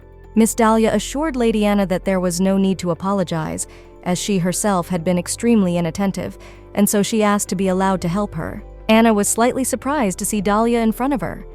In that second, the girl thought about the fact that she didn't want to meet any of the people she knew today. Dahlia looked around and realized that the second core unit was here, whereupon the girl handed Lady Anna all her documents. Anna politely thanked Dahlia for her help, after which she informed her that it was time for her to bow out. Only the girl rushed away, as suddenly Dahlia asked Lady Anna to stay for a while. Dahlia asked Anna if she wasn't too busy, if she could give her some of her time. Dahlia asked Lady Anna if the garden was really beautiful, since she had only recently gotten here. Anna idly only agreed that it was indeed beautiful. The girl had actually followed Dahlia because of her desperate request, but Anna felt it was more appropriate to say no. Anna couldn't stop thinking about the fact that Dahlia's future had changed drastically because of her interference in the original work. At the time, Anna thought that everything would go as planned, if she could only prevent Dahlia from becoming a villain. Anna worried that she had made a choice that only made things worse. Plus, the girl thought about the fact that, in addition to Sir Diego, she could have ruined Miss Dahlia's life as well. Miss Dahlia noticed Lady Verum sitting up and assumed that something was making her uncomfortable. Miss Dahlia felt ashamed of having forcefully dragged her here, tearing her away from her work. Anna immediately began to assure the girl that there was nothing of the sort about it. Anna admitted that she was curious if Miss Dahlia was bothering Miss Dahlia with her presence. Anna added that she shouldn't forget that she had received a tiara from His Majesty during the debutante ball. Dahlia suggested that perhaps Lady Anne was worried about being pushed out of the spotlight of high society. Anna, though surprised to hear it, couldn't help but agree, for Miss Dahlia might well be upset about it. But Dahlia assured Lady Verum that she was on the contrary very grateful to her. Anna was greatly surprised and asked her companion what she meant. Dahlia explained that entering active social circles would not have been a choice her heart desired anyway.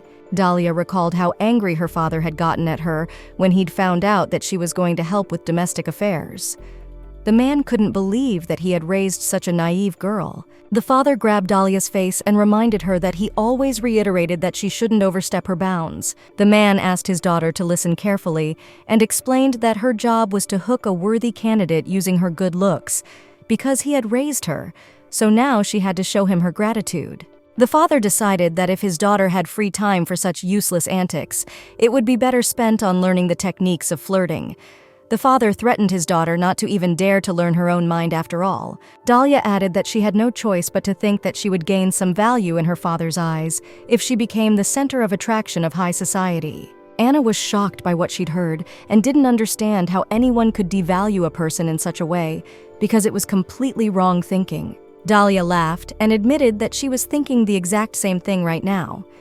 Dahlia said that thanks to His Majesty assigning Lady Anna administrative duties, she also had opportunities to work in the Imperial Palace. Dahlia couldn't help but be happy that the criteria for evaluation here was not her good looks, but her abilities and hard work. For the first time in her life, she realized how much fun and challenging work it was. Dahlia suggested that perhaps Lady Anne would think she was exaggerating, but the girl felt that Lady Verum had saved her life. Dahlia thanked the girl for giving her a different opportunity. Dahlia admitted that she had constantly wanted to say those words to Lady Anne. Dahlia was prepared for the possibility that perhaps Lady Anna would think that she was making a pointless conversation. Anna noticed that Dahlia looked dazzlingly beautiful and happy as she said this with a smile on her lips. Anna confessed to her interlocutor that she too felt as if a lifeline had just been thrown to her, and that was why she was so much more grateful to Miss Dahlia. After which, she thanked Miss Dahlia for such a wonderful conversation. Anna thought about the fact that since Dahlia was a character from a book, she felt like she was the only one who should be helping her in any way possible. But in the end, she was comforted. Anna admitted that she'd been feeling a little down lately, but thanks to Miss Dahlia, she'd perked up again. Dahlia admitted that she was very happy that she had been able to help Lady Anna. She wondered how such an angelic-looking person could have been turned villain in the first place. Anna became convinced that the author had made a grave mistake. The girl decided that the role on your photo will not collect, so there is no point in grieving. Anna resigned herself to the fact that even though she distorted the main storyline, but at least she was able to change the future of Miss Dahlia. Dahlia realized that she seemed to have taken up too much of Lady Veram's time, so she offered to slowly move back. She assured her companion that it was fine, for she too had enjoyed sharing a conversation with her. Mentally, Anna asked herself to stop dwelling on past mistakes and think about what she could do from now on. On the way, they discussed work, and Anna asked Miss Dahlia how she was doing with her finances, because she had heard that she often stayed late. Anna wondered if it was hard for Miss Dahlia to work like that. Dahlia said that she likes to organize books, so she likes working in the treasury. The girl added that when she is surrounded by numbers, she feels very comfortable. Anna mentally decided that Miss Dahlia is a copy of her brother Nadine. She confessed that numbers were her Achilles heel. Dahlia came to her senses and announced that she had almost forgotten that she had one question for Lady Anna. The red-haired girl asked Lady Veram what those pieces of paper attached to the documents meant. Anna calmly explained that she categorized the documents by color depending on their importance, and the point was to separate urgent tasks from those that could wait. Dahlia was surprised and said that this method simplifies the work very much. Anna shared that there were many such labels in the ducal residence and asked Miss Dahlia if she wanted her to bring them tomorrow. Dahlia politely declined, for then she would be extremely embarrassed for the trouble she had caused. Besides, she has a good memory, so she remembers everything the first time. Anna noticed that there was an individual in her family who used the same phrase. Dahlia asked Lady Veram if she was referring to her brother, Sir Nadine, to which she replied in the affirmative. Anna shared that her brother also likes to look at numbers in books, and the girl suggested that perhaps he was very much like Miss Dahlia in that regard. The red-haired girl asked Anna if her brother planned to start working at the Imperial Palace. Anna bluntly said that she didn't even know, because her brother Nadine wasn't one to shirk work, and considering that he hardly ever left the mansion, she could assume that he had a lot of things to do with the duchy right now. Dahlia calmly accepted this information and asked Lady Veram to listen carefully. The red-haired girl immediately apologized for changing the topic of conversation. Dahlia asked Lady Anna if she could personally come to their mansion to pick up the tags she had mentioned earlier. Anna was slightly shocked when she heard this. Anna couldn't believe her ears and thought that she was wrong, because this couldn't be happening. The girl couldn't believe that her little angel Dahlia was interested in someone like her brother Nadine. Anna began to convince herself that Dahlia just wanted to take the labels. Anna explained to Miss Dahlia that if she wanted the labels, she would drop them off for her herself tomorrow, since they weren't particularly heavy anyway. Dahlia said that she didn't want to inconvenience Lady Anna in that way. The red-haired girl insisted that it was more proper for her to visit Lady Anna's mansion in person. Anna was confused and didn't understand why Miss Dahlia was being so stubborn. The girl assumed that her target was indeed Nadine, but that thought did not fit in Anna's mind, for Dahlia was really too good for him. Dahlia realized that her actions seemed tactless to Lady Anna. The red-haired girl realized that Lady Anna had not even invited her, and she had suddenly started talking about visiting her mansion out of the blue. Dahlia explained that she and Lady Anna had had such a good time that she had forgotten the simplest of etiquette. Anna assured Miss Dahlia that there was nothing tactless about her actions. If it was about her, she was always happy to have guests in their home. Dahlia was confused, seeing that Anna had just tried her best to dissuade her from paying a visit. Anna explained that she just felt that Dahlia would be uncomfortable if she ran into her brother. The girl assured that there had been no other hidden meaning in her words. Dahlia accepted what she had said and explained that she was not the least bit embarrassed by Sir Nadine's presence, for she was sure that he was as wonderful a person as Lady Anna, except that Anna was the only one who knew that he was just a walking grump. Anna decided that since Lady Dahlia was happy with everything, she would suggest that Miss visit their mansion tomorrow. She decided that Miss Dahlia would take her tags and have dinner with them at the same time. Dahlia willingly accepts the offer. Anna, seeing how happy Dahlia was, realized that she just couldn't say no to her. The girl decided that perhaps it was for the best, because Dahlia had never met her brother Nadine, so she must have some unfounded fantasies about him in her head. And if Dahlia saw the grumpy old man with her own eyes, all her interest would evaporate without a trace. That evening, at the Verum mansion, Nadine offered his sister a drink. Anna responded by asking her brother what it was, to which Nadine explained that it was a nutritious drink made from squid juice. Also, Anna had been looking kind of exhausted for a few days lately. The girl didn't understand why the hell such a disgusting thing existed in a romance novel. Nadine also told her that they had added squid ground into fine crumbs to it, so the girl must drink every last drop. She decided to save that for later, because now she had a very important conversation to have with her brother. Anna decided that her brother should know that Miss Effenberg was coming over for dinner tomorrow. Nadine wasn't too happy about it. Besides, the boy was angry at his sister for only telling her about it now.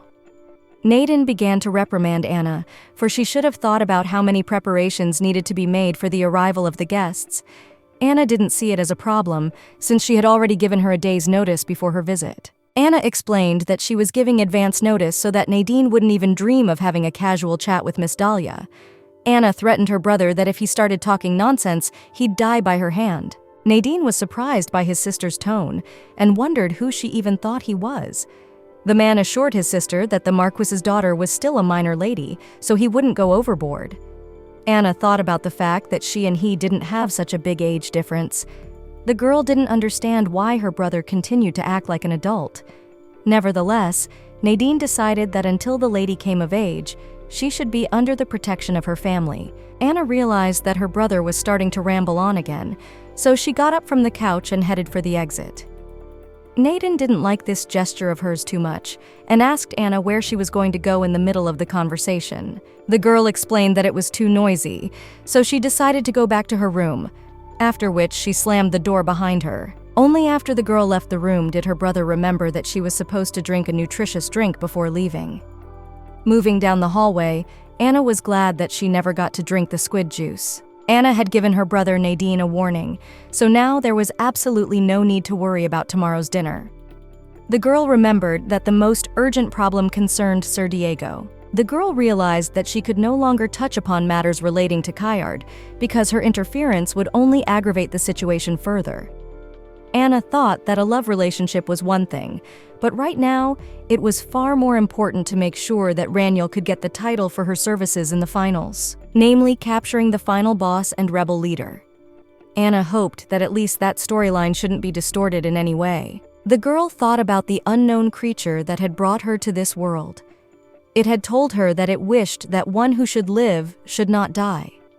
However, if this kind of variable takes place, it is natural that the development of the main storyline will change. Anna assumed that she was being used to change the original ending. Only the girl was tormented by the question that if changes were made, then to what content? Anna thought about the fact that the development of the plot will be different depending on who is the target.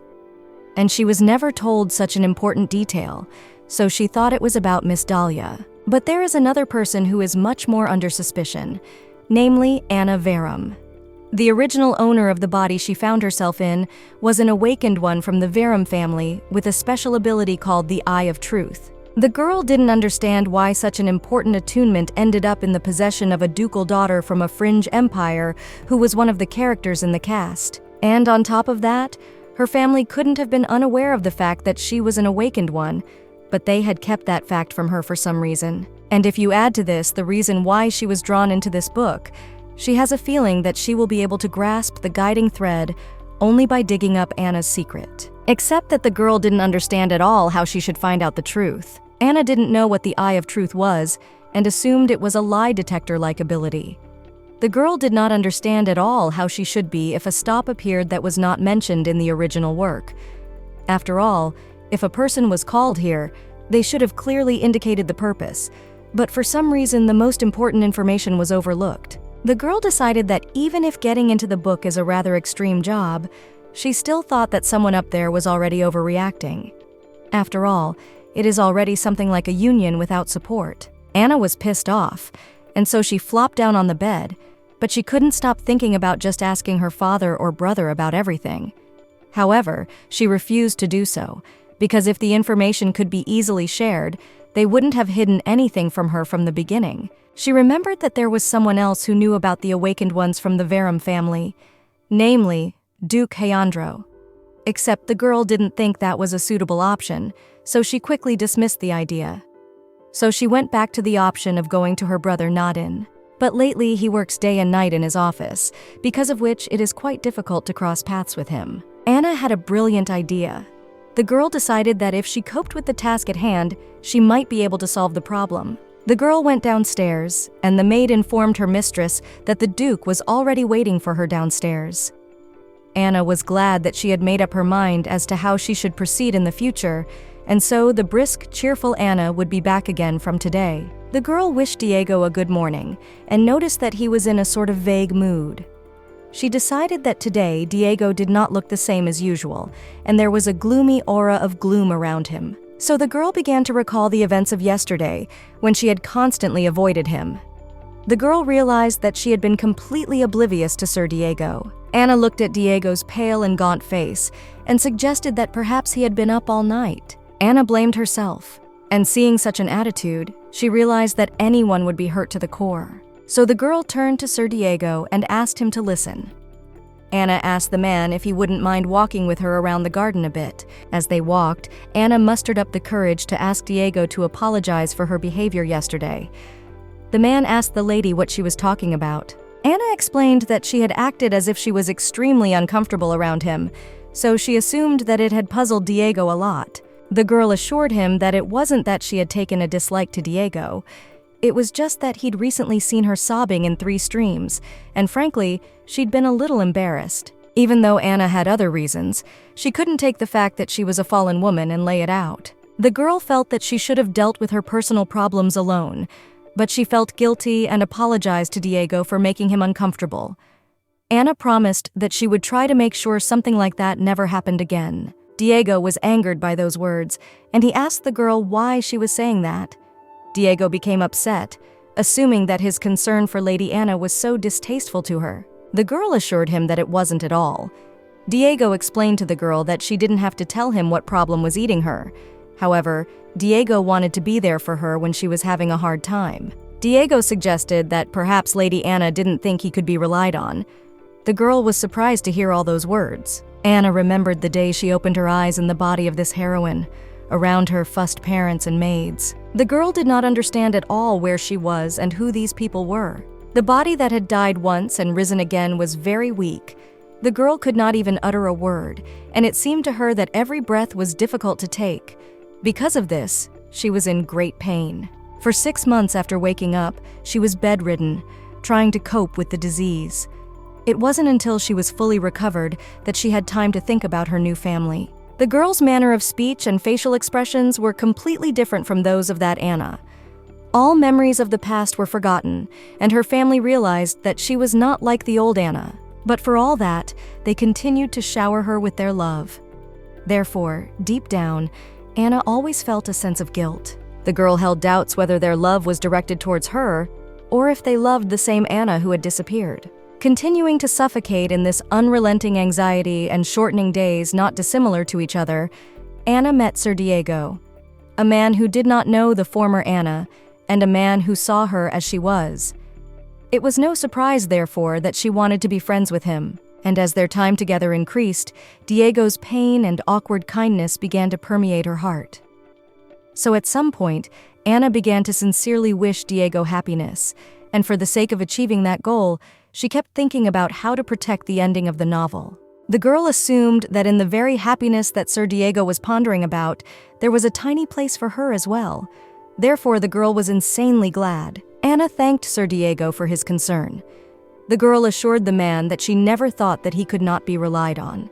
Rather, on the contrary, he has always helped her a lot, and now she is not in a position to tell about the situation that has arisen. However, Anna wants Diego to know that he is a very dear person to her. The girl decided that one day, when they reach the end of the story, she wants them to have a really honest relationship without any secrets. The girl thought for a second and flushed, explaining to Diego that she didn't put any strange meaning into her words. Then she added that Diego was as dear to her as her best friend. Diego smiled and let the girl know that he had heard her and understood. Later, the girl couldn't help but feel happy that there was no more awkwardness between her and Sir Diego.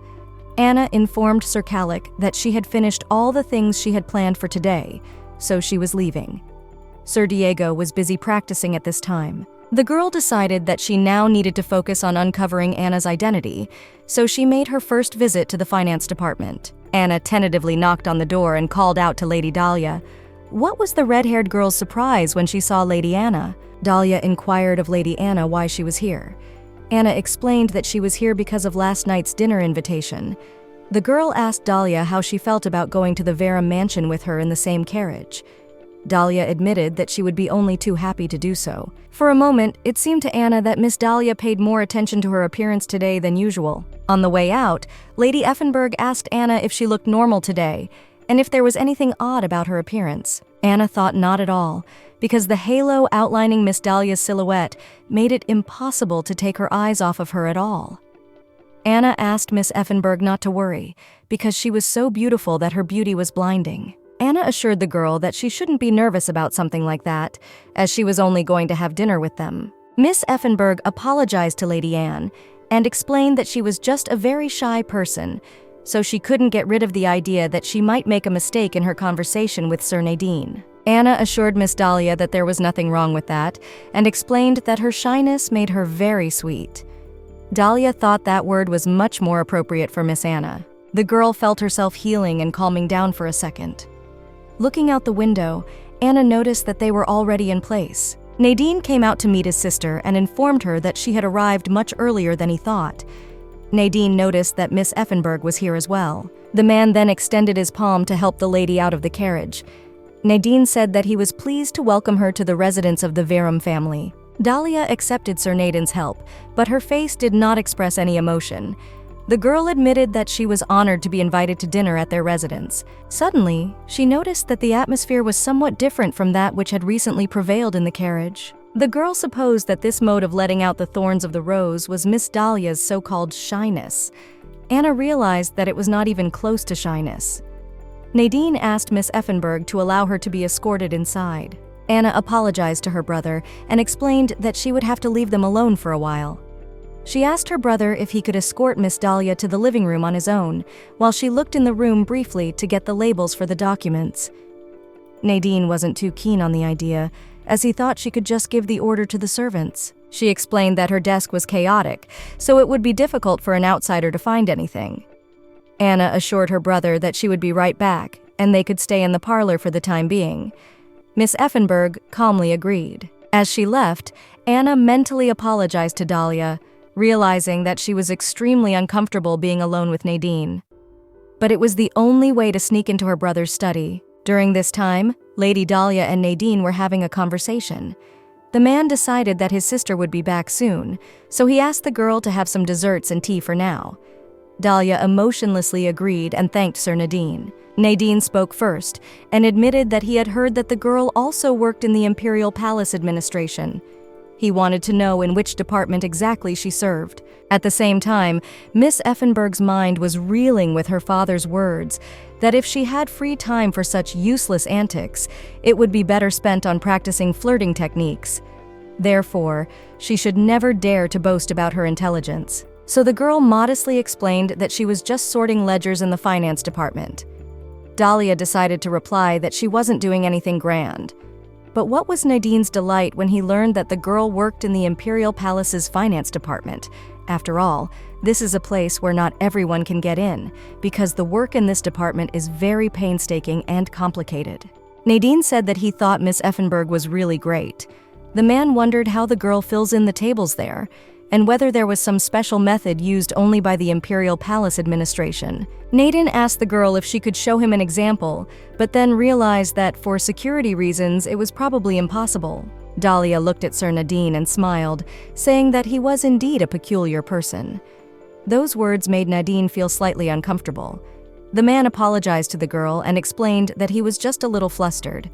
Dahlia assured Sir Nadine that she hadn't meant anything wrong. Miss Effenberg explained that her family was not comfortable with her serving in the Imperial Palace, and so none of her household was interested in what kind of work she was doing. Because of this, the girl constantly had to hear that a woman's happiness consisted only of marrying someone from a decent family. Sir Nadine realized that, of course, women were still forbidden to hold public office, and there would be many people who were unhappy with the appearance of indulgences for women. But the man believed that in the future, many women of the empire would be inspired by the steps they had taken. Nadine informed the girl that she need not lower her gaze to the floor, for she should be proud of what she is doing. Dahlia agreed with Sir Nadine and thanked him for such words. Suddenly, a butler entered the room and apologized to the young master for disturbing her. The butler told him that the Duke of Leatherone had paid a visit to the residence. Nadine was a little surprised by this news, for he had not expected Diego to stop by. Nadine asked Sir Diego what business he was visiting them at this hour. The man suggested that there was some new information connected with the rebels, but Diego gave a negative answer to that question. Diego coughed and explained to Sir Nadine that he had come to see Lady Verum. Nadine apologized to Diego and explained that they had guests at the mansion right now, and unless the matter was urgent, Diego had better come tomorrow. Diego assured him that the conversation wouldn't take long, then asked if he could see Lady Verum for just a few minutes. Nadine agreed and told him that Anna was in her room right now, and as soon as she returned, he would tell her to stop by the waiting room. Nadine reminded him that he had guests waiting for him, so he had to go back to the living room. In the end, Diego was left alone. The man decided it was the height of tactlessness to show up here uninvited. Even though he had told Sir Nadine that he needed to see Lady Verum, he had no urgent business with her. The man realized that if he said that he had come because he wanted to see her, there was no telling what expression she would have on her face at that moment. Diego sat on the couch as he suddenly heard Lady Verum's voice from afar. Because of that, he assumed that she had already arrived. Diego thought it was strange, because Nadine said that she was in her bedroom, but for some reason her voice came from the opposite side. This made Diego feel uneasy in his heart. The man got up from the comfortable couch and decided that he should go and see Lady Verum immediately. Diego was confused, for he knew that this was where Sir Nadine's office was located. From there, Diego heard a woman's voice, whereupon he knocked gently on the door. From the ajar doorway, it could be seen that Anna was talking on the phone and promising that if anything happened, she would certainly contact the person she was talking to. Diego assumed that the girl was now talking to Duke Verum, Nadine's father, and decided to wait until she finished talking so as not to interrupt an important conversation. Before Diego was in Nadine's office, Anna decided that she needed to take a sober look at the situation first and think things over carefully. She thought about the fact that although Kayard had called her awakened, his actions were still so ambiguous that she could not fully trust him. The girl decided that when considering those she had far more trust in, she definitely needed confirmation from someone in the Verum family to clear things up and understand what was really going on. Fortunately, the communication used by the ducal family doesn't transmit the user's image or voice directly, so even if she pretended to be Nadine, her father wouldn't notice the deception. Anna gathered her courage, called her father, and skillfully pretended to be her brother, after which her father really believed in this carefully played performance. The father remembered that they had spoken to his son only yesterday and became worried that there was some serious problem that required immediate intervention. Anna told her father that they had a serious problem, and after a while the girl became convinced that Duke Leandro's words were true. Her father explained that it was a violation of some mysterious rules to speak first, but he thought they might well be able to answer Anna's questions, although the ban had not yet been lifted completely. Anna didn't understand what kind of ban they were talking about, and assumed that some unknown force had restrained her father and brother, preventing them from sharing information freely. The girl realized that if she questioned him further, he might suspect something wrong by saying the wrong thing. So Anna hurriedly said goodbye to her father and hung up the phone. Before doing so, she promised her parents that if anything happened, she would contact them again to keep them informed. Now Anna had finally confirmed her hunch.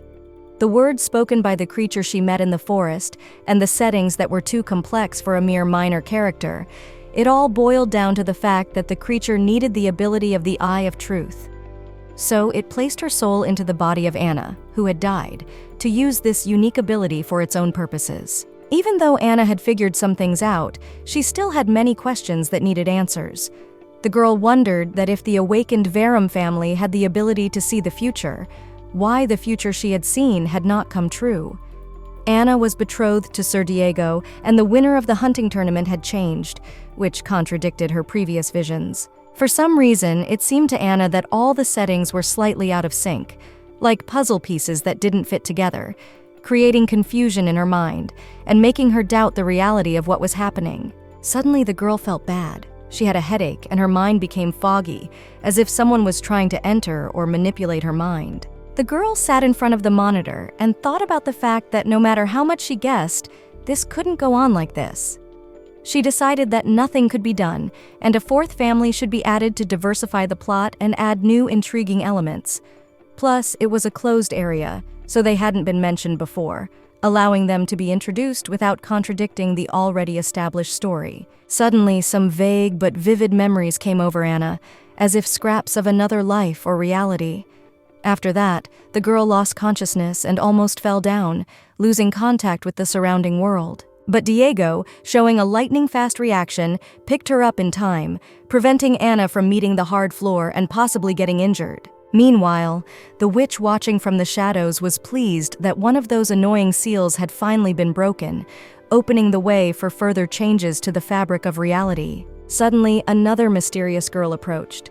She reminded the witch that she had said it would all work out if she chose that child as her variable, hinting at some elaborate plan they had agreed upon earlier. The witch decided that nothing was known for sure yet, for everything seemed pointless unless she fully reconstructed her memories and put all the pieces of the puzzle together. The village girl smiled and asked Witch Verum not to worry, for she had come here to help her recover her memory and uncover the truth of what was going on. Both girls exchanged meaningful glances and realized that they wanted the ending of this confusing and mysterious story to be completely rewritten, opening up new possibilities and changing the fates of all the characters involved.